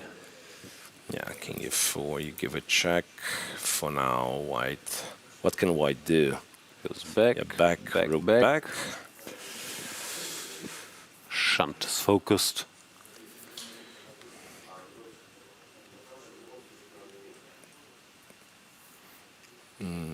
Can you escape this sort of... Yeah, you kind of could go in king e2 and to the first rank, but do you want to, right? You have to. You can't repeat. Yeah. Yeah, this is endless harassment. Yeah, so Sargsyan very likely through. Dubov a bit kind of bothered by the fact that this game is still going, like Dubov's game, but it's okay. He didn't wrap it up very cleanly, but he was never in trouble either. Yeah, that's true. Rothstein is still better, but, or maybe even like winning, but couldn't really like get through immediately. Adams is holding, but still like holding in some really weird fashion, very weird fashion.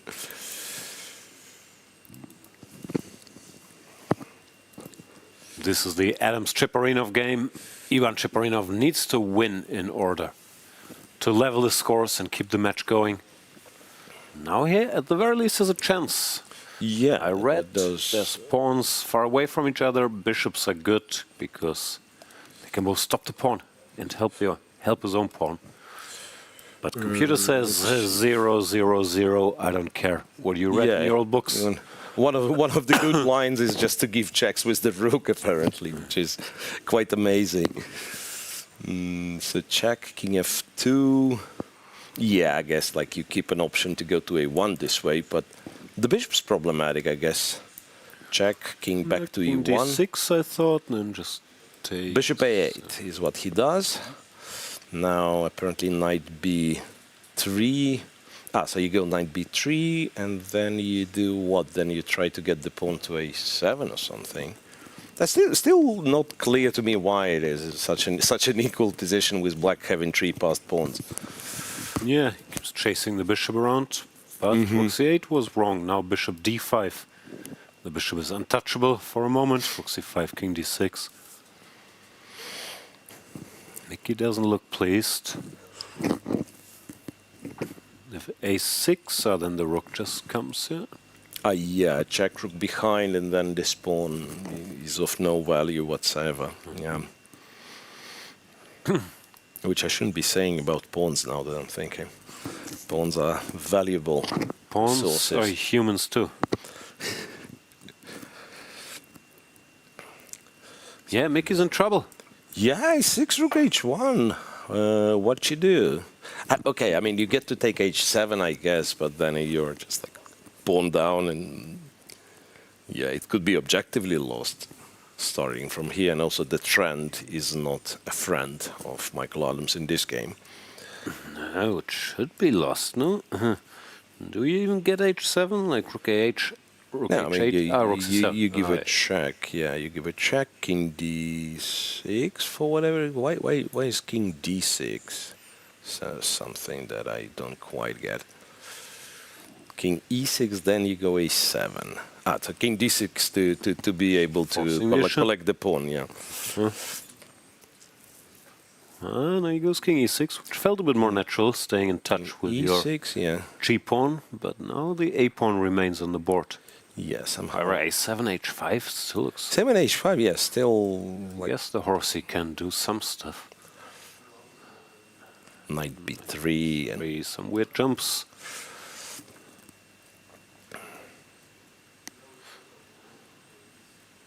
Michael Adams, a legend of shorter time controls, but here I think he lost on time. Oof. So Ivan Cheparinov strikes back with the black pieces, and this match also goes to a blitz tiebreak. We got a lot of matchups going to overtime, no? Pragg, Kuybokarov, Blohberger, Yangyi. Okay, Shant is still working on avoiding it. Guess Kartikeyan Idani. Yep. Svane Mamedyarov. Yeah, a lot. Vityugov Narayanan. This one, maybe. How many matches will be decided? Like, I mean, let's make it the easier way. So Dubov, wins the match. Advancing Dubov and maybe Iwich, maybe not. Sargsyan is losing now, according to what I see. Is also committed to overtime. Yeah. Maybe it's just Dubov and everybody else will play blitz. What a waste of time this 10 plus 10 round was. Dubov would not agree with you, but all the other folks, yes, they could Dubov easily... is very disagreeable. Very opinionated young man. Hang on a second. We said Ivic, but now it seems that if anybody, it's Martinez Jospem. Jospem is better all of a sudden. Oh, well, he was, and then he's back to...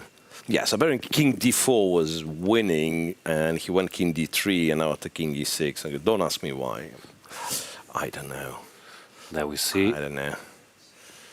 The legend of José Eduardo Martínez Alcántara, online legend, who, played this match. So first game in this match was a draw, as all the other games in this match, to be fair. I'm very thankful to Jospem, because he participated in a chess streamers poker challenge last year, which was very helpful to get some participants.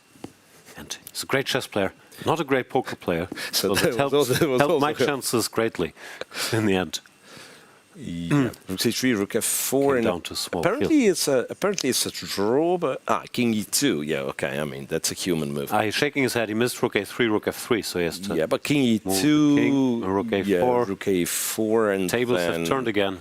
Not really. Yes, it's a draw, but not really. I mean, you just I guess go King F3, and it's quite a draw. Yeah. Your Rook kind of has squares. It's not really passive, but it is. Also, there's the G pawn, and as we've studied, the G pawn is one of the worst pawns to have. True. Still A pawns though. It's a dead draw. Who are we kidding? No, not a dead draw. I shouldn't say that, but draw. What else is still going? Corey making another comeback? No. What do you do? He misplayed it. I don't know. I mean, it was apparently very tricky, and somewhere it was complicated all the way. Somewhere in a time trouble. D4, and now Rook A4 is a very unfair move, picking up a bunch of stuff with check. Rook A4, G7, check. G4. King F3 is still a draw. That's still a draw, but not more than that, right? No. And we are shown Sargsyan Rothstein. Okay, let's check that one. Is Rothstein winning? No longer, according to machine. He no longer wins. He somehow dropped an exchange, and so kind of last minute changes to those tie breaks, and there will be a bit less. There will be a bit less people playing the blitz, but there still will be plenty. So we don't know yet, but it looks like Gabi is back. You gotta make moves though. Yeah, gotta make moves. Last one he made on like 3 seconds. Rook F8, well, don't quote me on this because the digital board suggests Rothstein lost on time. No, which is not the case. See it with our own eyes. That is not what happened. Yeah. He's getting close to it though. No. D5. Planning to give a check on D2. Then a check with the bishop eventually on D6. Okay, so knight F6, knight's getting to E4, right? F6, nice move. Gabriel Sargsyan working on some mating nets even. Now King A3, the king escapes, knight comes to E4. This looks completely winning for white all of a sudden. Yeah, to be honest, now it looks like Rook D3. Okay, you just go knight E4, I guess, right? Oh, well, there is Rook G1, King H6, Rook F7. How do you stop Rook H7? Oh, okay, there is G5. Bishop G3, I guess. That's G5, yeah. You can go Bishop G3 right here, right now, or one move later. Dubov won in the meantime, so he is through. Rook G8 is what you do. G8 and make a draw. G5 and then the pipette. Yeah, you go with the pipette. To the next round.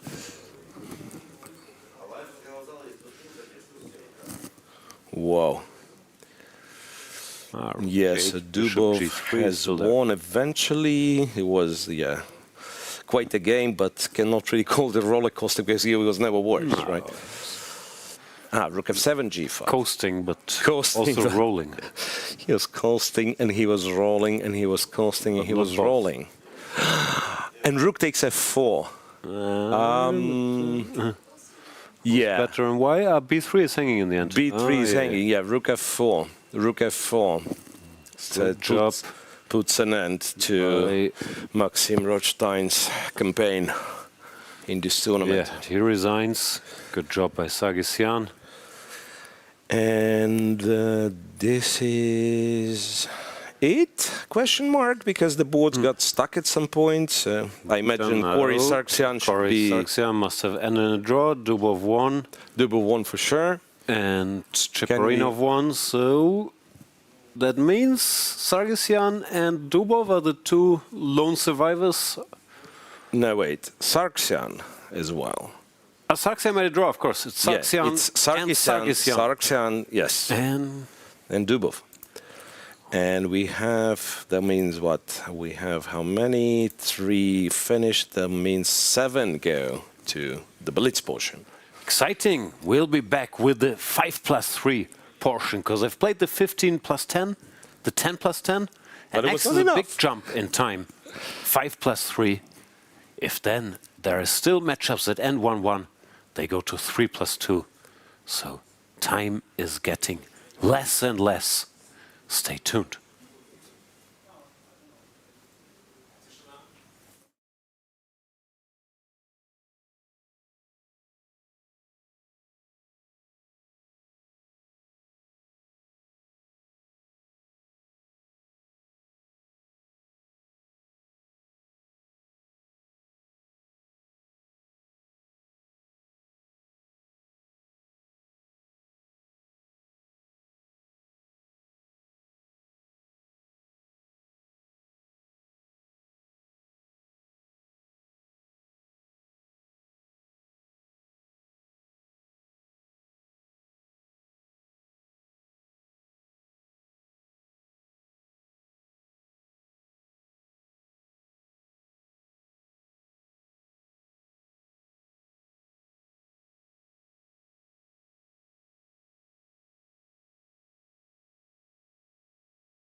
Welcome back, everybody. 7 matches on our tiebreak day.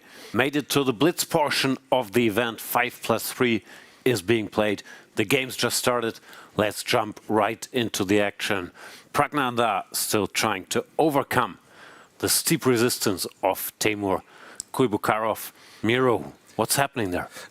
Well, with some quirky move order, they've reached the reverse Carlsbad or the exchange Caro-Kann position. You prefer, I don't know what way you prefer, but looks nice. Looks nice for Pragg. I believe this is a good position.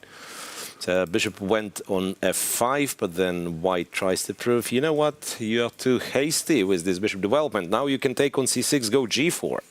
Whoa, so aggressive. Can you? G4, H4, I mean, all the good stuff. Guess you can. Queen a4, then rook c8, and we haven't achieved much. Yeah. Take and push. Yeah, so that is the plan. Takes, push g4, bishop e4, and interestingly, it's not h3 and f3 and h4, right? Yeah, like Compi was giving castle, and this one somehow... Castle is strange. Then I have time for h6. Yeah. Saving my bishop. That's too complicated. Anyway, it's a blitz game, so probably we won't have too much time for normal long analysis. He plays queen a4, which looked normal, but rook c8 covers everything. Yeah, and rook c8 is also like quite unnatural. Well, interestingly, Compi says you could play bishop... What was that? Bishop d6, and if knight c6, you go a6. Too complicated for a blitz game. But cute. Yeah, rook c8 played a tempo. Who does this? Other games, nothing too crazy. I guess you could call this funky position that Jospin plays against Ivic. It's a bit crazy. We'll get there in a minute. Let's see what Pragg does next. And you've mentioned this before. This is a very tough round for every player because you come from playing 10+10, which is still sort of a relaxed time control, to 5+3, which is pretty much a blitz game. Yeah, so like the way Pragg is thinking, you can only allow a couple of those like longer things in this blitz game.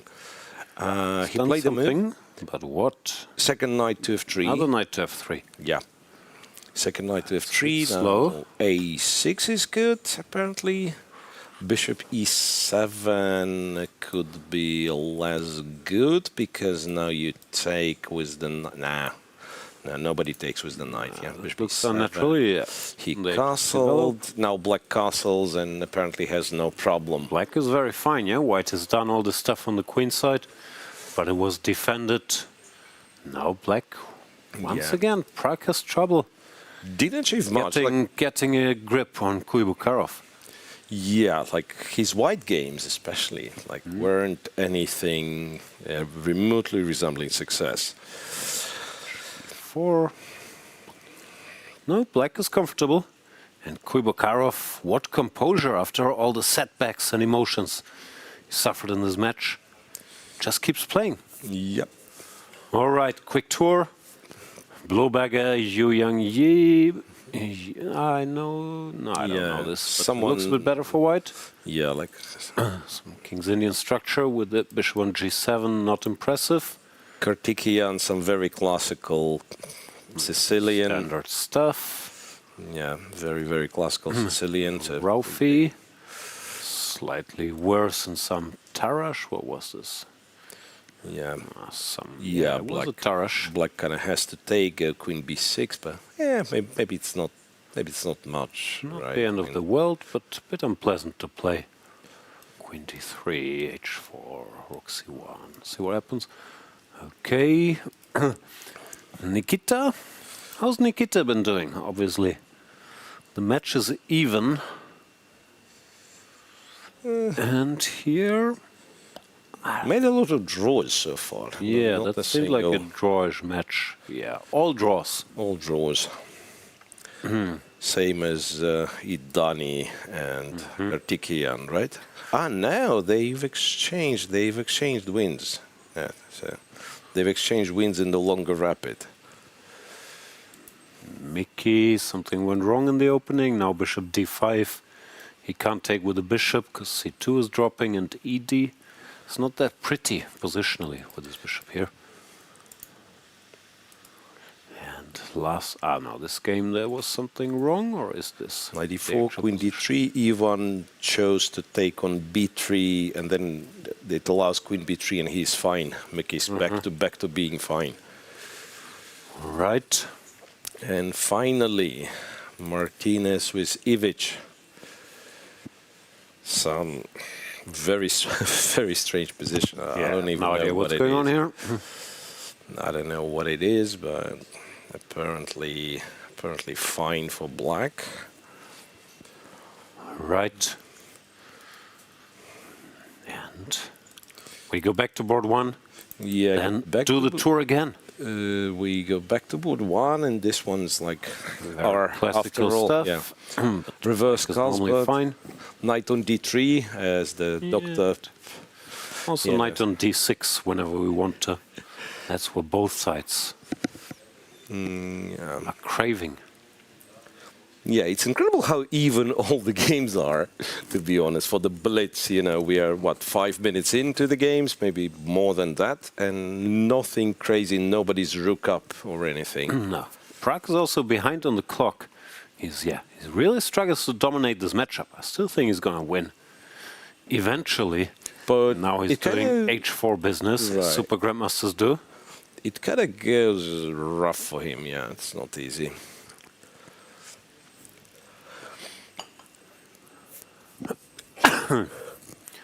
Yeah, I always struggle in the positions like that with two sets of knights. Like, I know one knight belongs to d3 for white, to d6 for black. But change the e4 and e5 knights so both sides can be happy.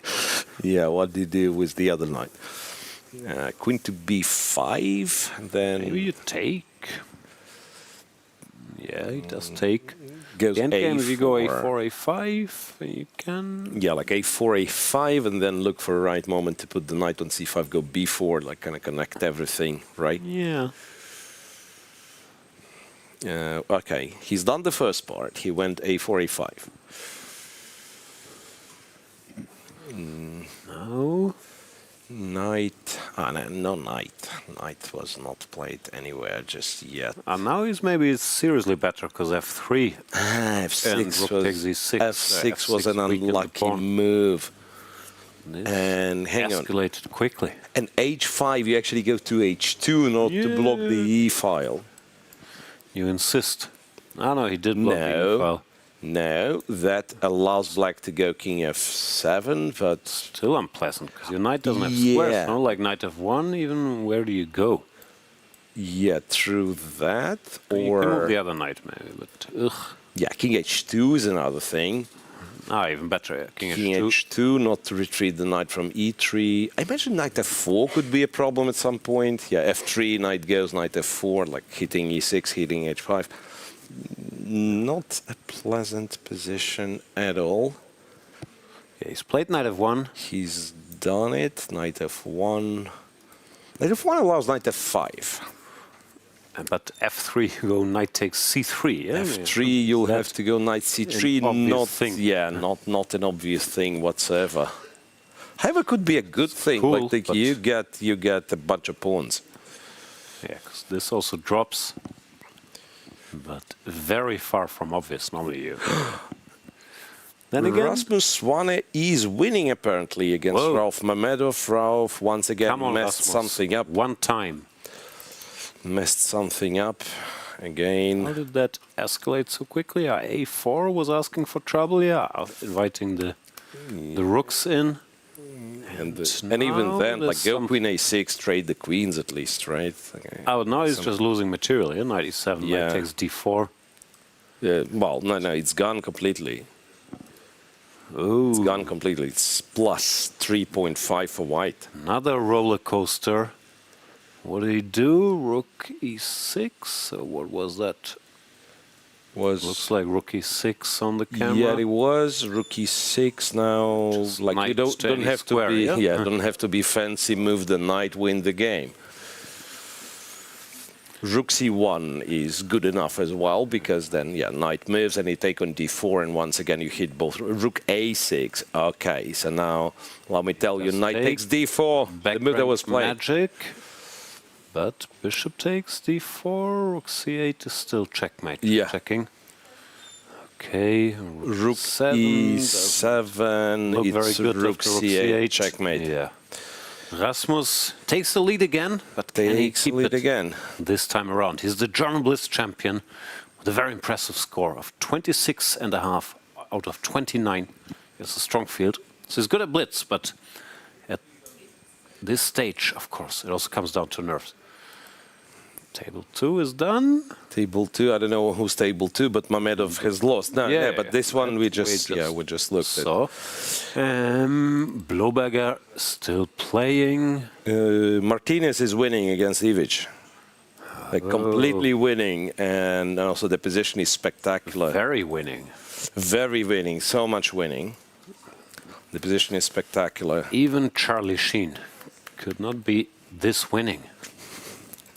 Bishop c6, bishop f4, oof, that looks... Many an option. Rook e8 doesn't look terrible if you want to keep it simple. Yeah. How did the king end up on d4? I believe we've missed like a huge chunk of action, but it's still quite winning as far as I can tell. That is, yeah, as winning as it gets. King d6. Oh, king is walking to c7. That is, there it comes. King to c7, and that would be it for the first game in this match. Ivic has seen enough. How's Pragg doing? Nikita is in a Pragg big trouble, winning. aka he lost. Nikita Tugov is losing, and then back to equal. I don't know what's happening. King g4, he was. Pragg is completely winning. Should mention he collected an exchange, and everything goes. Yeah. So it's his first lead in this match. Yeah, will be the last one. Now, well, with Nikita, I just seen the compy claiming that he was winning because Black blundered badly and he could have won, but Narayanan could have won. Now we are back to... Should be a draw, even though... Oh, is there a pawn dropping? Rook d4? Unpleasant surprise. Maybe no longer a draw. No, it doesn't look like. Winning. Doesn't Not look easy. like. There's this famous Kasparov short with E and G pawn, where it was a draw at one point, but generally you win this. Yeah, King f2, and then you advance the G pawn, and this whole construction kind of starts moving forward, right? King f3 and Rook f5. Grinding upwards, yeah. Yeah, is that the only one going? Puyaidani, Katikian, another draw. Cheparinov, Adams are still playing, but it's a Josh Rukan game. Yeah, that seems to be the only one going. Yangyi with Blohberger. Yangyi is winning. I don't know, maybe the game is done by now. Blohberger put up a great fight, but now also falling behind. Let's watch this. Narayanan trying to convert. Rook f4, King g5, and he's still being a little tied up. Yeah, that's a little bit annoying, this one. He gets something wrong. Yeah, like, I mean, at some point you have to make sure that, you know, yeah, so Rook f6, King g5, and you drop the g pawn, and is it winning or not, right? And if you try to hold both pawns, it could be problematic. Like King g5 it's still apparently winning. Rook f8, and then the king is cut off, and you run with your own king. That's what he does. Play, and then, okay, long side. Not long enough, as we know. Long enough. King d6, King e7. Yeah, that's fine. Just King e8, King f7. Yeah, you have a square on f7 as well. Right. The king's too far. The king's too far. Check, King e7 and King g... King g6 makes a draw, Jan. Whoa. King g6 is a draw. Wow. So king d7 was winning, king D7 and we then go you to e8, so that you have And king e7 was a terrible blunder. Now after king g6, it's a draw. So there's a very, very long side. All of a sudden, rook d8. So let's try to king explain. g7. If king d7, you're threatening e7, so there's no time for king g6. We don't have the analysis position. board. Yeah. Yeah. Okay, doesn't matter. Rook d2 check. Check is the only check was the only option. Now he's lost now again. he's lost again. Rook a7. He had to go. Yeah. Whoa. Rook g2 and now Great king f5, king f7. Now it's over. King f5, king f7. King f7 this is it. Yeah. Wow. Rook endgame tragedy. Oh, but with so little time. Too many rook endgames. Yangyi, who I said was winning against Blohberger, couldn't win. I don't know if computer was lying to me. Maybe he couldn't win. Blohberger keeps hanging around. Maybe no, he could win. He just missed it. Missed it. There we are. There should be a draw, even though with little time. Of course, there's always potential. Blohberger thinking about it. Does he worry about e6? He goes king g7. Nothing wrong with that, of course. Yeah, this can last for quite some time. g1. You wait. He waits. Okay. Yeah. Not that much white can do, frankly, but... Rook f6. Yeah, king g7. Look for... I mean, yeah. Aha. Okay, So trying rook a3, rook e3, rook e3, and then h4 will always king. drop. Wow, Yeah, already? just goes rook h1 immediately. Wait king for the goes guy and, to do and something. check. It's And fine too, of here, and attack again. Check. Okay, try rook Here. a7, king g8. Whoa, he doesn't go king g8. I thought he had found a pattern, but now he goes back to waiting there. Which is Rook also b7, fine, of course. waiting move. Yeah, it's all fine. It's all draws, but yeah, like at some point you have to watch out, right? For this, like e6 and king goes in. Rook h1. The problem is that h4 always drops instantly. So You really don't really win with the king on g3, right? It's just very little to do. Rook h1 g2. back. Guess. Okay, whatever. The problem is you can use your rook to free the king, but then the rook does nothing. Or if you put the rook on a7, then the king can't get out. Rook e3. I don't know why he keeps changing it up. Leave that rook where it was. Go to e1. Yeah, but now in all honesty, like what do you even do? Okay, king g7. Now he's gonna go king f2, and rook h3 runs into e6, right? So, but I think we've been here. The rook has enough squares here. We've been here. We've been here before. King g8 he normally does, which is fine. f5. Nonsense. No.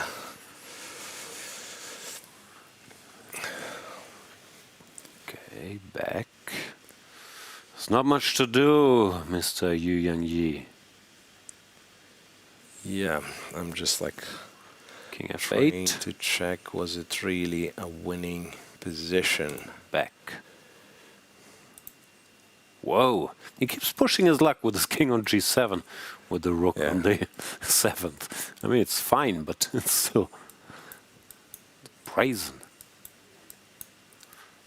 Also, how many moves have they been doing this stuff? Not so long, because f4 was 84 f4. Okay. 84 f4 now. Oh, and something changed. He gave the e-pawn. Yeah, he went e6, but still the king is completely cut off. So you can't really. Who's do playing much. for a win?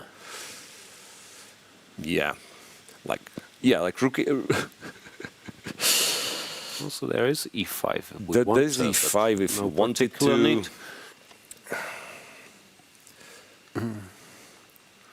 Rook f1 check. Yeah, like where do you go? Rook h1. Time to start pushing. King d4, I do not necessarily approve. Oh, rook d5, checkmate, almost.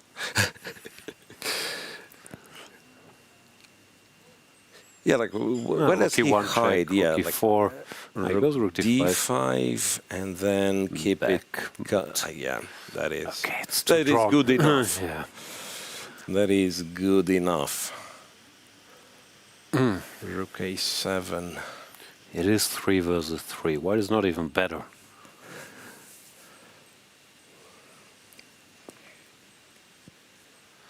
But Yangyi. Yangyi. No. King e5, and then you go. Yeah. Basically, you just wait. Well. This was like maybe a bit clumsy, yeah? Yeah. It was a bit clumsy because now it's a check. Hang on a second, King e5, and then some f5, King f6. You know, I mean, this one's this shaky. Like, I guess it's still a draw somehow, but normally the g-pawn will decide. King e5 is a win. Rook a4. Oh, that was unnecessary. King f6. And I mean, it's a Lucena squared, you know, Lucena in 3D in Dolby King surround. h7, yeah, or King h6. h6, I don't know, just to be closer to the h use pawn. the umbrella. Hang on, hang on. More drama? More drama. King h7 was a... that we've learned about. Why King did you put h7 the was a better... h7? No. There is King h7. That was unnecessary. Wow. Poor Blohberger was finally ground But down. what a grind. Yeah. What a grind by you, Yangyi. So, let's break down what the results we have. Kartikeyan, draw. Pragg won. Yangyi won. Kartikeyan draw. Rasmussen wins against Mamedyarov. Narayanan wins against Vityugov. Then draw for Michael and Shaparinov. And Ivic loses to Martinez Alcantara. So the second game should follow quickly. And then we will see how many of the players we have left for the next portion of the Blitz. There's no Armageddon yet. If there are 1-1s in this round. There will be 3+2s. There will be 3+2s. So, well, what's the math for this? We started with 27 tiebreaks. Correct. More than half, 17, were done after the first rapid. We had 10. I forgot by now, but only 3 out of these 10 were decided in the second rapid. Yep. So now we are with 7. It's very unlikely that all 7 will be done, to be honest. No, that's almost impossible. But we have a bunch of decisive results also with Blitz, of course. You get more decisive results. Pragg is finally in the lead. In the match, yeah.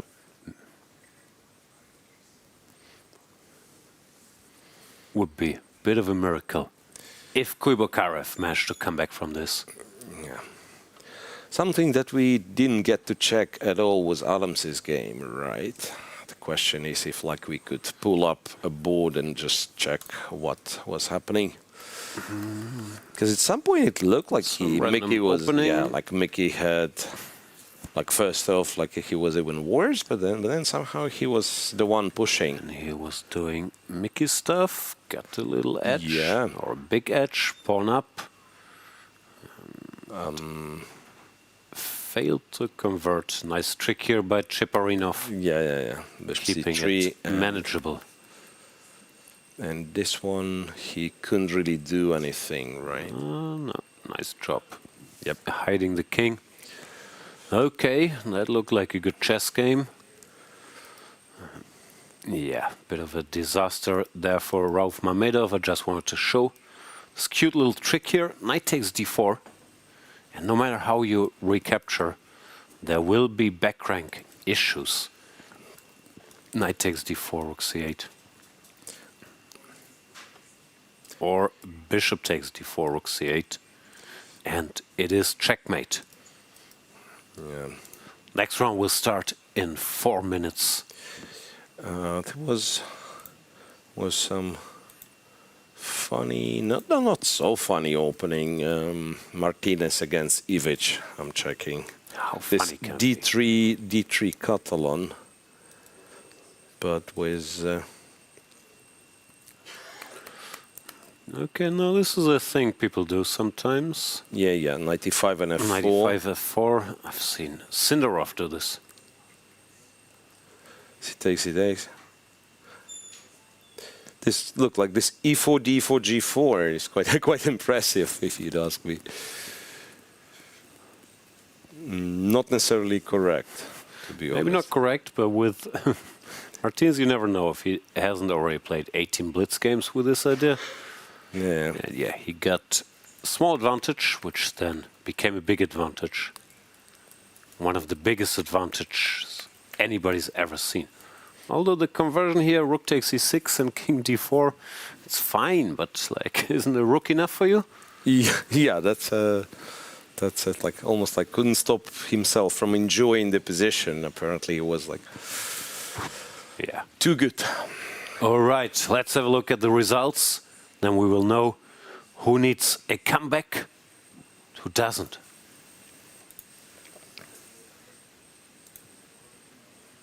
Do we have all the results presented to tell us? you. Yeah, so Kuybokarov for the first time trails in this match. He needs to come back. Yangyi won this long endgame grind. The scores level for Cheparinov and Adams. Corey and Shansarksian. They're done, right? That we are, the results for all the tiebreaks, Results for all the tiebreaks. So this one's gone. Kartikian and Idani still playing.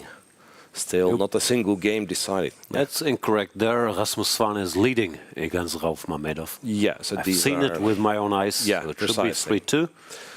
Narayanan is in up front against of Nikita. Ivic Martinez. Yeah, strangely, Shansarksian and Jorge Corey made it into our tiebreak list. Snuck in there. Snuck in. Security. They're no longer playing. Right. Where's Speaking tough of security? Some linguistic dilemmas. Is it snuck or sneaked in? Because both apparently, from what I know, both apparently, snuck is what I would go for, but apparently both are acceptable. Strangely. I could go for a snack. You know, so it's Schrödinger's verb. It's sneaked? Sounds so wrong. Sneaked. Sneaked? Anyway, somebody done something. He's a snuck or... Not a first language, but I've watched many snuck films. All right. Kuybokarov, can he do the impossible? Can we yet again, after a great match, no matter how it ends, against? Can he pull a Pragg in this game too? Yeah. By beating Pragg. Probably lift Pragg, but that's not going to be enough. No. Yeah, that's not how you win a chess game. No. So Kuybokarov in a must-win situation now. And so is Blohberger. So is Blohberger. That was tough. He was basically a draw. Just don't allow this king d6. Play king e7, rook d7. Stop it. Rasmus Svan needs a draw to overcome Rauf Mamedov. We've been in this situation before where Mamedov with white needs, we have been here before. Pragg needing a draw goes knight e7. That is a bit of a surprise. Trying to recall what other crappy Spanishes do I know to surprise Mr. Kuybokarov. And that looks like it worked. Yeah, so there is c3. I don't think I've ever looked at this. Probably Pragg knows what he's doing here, more or less. You guess you go d5 and then you argue. This all made some amount of sense. Yeah, that's what's happening. Still looks like Pragg has too much time. He's clicking too many random openings. Oh, that's a great strength, of course. But the wealth of his bag of crappy sidelines is very, very impressive. It's not just Pragg. Arjun also has a deep back. Arjun sometimes is even more impressive, like straight going for straight up bed lines because he analyzed them well. What they all understood, I think, is compared to this obsession with correct play from the even older generation, the Kramnik, Anna, and Leko, who are, of course, great heroes. that in a practical game, if you decide surprising first, it doesn't matter that you're playing the best moves. Yeah. Which of course is also nowadays, with computers being so strong, you can't just get away with playing the best moves and getting your idea in, which you could in those days. Okay, so queen goes to h5. Not necessarily how one would play for a draw, to be honest. Yeah. Okay, I think it just tries to surprise and not so much to make it try. Okay, that's Pragg, who, with a non-loss in this game, will advance to the next round. Yangyi, is he finally overcoming Blohberger? More Karlsbadian stuff. Very solid, Yangyi. But of course the game goes on. Idani against Kartikeyan. Somehow we didn't follow this match much. Because they were normally all drawing the draws. games. Normally they do draw. Svane should finally get a draw. Rauf is doing Rauf stuff. He's somewhat shady Italian. But can he overcome Rasmus Svane? The German machine. One more time. Yeah. H5, strange decision. H5, G5. Well, good though. Kind of computer approved. You could go to D7 now. You could go knight G8. Compi says, which is like at least knight D7. I understand you're gonna aiming at knight C5, and you know. Also, has someone told Rasmus that it's not a horrible idea to make some moves? Like Rauf plays some random line and he's sitting there thinking, trying to figure out. Aha. So Rauf is on 522 out of those 5 minutes that he started the game 240, like trying to figure out the subtleties of the G4 Queen E2 Knight F1 setup. Just make some moves. Black is better. Yeah. Well, ended up going to D7. So now you have Bishop E3. You have. I don't know. You have something. He's gonna make some random move, but quickly. Yeah, D4, Bishop E3, H4. No, that's what he uses his time advantage to his benefit. He's also thinking D4. Yeah, of course, fighting with knight C5. He's doing something. By the way, C5 now seems to be clever. C5 looks good. Yeah, like while white is not coordinated yet, you go Bishop C5. B7 looks normal, but then knight G3. And Svane is doing. Come on! Play one normal move. Knight df8, yeah, it's all very beautiful, but just, get some pieces out. Make a draw. Bishop e3, knight e6. No, it's too positional to my liking. He sees this f4 square, he can't think of anything else. No matter what. Yeah, knight f8, knight e6, knight f4. Also, if d5, what's your knight doing here? That's a big question, yeah. That's a big question. Maybe then you go for Petrosian type thing. You go knight f4. And then other knight to g6, and Okay, so that one's still tense. Yeah, but I feel like Rauf's gonna get a chance. Will he take it? That's another question. No, but if he gets a chance, he normally takes it. If it's his position isn't too bad by then. And Narayanan, put the queen in the corner. Nikita has this nice square on d5. He should be a bit better. Yeah, Nikita, well, at least gotten something. Kuybokarov's game, I don't even know what to say. I guess Pragg is cruising. So Nikita similarly, what happens in there? Yeah, like they are getting stuff swapped. ED5 from what I can see, and then knight jumped to.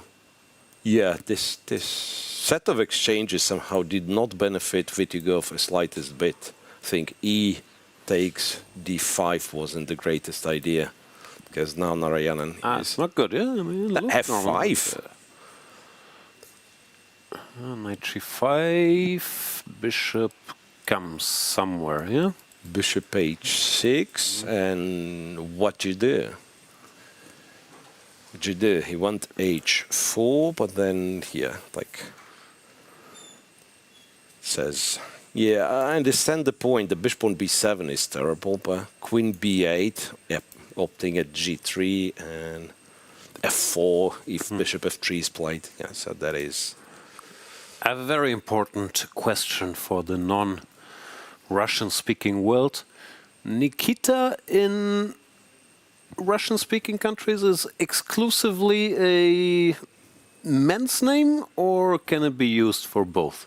No, it is men's name. Yeah, so to say, has nothing to do with the Nikita movie. Yeah, exactly. That's of course why I'm asking, because this is La Femme Nikita, a famous movie, but every Nikita I know is a guy. So. Yeah, yeah, precisely. That is sometimes, yeah, there is this type of confusion. Why did they make this movie? Confuse all of us. Yeah, Queen G3. Well, we are back to position being equal. Apparently, after Bishop F3, Queen F4 was very strong. Like takes Queen G3 is only good for a draw. But again, like good for a draw, White has to go Queen A4 in this position. I guess. Sorry, where are we? I got confused. Yeah, like in the current position, like White has. Yeah, that's Compi tells me. Queen A4 started attacking some random pawns, and probably Black has perpetual. You know. Yeah, so basically Black is not worse. Black is not risking, it seems.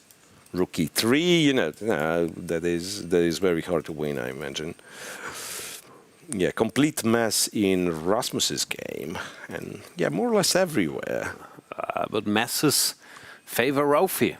Rasmus, why don't you develop the pieces instead of moving them all over the place? Now, this match will continue forever. Well, not only it is a mess, it's apparently just +2. Yeah, it's also bad. Yeah. I'm getting frustrated E5, with my boy with all this H5, knight D7, knight DF8. Yeah, from what I can see, one player castled, the other didn't. The other did a lot of knight moves. The other player did not castle, and it's better to be castled when the center is getting open. Also, one player played quickly, other spent a lot of time. If only you could win more than 1 point in a chess game, that would be the game where Ralph. Here comes the desperate counterattack, but Queen E4 will just. Yeah, ED6 is. I mean, if ED6 is good enough. Yeah, just C4 is not a big threat. Queen E4 is. Yeah, no, this is crushing. We're going to overtime. We're going to overtime of overtime of overtime. Yeah. Queen E4, no, come on, there's just no move. There's just no move. Kuybokarov, at least he kind of tries. No, it's not like over yet. The pawn on C6, you know, it's very hard to see how he gets there, but like at least there is some potential. At least there is some potential. Yangyi is, yeah, like much better, but also safe with Black. So okay, no longer much better. Computer changed opinion, but yeah, but like, how do you lose this one? It remains to be like a serious question. It's like Idani is finally gonna break the draw streak. Maybe stuff could still happen, but this bishop on B6. Bishop on B6 we discussed is not. This in the, I think, Fredrik Svane game in the first round. Yeah, it's not the most proud bishop. Be a happy camper. Now apparently F6 just crashes through. F6, G takes, and you can take with the bishop. Don't ask me how these tactics work, but it does. Yeah, I guess you just have a check then. Rauf completely winning, as in +5 after E takes D6. Yeah, so such positions, Rauf does not forgive. Knight D5, yeah. That I do not forgive. No, there's just no move. There's just no move. Rook B8. Doesn't seem. So the only problem White has is like which one of like 5 winning moves to choose. But Rauf is qualified to choose the good enough move.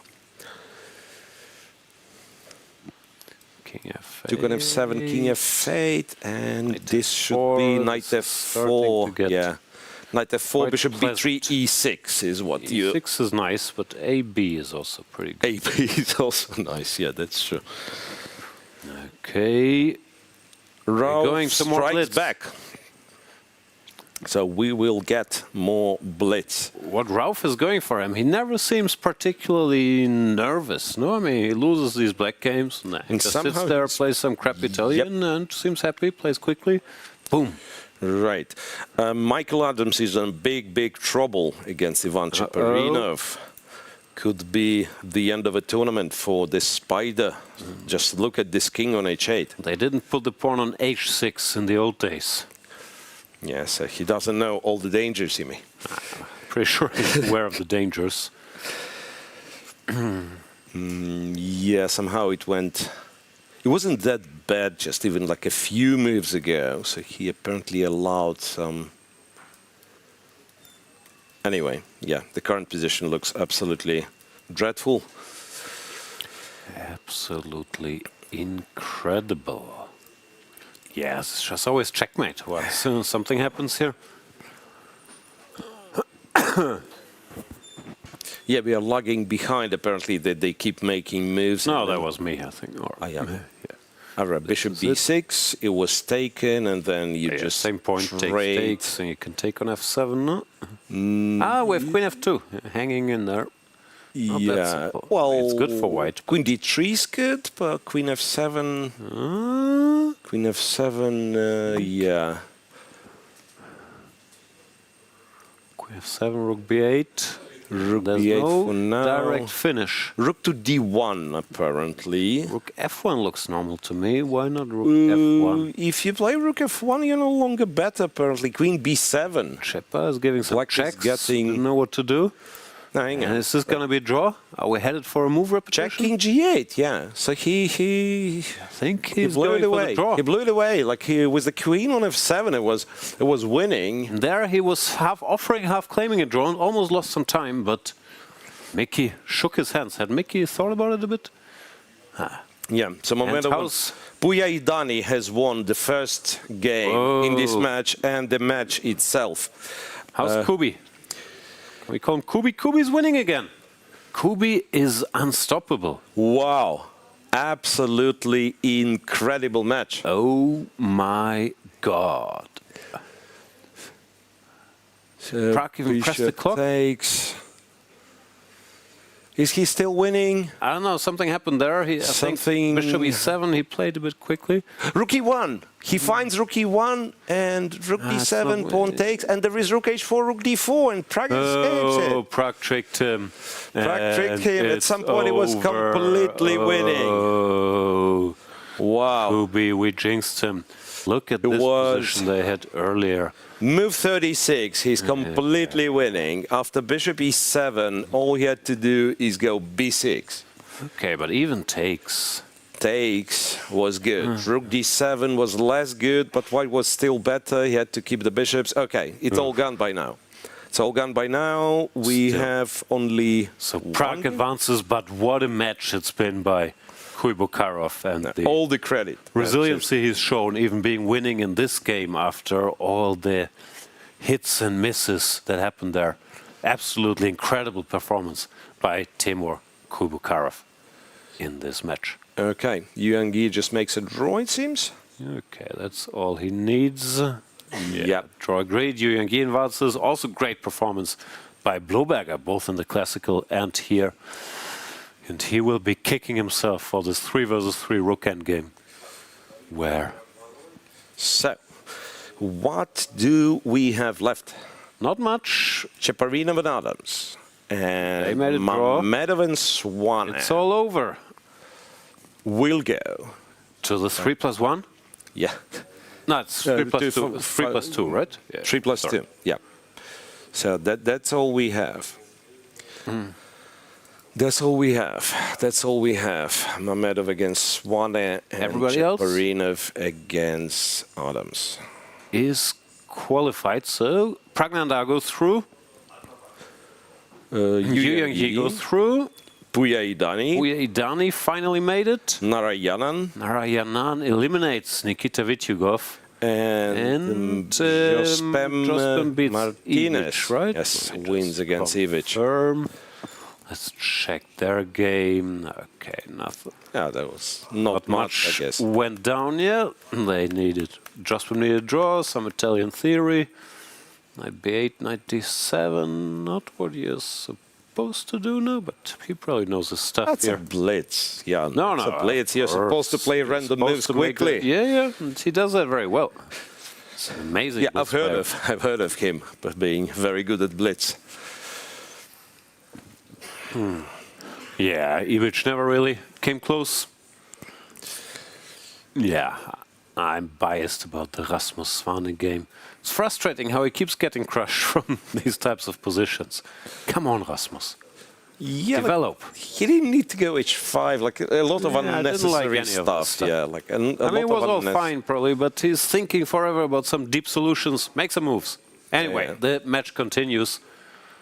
Yeah, Rav. Yeah. Oh wow, Bishop H3 was way too optimistic, I want to say. Here there was the chance to go Bishop G2. Cute move. Right, but yeah, okay. It's random stuff. But that would have been nice. Anyway, they go to 3+2. Mr. Nikita somehow like escalated quickly. Completely butchered his position. Yeah, Rook E3. Well, that is. Yeah, tough. Everything like completely fell apart. Tough end to the tournament for Nikita Vityugov. Although, yeah, also Kuybokarov's game though, like we didn't check. Like I mean, we probably should have checked in. Okay, if not in great detail, maybe. Excruciating detail. Yeah, he kept kind of. He got this end game, and to his great credit, I'm not sure everything was good. No, not at all. He managed. So F5 from Pragg was a terrible move, I guess. Kind of. So far, Pragg was more or less in control, but now it goes downhill. Rook E2, apparently, big blunder. And F5, big blunder. And he probably missed Rook A1. Yeah, he missed Rook A1. Now, Bishop F6, King E8, Rook D4. So it wasn't really like he outplayed him, but Pragg lost the threat for a move or two, which is what happened to Pragg in this match. He blundered occasionally. Yeah. And then Kuybokarov had the great chance to win the game right here. There was this tactical way with B6, Bishop F6, BC, the pawn queens, or the more prosaic way with Bishop takes E7, Rook takes E7. And now you target the pawn and you win, eventually. But what he did also look very good, and of course you get excited when you spot Rook D7, Bishop F6, Rook A8, checkmate. Yeah, King Pragg, F7. to his credit, found the only move after hesitating with King F7. Now no longer was so simple. Yeah, and then he went for this idea, thinking he's still winning. Rook B1, he missed. Takes stakes, Rook H4, Rook D4, the pawn stopped, and Pragg is through. Yeah. Let's look at the results real quick. Then we'll go for a quick breather, and we will be back with a 3+1. 3+2. I keep saying 3+1. You used to play those title Tuesdays. Yeah. Aren't you? It's 5-0 now. Okay, no breathers. The tournament will continue already. Okay. Here we have the results. Pragg is through finally. Yangyi made it. Sargsyan continues to sneak into our results table. Get out of there, Shant. You're in the next round. Yeah, Kartikeyan loses to Idani. The first decided game proved to be the last one. Swan and Mamedyarov. Can these guys make a trading draw? wins, each winning with white. Nikita's out. SL Narayanan advances, not to be confused with Srinath Narayanan, who's never played the World Cup. I hope that's true. And Jospin also is through. Jose Eduardo Martinez Alcantara. So we have two games, which I will start right now. Dva matcha, as we say in German. Precisely. So games 7 and 8. That's quite a lot of games, I have to say. No, wait. It cannot be starting right now because I don't have games 9 and 10 for the day. Oh, and Rasmus, maybe this is good for him. He can start with black. So it's not like he needs a draw to wrap up the match. So no extra pressure. Still plenty pressure. And he's probably still trying to figure out, how do I get a game against these devious, rough Italians. Random movesets in the gioco piano Italian, Yeah. But of course, but Ralph just plays, and he plays very well once he gets plays really well. Rasmus, to be fair, to be fair, super precise. Specifically for the blitz, like some long plans, and Ivan seems to be. What's he thinking about? Looks like there's some. How didn't I win regrets. this +4 position or whatever it was? No bravery in his eyes anymore, only sadness.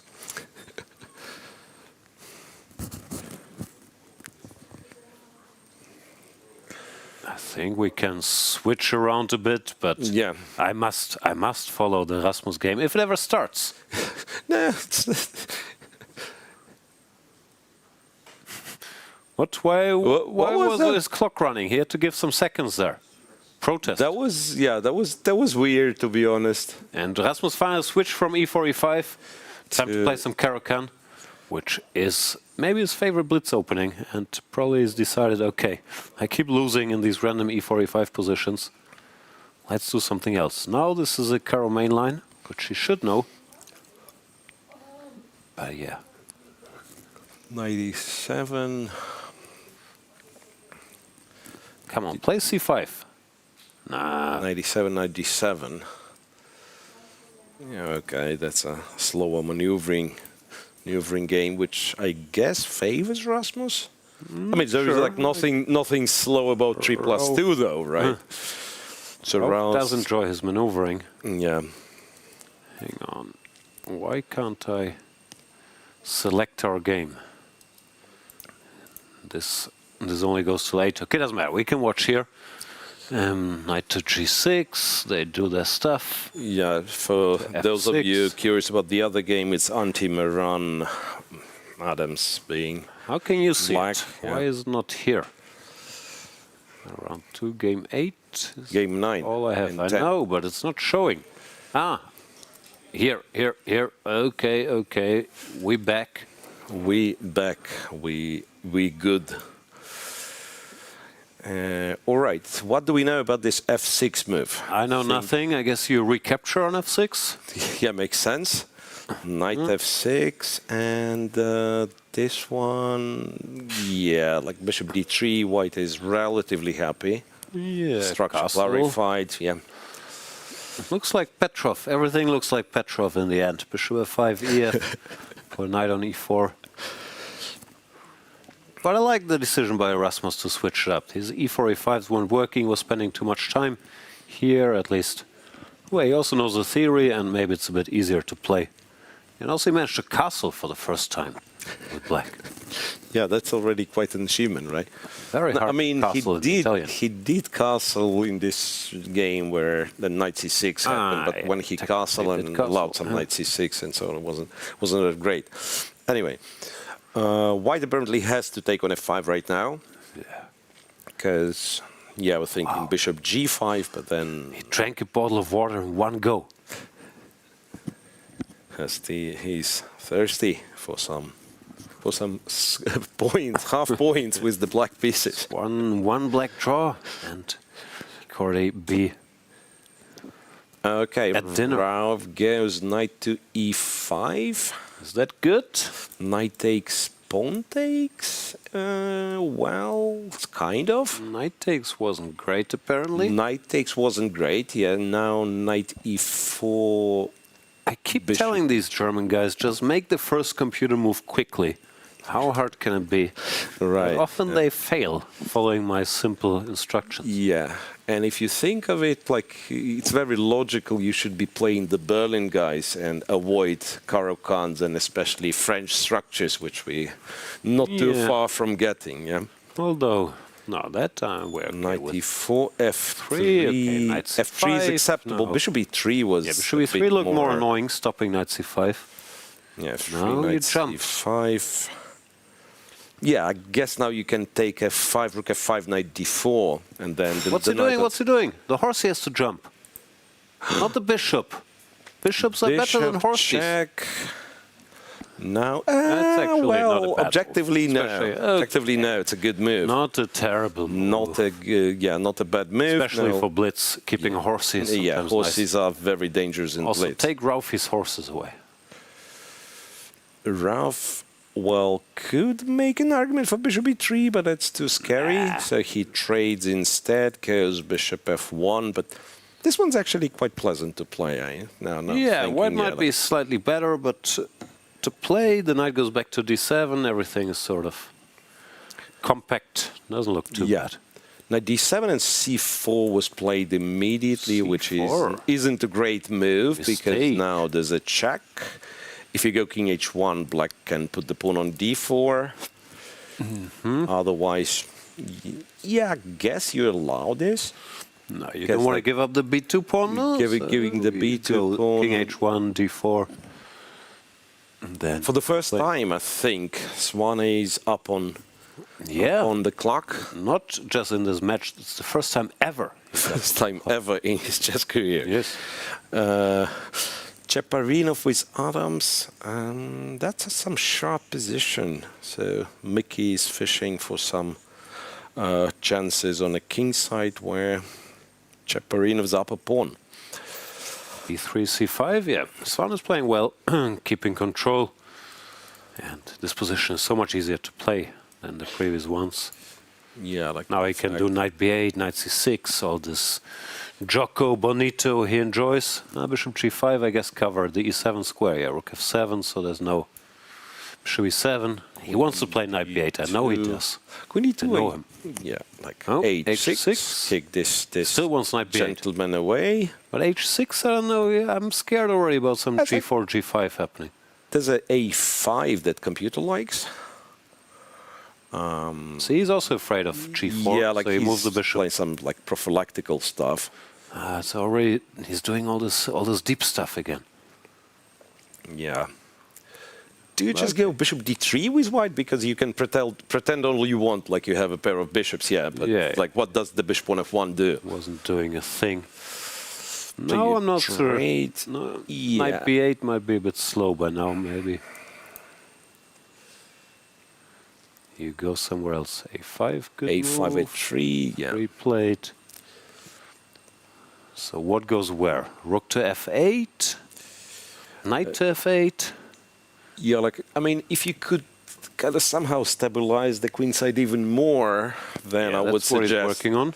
Yeah, Ralph is trying to open it, but now the rook has the a file. Should be somewhat pleasant for black, I would assume. Both sides low on time. Just put a rook on a2, see what happens, no? Yeah. Don't retreat all your pieces Rook all the time. f7 again. This thing starts. He's trying to overprotect the 7th rank, or I know what he's doing. Yep, b5 and now challenging the a file. file. There will be some queen g6s, which like to be fair. Why put the rook back on f7? It was so nice on f5. Anyway, position still looks fine for black. Yeah, the bishop is absolutely useless. Yeah. Oh, and now it all makes sense. Rook f to a7 in the making. Oh, wow. So that's Karpov, Unziker without the reverse Unziker. Karpov. Yeah, reverse Karpov. Queen g4, well, queen e4. Queen g6. Now we really want to exchange queens. Queen f5? Queen f5. Exchanging at all costs by allowing queen c6. Queen c6. Back to defense. And rook but the queen could be e4. trapped. Queen can Queen it f7, be trapped? rook c7. Knight g6 and opting okay, good for move. knight Stopping rook e7. g4. Stopping rook f4. This is d6 square, right? King h2. King I didn't like king h2. Queen is almost gone. Knight e7. Feels too relaxed, right? Knight e7. Knight gets to f5. Ralph's better. Oh, well, Ralph's better? No, Ralph, no. Rasmus is better. Ralph in trouble. But Michael Adams completely winning, the engine tells me, against Ivan Chaparinov. But now Ralph is play. Rasmus getting nervous. 6 seconds. Yeah. I mean, this, this, Baku School of Blitz, right? Bishop h4. A lifetime of experience, but Rasmus is a very strong blitz player. Bishop f6, is he as strong to handle the bishop f6 swindle? Apparently not.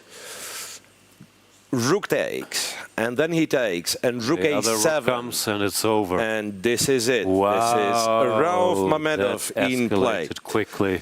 Oh. Well, so we still have the time to switch to Adams's game because it's still in progress. Well, Mickey apparently is winning. It's a little bit tricky there. Let's see. And no longer tricky, I guess. Like he just needs to get. Well,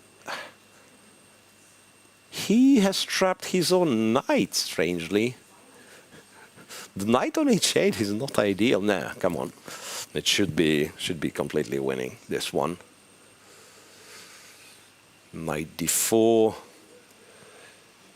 Knight is fairly restricted on d4, though. It was funny. Like knight to e7, yeah, and then to f4. f4 is a good square, yeah. I've been told also targets. f4 is the good square, and then e4 breakthrough. Wow. This is what you call class. This is experience, and yeah, Cheparinov has seen enough. So win with black for Michael Adams. Oh, and that win is with white for Rauf Mamedov. So that is quite an attempt, right? Michael Adams, the oldest player standing in this tournament. Like Ivanchuk is out, Igor Yefimov is out. Very out. Very out, so much out.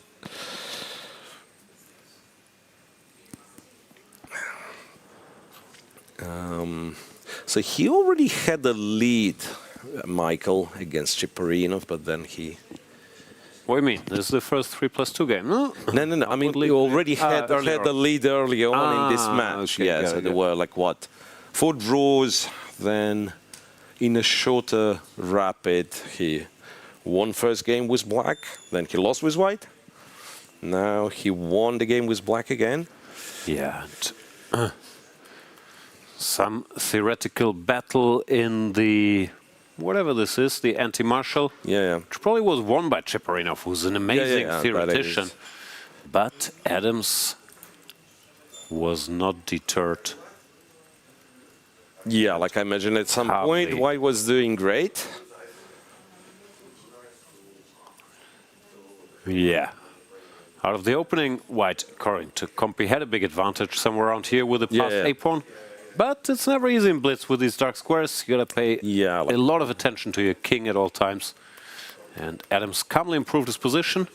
It's knight a5, knight c6 stuff, lost the a-pawn, and now it was downhill from here.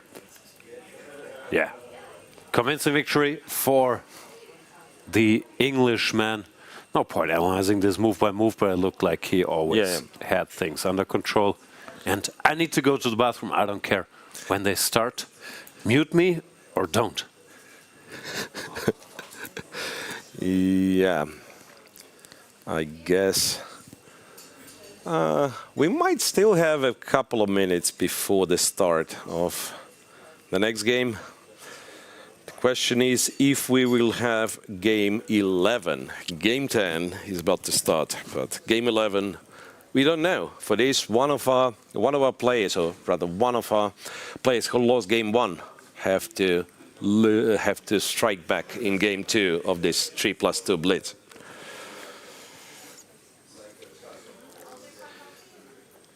All right, players returning to the board. Can see Rasmus Swane. I still don't have the digital boards, so the round can start any time. All right. So, Rasmus has done it already with the white pieces. I don't think he was trailing in score in the previous stages of this match. Mickey already been in a situation where he's leading and he only needs a draw with white. He didn't manage on the first attempt. On a second, not sure.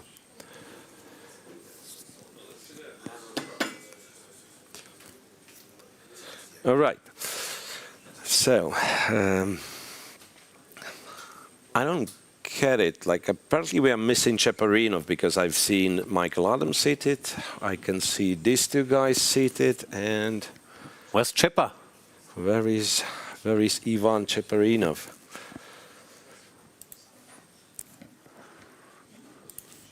Ah, there he is. There he is. From what I was able to figure out, Rasmus has never. He was leading, right? That's the first time he's behind in the match. He's behind, and he was always starting with white. This situation has already happened in a shorter rapid, where Michael won game 1 with black and failed to draw with white. So let's be clear. Rasmus needs to win to force Armageddon, and so does Cheparinov. Is that where we're at? Precisely.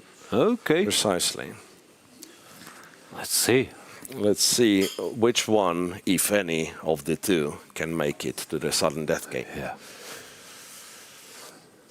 Ralph still seems like very relaxed and comfortable. Yeah, that's what he does. But also he was getting in trouble in every black game very quickly.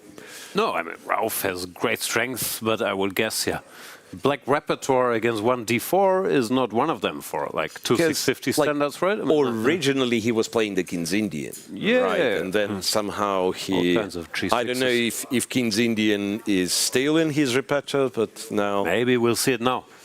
Yeah, it could be. Like the shorter the time control gets, I believe the more kind of the likelihood of King's Indian being played. So at least like you can make 5 moves in a row in the opening. Like it's very hard to derail Black's train. It's a draw. Yeah, I mean both sides have suffered greatly with Black.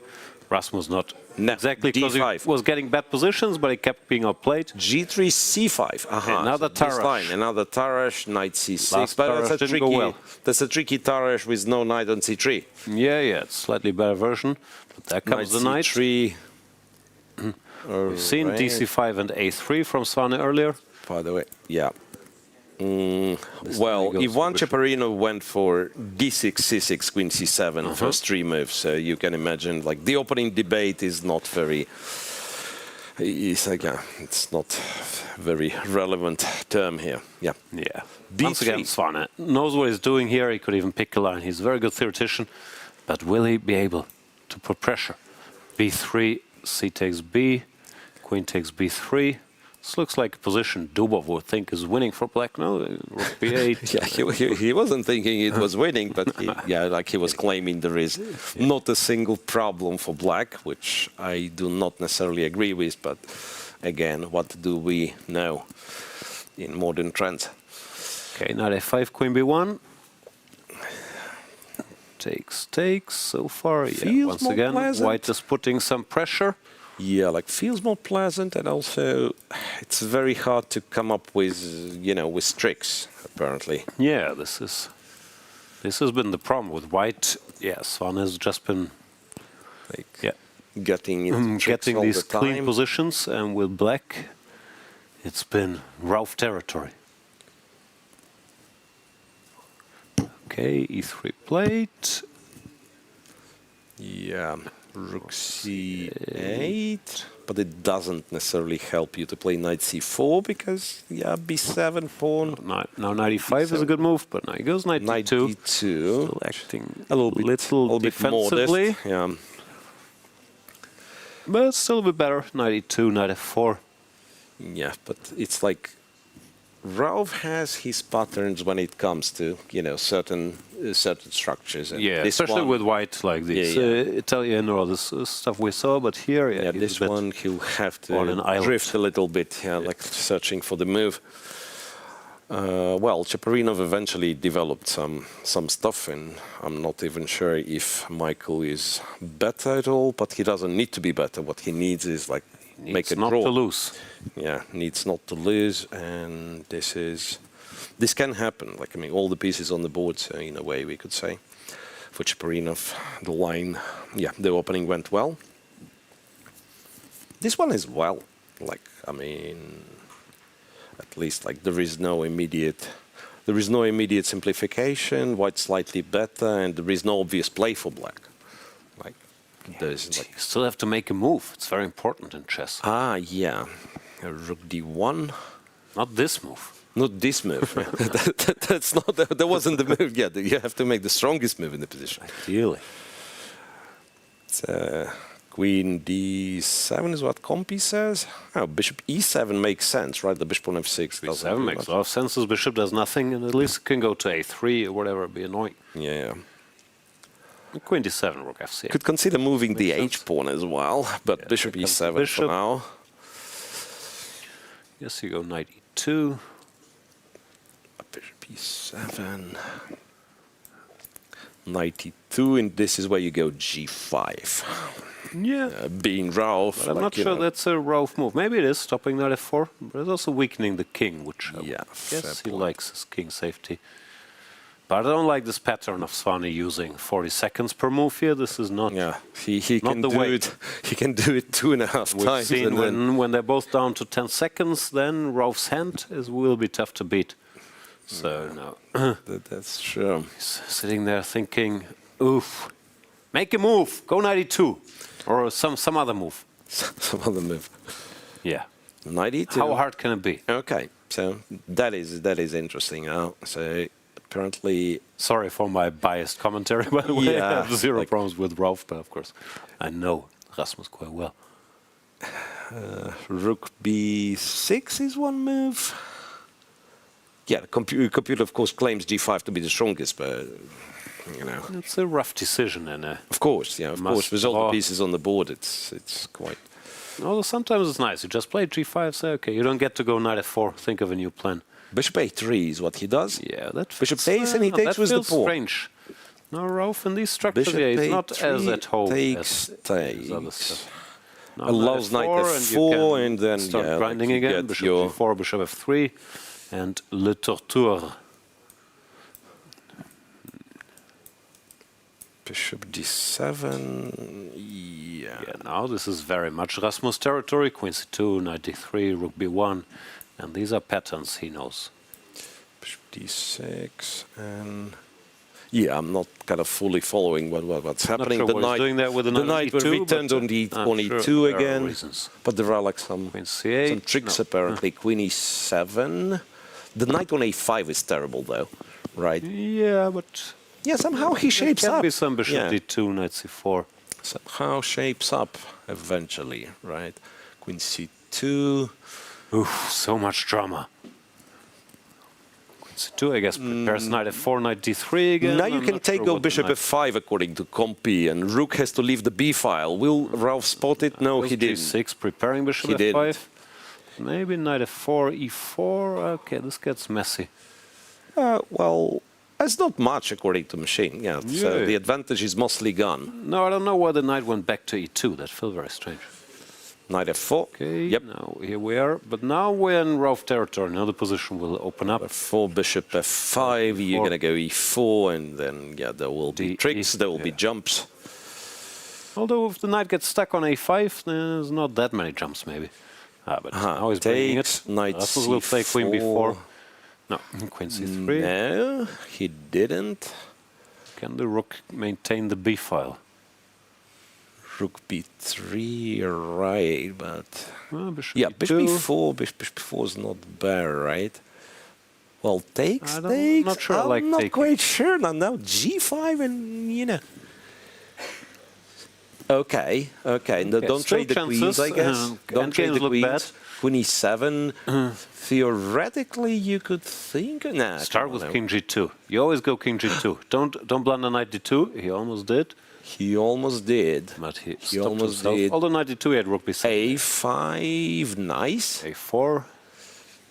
h4, h5. Mickey won. Mickey's through. Mickey won. No Armageddon there. Yeah, won the match. The question is, will we get one here? Knight e3, queen e4, pinning. Knight e1. Knight e1. Back to e6. King g2. Yeah, that's amazing how he refused. Learned. You play king g2 and then you think. Right. a4 gets the pawn on a3, guess. Yeah, and then it's actually quite hard to disturb him there. Right. Because your king is still loose, even with all the stuff. Like sex on e3 or queen g4 business. Won't be easy. Looks like Rauf played well. Yeah. So now face knight d2, and how do you, like, having said that, how do you keep 7 seconds left? Captures there, goes rook a8. Oof. Okay, but now the tables have turned again. Yeah, Queen like c3 attacks some pawns, for example. Yeah, queen c3 is there, queen d3, b4, queen b4. Queen b4 like almost wins the pawn, but then you might be getting perpetually checked. Queen c1 was the move. Queen c6, queen e4. Is f3? That's just f3 wins. Oh, f3 wins. Wins it's material. a blunder. Queen e8. It's a blunder. Needs to go queen e8. Then you trade, take on a3. It's a win. Wow, are we it's getting a win. an Armageddon? We do. We absolutely do. So 2 extra pawns, absolutely winning technical maybe position. don't lose on time now. Yeah, it would be a good idea not to lose on time. g4, yeah, play whatever, right. Just don't lose on time. Yeah, rook g7 still somewhat tricky, but then, yeah, he gets to pick one more pawn. Oh, well. Okay, I guess this keep one's, your composure. This one's okay, right? Yeah, now just like be solid, win, yeah, like accumulate some time. Into f3. Normally Rasmus is quite good in this. Yeah, schematic thinking, although here the g4 pawn, nah, but if black ever goes for it, there will be d6. Yeah, the d pawn will decide, yeah. King e2. That's what we were talking about, but rook takes e4. Oh, hang on a second, d7, rook e4. Do you want to allow this? King f3, I guess, is Do you want to allow this? Yeah, okay. Shaky. Very shaky. King f4. Is yes. this even still winning? I guess not, no? King e7. F5, rook h5. Wow. Ralph magic. King d8 I thought was okay. Now the king infiltrates. Oof. Now too the much king drama. infiltrates. Okay, but now it's right, and that's a waiting move, and then yeah, how do you win? 6. It's still not easy. No. That's incredible, man. That is absolutely rook h2. Yeah, but you go king g7, right? King g7. You go king g7. We're not getting anywhere, are we? King g7, king e6. That was the point. King g7, king e6. Now it's over. Over again, I should say.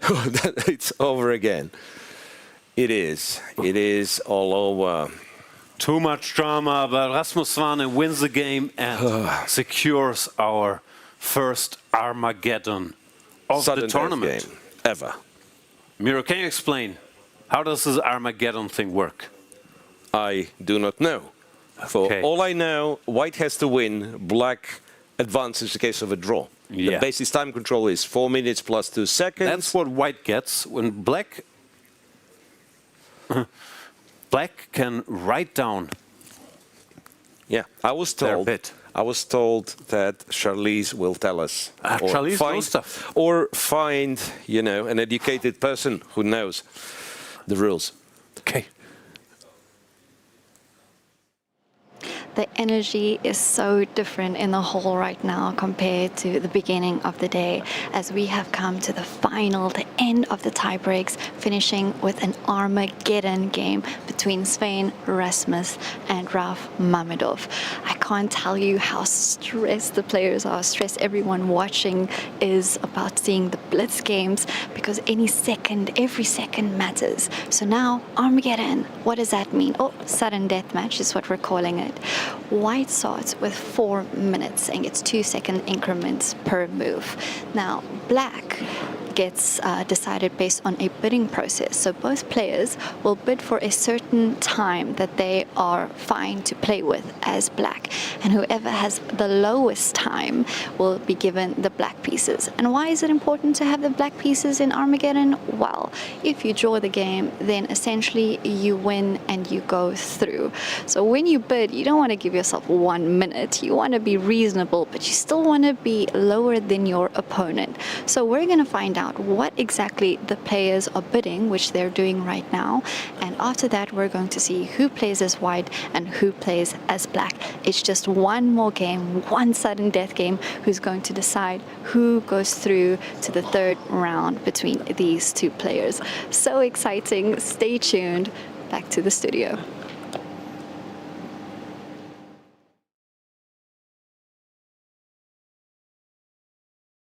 So I guess the players are now writing down their bids, and it's a big question. What do you actually bid? People have some experience with other times when like white gets 10 minutes plus 0 seconds or 7 minutes, stuff like that, 5 minutes even, but this 4+2, it's a different equation, because in Armageddon, normally you don't get 2 extra seconds per move. Therefore, I'm very curious what the bids will be. Also in this match, if memory serves, white has won every game, at least in the blitz portion. So it would be sort of strange if players are saying, okay, I want the draw odds with black. Give me 1 minute and I'll make a draw. I would expect them to say, okay, you have to pay me in time to play with black. I'll be willing to take black for 6 minutes. Precisely, that's what I thought. Like, to guarantee not playing black, can you bid like, I'm willing to play with 5 minutes, and then I'm black, right? Doesn't guarantee anything. Your opponent can bid more, so the lower bid plays with black. We are not sure when the game will start. Normally this takes a while, like this bidding and then checking the bids. Do you bid secretly, or it's a negotiation? That's a good have question. A peek right. into the playing hall. Normally, the way it's done is you write it down and then you write it down and then checks. People check. So I imagine this game 11 also will take a while to set a PGN for. That's also a problem. Normally the PGN doesn't exist, or 2 exist, and they have to pick one. Yeah, it always takes a while until Armageddon's start. Setting up the time controls as well.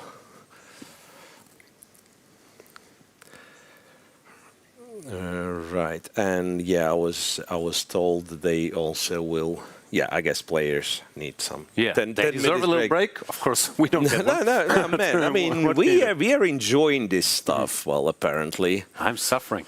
So, what did we start it with today? Could you remind me? 27, believe it or not. 27 matches. That's a lot of matches.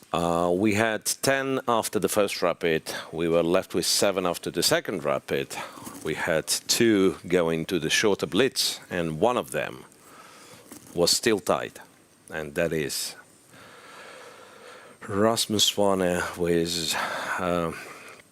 do we want to look at any games? No, not really. Not really, no. I mean, we got an Armageddon coming up and recaps of blitz games. We do not need... I'm just very, very curious. What we do how they have to do is pick the player of the round. But it's hard, right? Now, can we do it already? I mean, it could still be Ralf. Could be Ralf or Ralf or... But seriously, who are the candidates? Faustino Oro played great, but he lost, so I'm not sure. No. Also, he already won 1 player of the round. We can't get as a loser. Can't get as the loser. Similar for Kuybokarov. For Kuybokarov, I think it was like, would he won this match? No questions asked. Now, my pick, I think, is Titas Stremavicius. He didn't play today, but he did eliminate Wesley So, if you guys recall, if you were watching the last couple of days. He held a heroic defense against Wesley, this endgame where... Particularly the first game was very, very impressive, right? I mean, the second game he won, that was quite he won too. Yeah, he won. Wesley resigned in apparently like study-like draw position, but anyway, anytime as a 2-5, 44 player, you defeated 2-7, I don't know, Wesley's rating 60 player in 2 classical games. Yeah, you've done something special. Yeah, he's done something special. He defeated the highest seed so far. Wesley was number 5, I think. Was he number 5 in this tournament? I think 5 or 6, but yeah, it was up there. Yeah, and we are being informed that the Armageddon will start in 5 minutes. That gives us 1 final breather, and then don't go too far. Get yourself a nice cup of tea. Don't worry about not being able to sleep. It's still early where you're watching. So, see you in a couple of minutes with the final game of the round. Are you ready to witness the most intense and unforgiving format in chess? A knockout where one mistake can send you home. This is the 2025 FIDE World Cup. From October 30th to November the 27th, the chess world gathers in Goa, India for 1 month of chess. 206 players, 8 single elimination rounds. With a $2 million prize fund, every round is a test of nerve. 2-game classical matches, rapid and blitz tiebreaks, and even Armageddon if needed. For the top 3 finishers, the prize is even greater. A ticket to the 2026 Candidates Tournament. This is the chance to earn the right to fight for the World Championship. The FIDE World Cup 2025. Only the strongest will survive.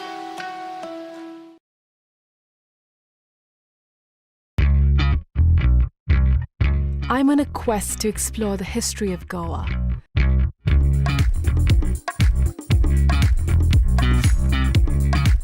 A land steeped in diverse and intersecting cultures and traditions.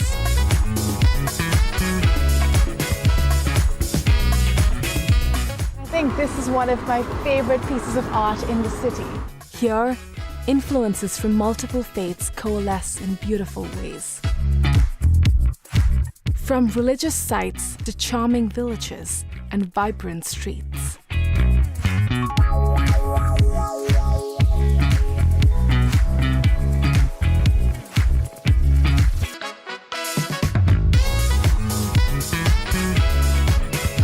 Watch postcards from Goa on National Geographic. The most prestigious tournament in chess has come to India, the home of chess.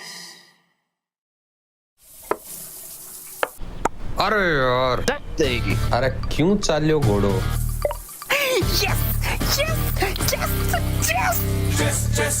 Chess, खेल ये हमारा है। आओ दुनिया वालों ये welcome तुम्हारा है। अपना गेम भारी है, हैंडशेक की बारी है। अब इंडिया बोलेगा। It's your move, it's your move। Goa कर रहा है wait, it's your move। Come, don't be late, it's your move। ए तो तू एक और। चतुरंग के सारे रंग सदियों से हैं अपने संग। शतरंज बिछता है हर आंगन, विश्व को दिया हमने विश्वनाथन। डंका बजा है, गोवा सजा है, खेल जमेगा खूब। It's your move, हो न जाए checkmate, it's your move। check में भी होगा just, it's your move। Goa कर रहा है wait, it's your move। come, don't be late, it's your move। esto todo, it's your move। एक दो ढाई, it's your move। it's your move, it's your move, it's your move, it's your move। The FIDE World Cup 2025, starting from 31st October to 27th November in Goa, India. It's your move.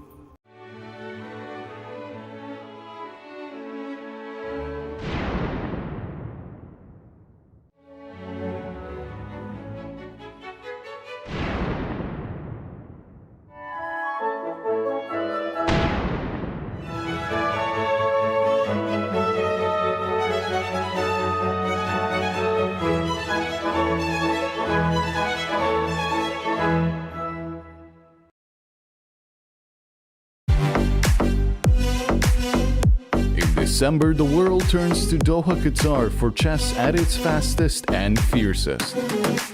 The 2025 FIDE World Rapid and Blitz Championships bring the globe's elite to battle under lightning time controls. December 26th to December 30th, Rapid and Blitz formats designed to reward precision, courage, and creativity. In the heart of the Middle East, Doha offers more than a board, a world-class venue, a cultural backdrop, and a stage worthy of legends. With a €1 million prize fund on the line and the title of world champion at stake, The 2025 FIDE World Rapid and Blitz Championships, the ultimate test of fast chess.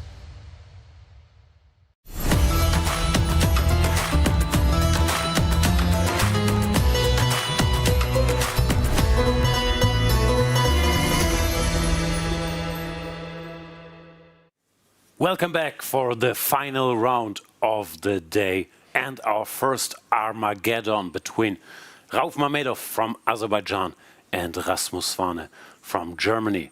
So the players have traded wins, each have been winning with the white pieces in the last 3 white games they had. And now was Armageddon, where you bid how much time you're willing to play with the black pieces, and you get draw odds in return for your troubles. Rauf Mamedov bid 3 minutes plus the 2 seconds increment, and Rasmus Svane bid 3 minutes 13. The lower bid wins, which means Mamedov has black, Svane has 4 minutes plus 2 seconds, Mamedov has 3 minutes plus 2 seconds, and if it is a draw, Mamedov wins, Rasmus Svane has to win. And I felt like it was a time to uncork the king's eight. Yeah, he didn't do too well in these Queen's Gambit structures, so back to the bishop on g7, which is his home turf, especially with little time. Yeah. Very sensible choice. And g3, well, yeah, of course, very, very solid system and everything, but not necessarily the most dangerous. And yeah, you can also play d5 now. Yeah, but play what you know, no? I mean, Rasmus, he's a specialist in all these g3 setups, and especially in Armageddon, everybody's tired. c5. You want to play c5 sort of on your home a6, turf. bishop e3. He knows the theory. Do we win the pawn back? I'm always not sure in this case. Is like, do we win the pawn back? Not obvious, and clearly Rasmus knows this stuff. Yeah, knight g4, bishop d4, e5, bishop c3. I guess you win the pawn back, but you make some concessions. I don't know, knight c5, there's h3. There's h3. Do you win might the just pawn be back? bad. It might be just bad, and that's Yeah, not a this is- good line. Yeah, not a good moment to start thinking. Rook e8, he covers the pawn, but h3 forces the knight back, no? h3, well, unclear what to do. h3, maybe you have to take on f2, take on c5. That's what Compi says now. Knight of course, h6 will not be this played. is But h3, knight h6, sad. b4. Queen d5 covers Queen everything. d5. And Queen d5. Big, and big then trouble. He goes b4. b4, yeah, and you don't have... Well, apparently you have to go d5, cd6, knight f5 or something. Good but luck with that. It's very hard, yeah, very hard to...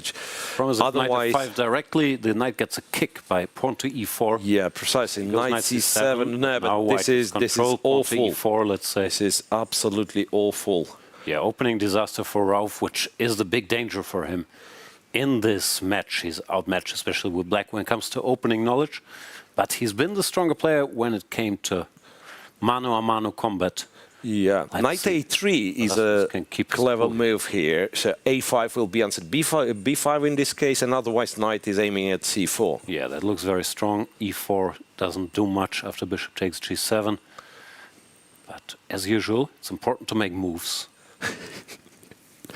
Yeah, making moves is... Knight d2, once again, too subtle, allowing knight d5. Nah, knight d5 is... Sorry, I'm talking nonsense. Allowing d5, well, maybe. d5, cd6, queen d6, and at least, okay, a pawn down, but the piece is starting to breathe. Yeah, Rauf absolutely has to play d5.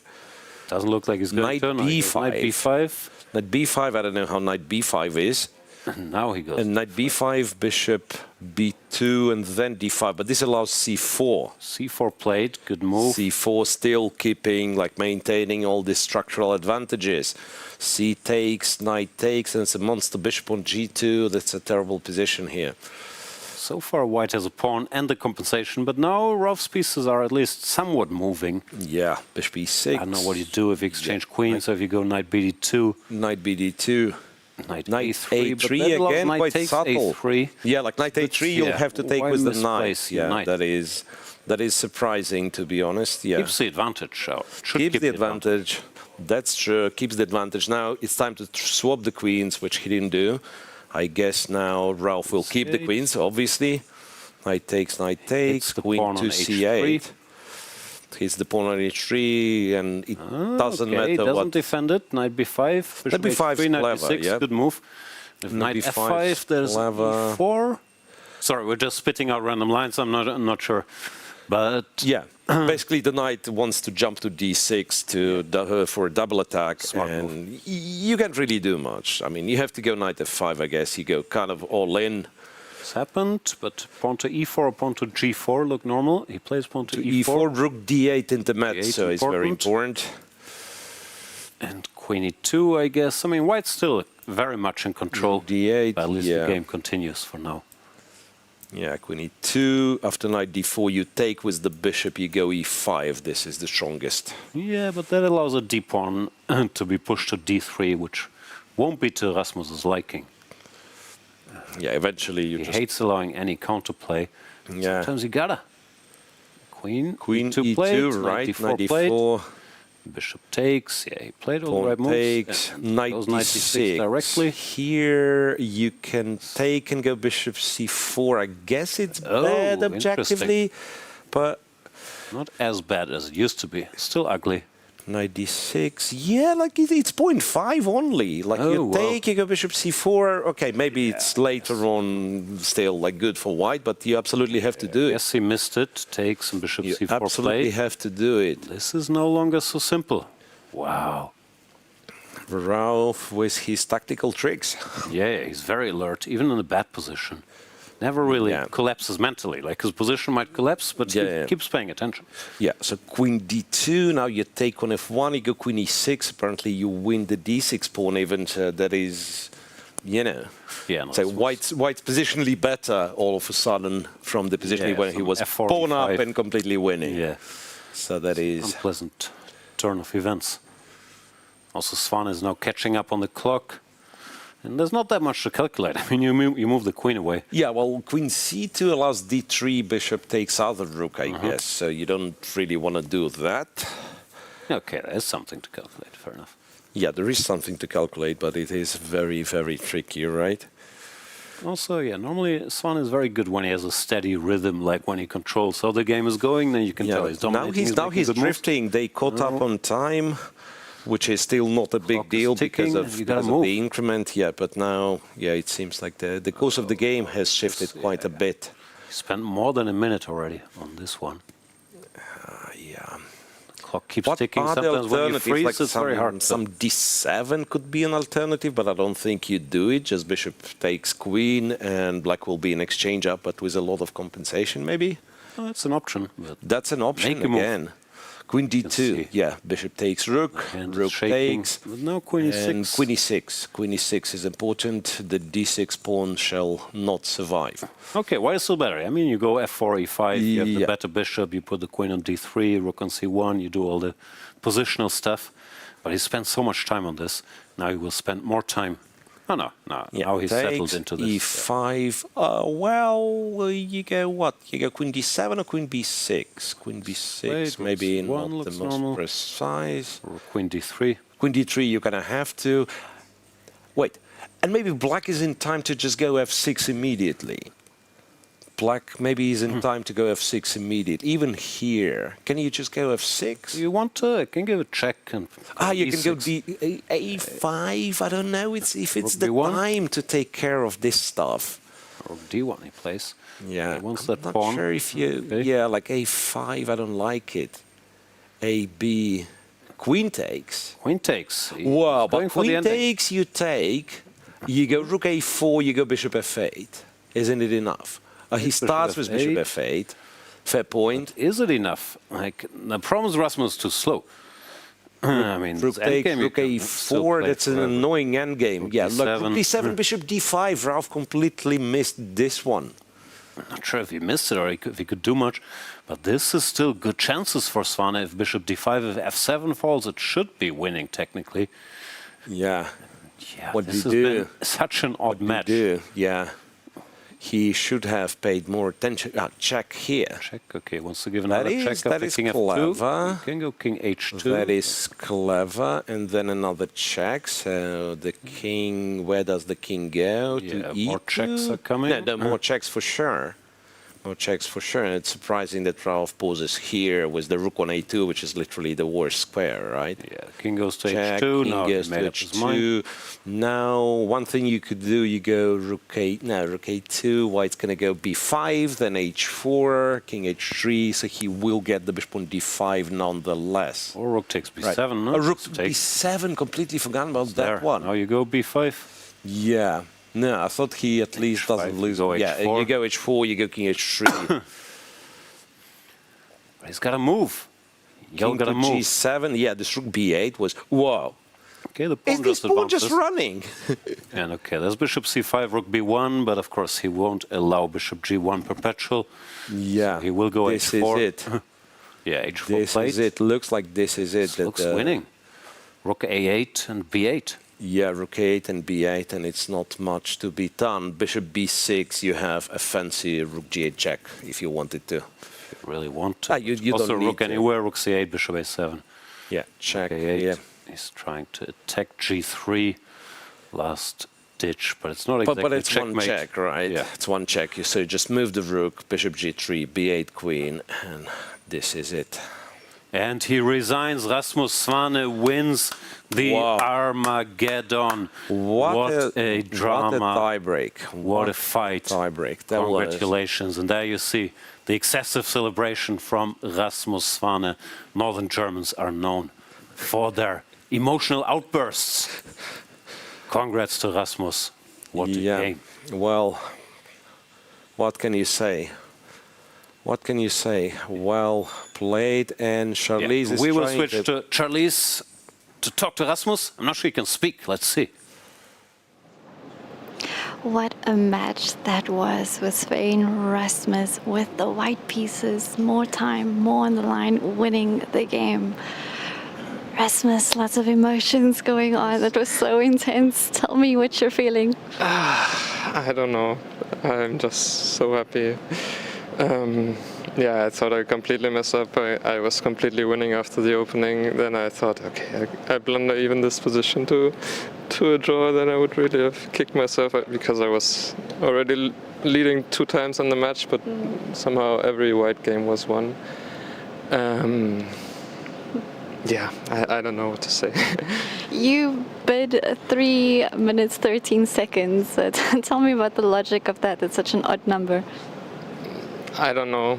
I thought it would not be so bad to play white. It's quite a high bid. I mean, I expected him probably to bid lower because we were both struggling in the black games. It felt like I was struggling even more than him against some kind of weird Spanish line that he played. He has a lot of blitz experience there, and I didn't at all know what to do there. So I tried to get the white pieces, and okay, also in blitz games usually there's a decision, but yeah.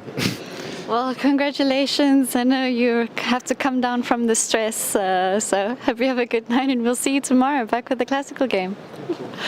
Wow, people, I don't know if it was an edge of the seat thing for you, but for us here, we have so many people in the hall, which is super quiet, but everyone was sitting literally on the edge of their seats. It didn't help to have coffee before this game. But wow, first Armageddon sudden death match of the World Cup is completed. White won, and what a game it was. What a performance by Svein Rasmus. That's it for today. Back to the studio.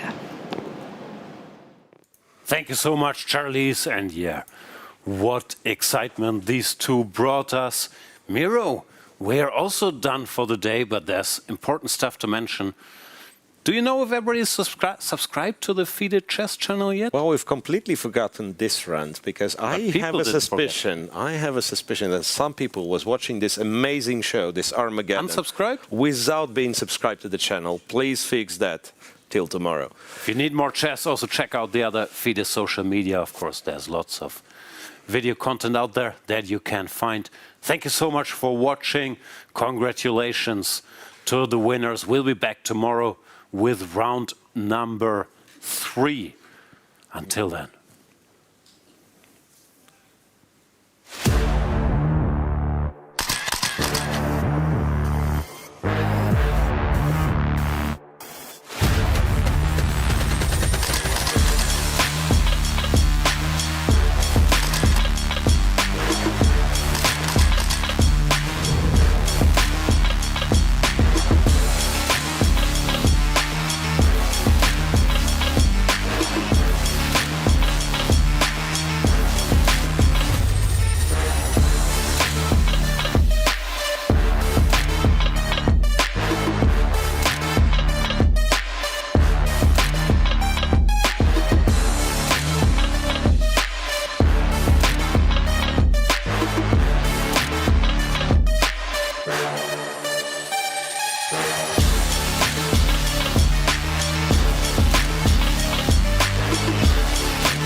Thank you so much. Mukesh, please.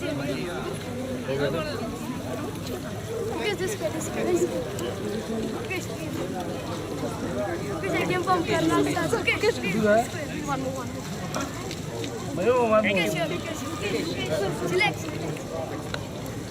Good game, bro. Thank you, Mukesh. Love you. Go. Good game. Mukesh, autograph, please. Mukesh, autograph, please. Honey, pen. Thank you so much. Thank you so much, Mukesh.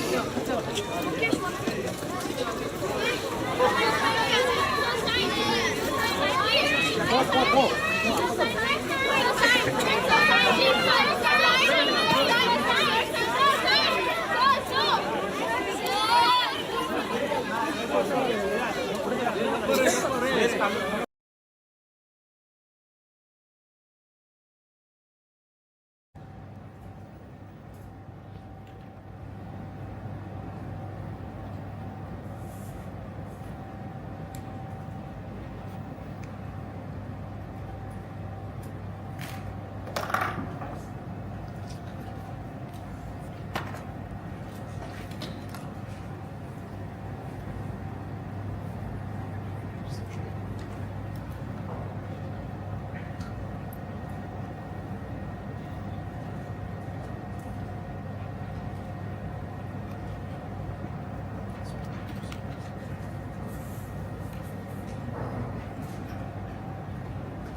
Wesley looks broken though, and he's only down to 7. He resigns in a drawn position. No! He gets eliminated from the World Cup by resigning in a drawn position. Imagine finding out. Oh my God. Imagine finding out. He will find out. Within minutes, someone will tell him.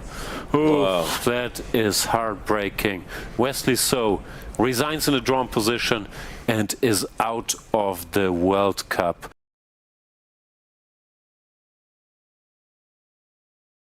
Let's see how many World Cup winners from 2005 you can name in 30 seconds.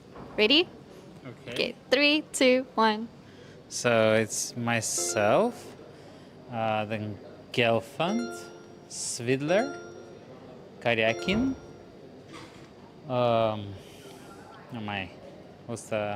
Magnus Carlsen, Rajabov. Who won the last one? Now I already forgot. Yeah, I guess that's it, yeah? Good. I missed a couple, yeah? Yeah. Kamsky, Oh my. Duda, and Kramnik. Yeah.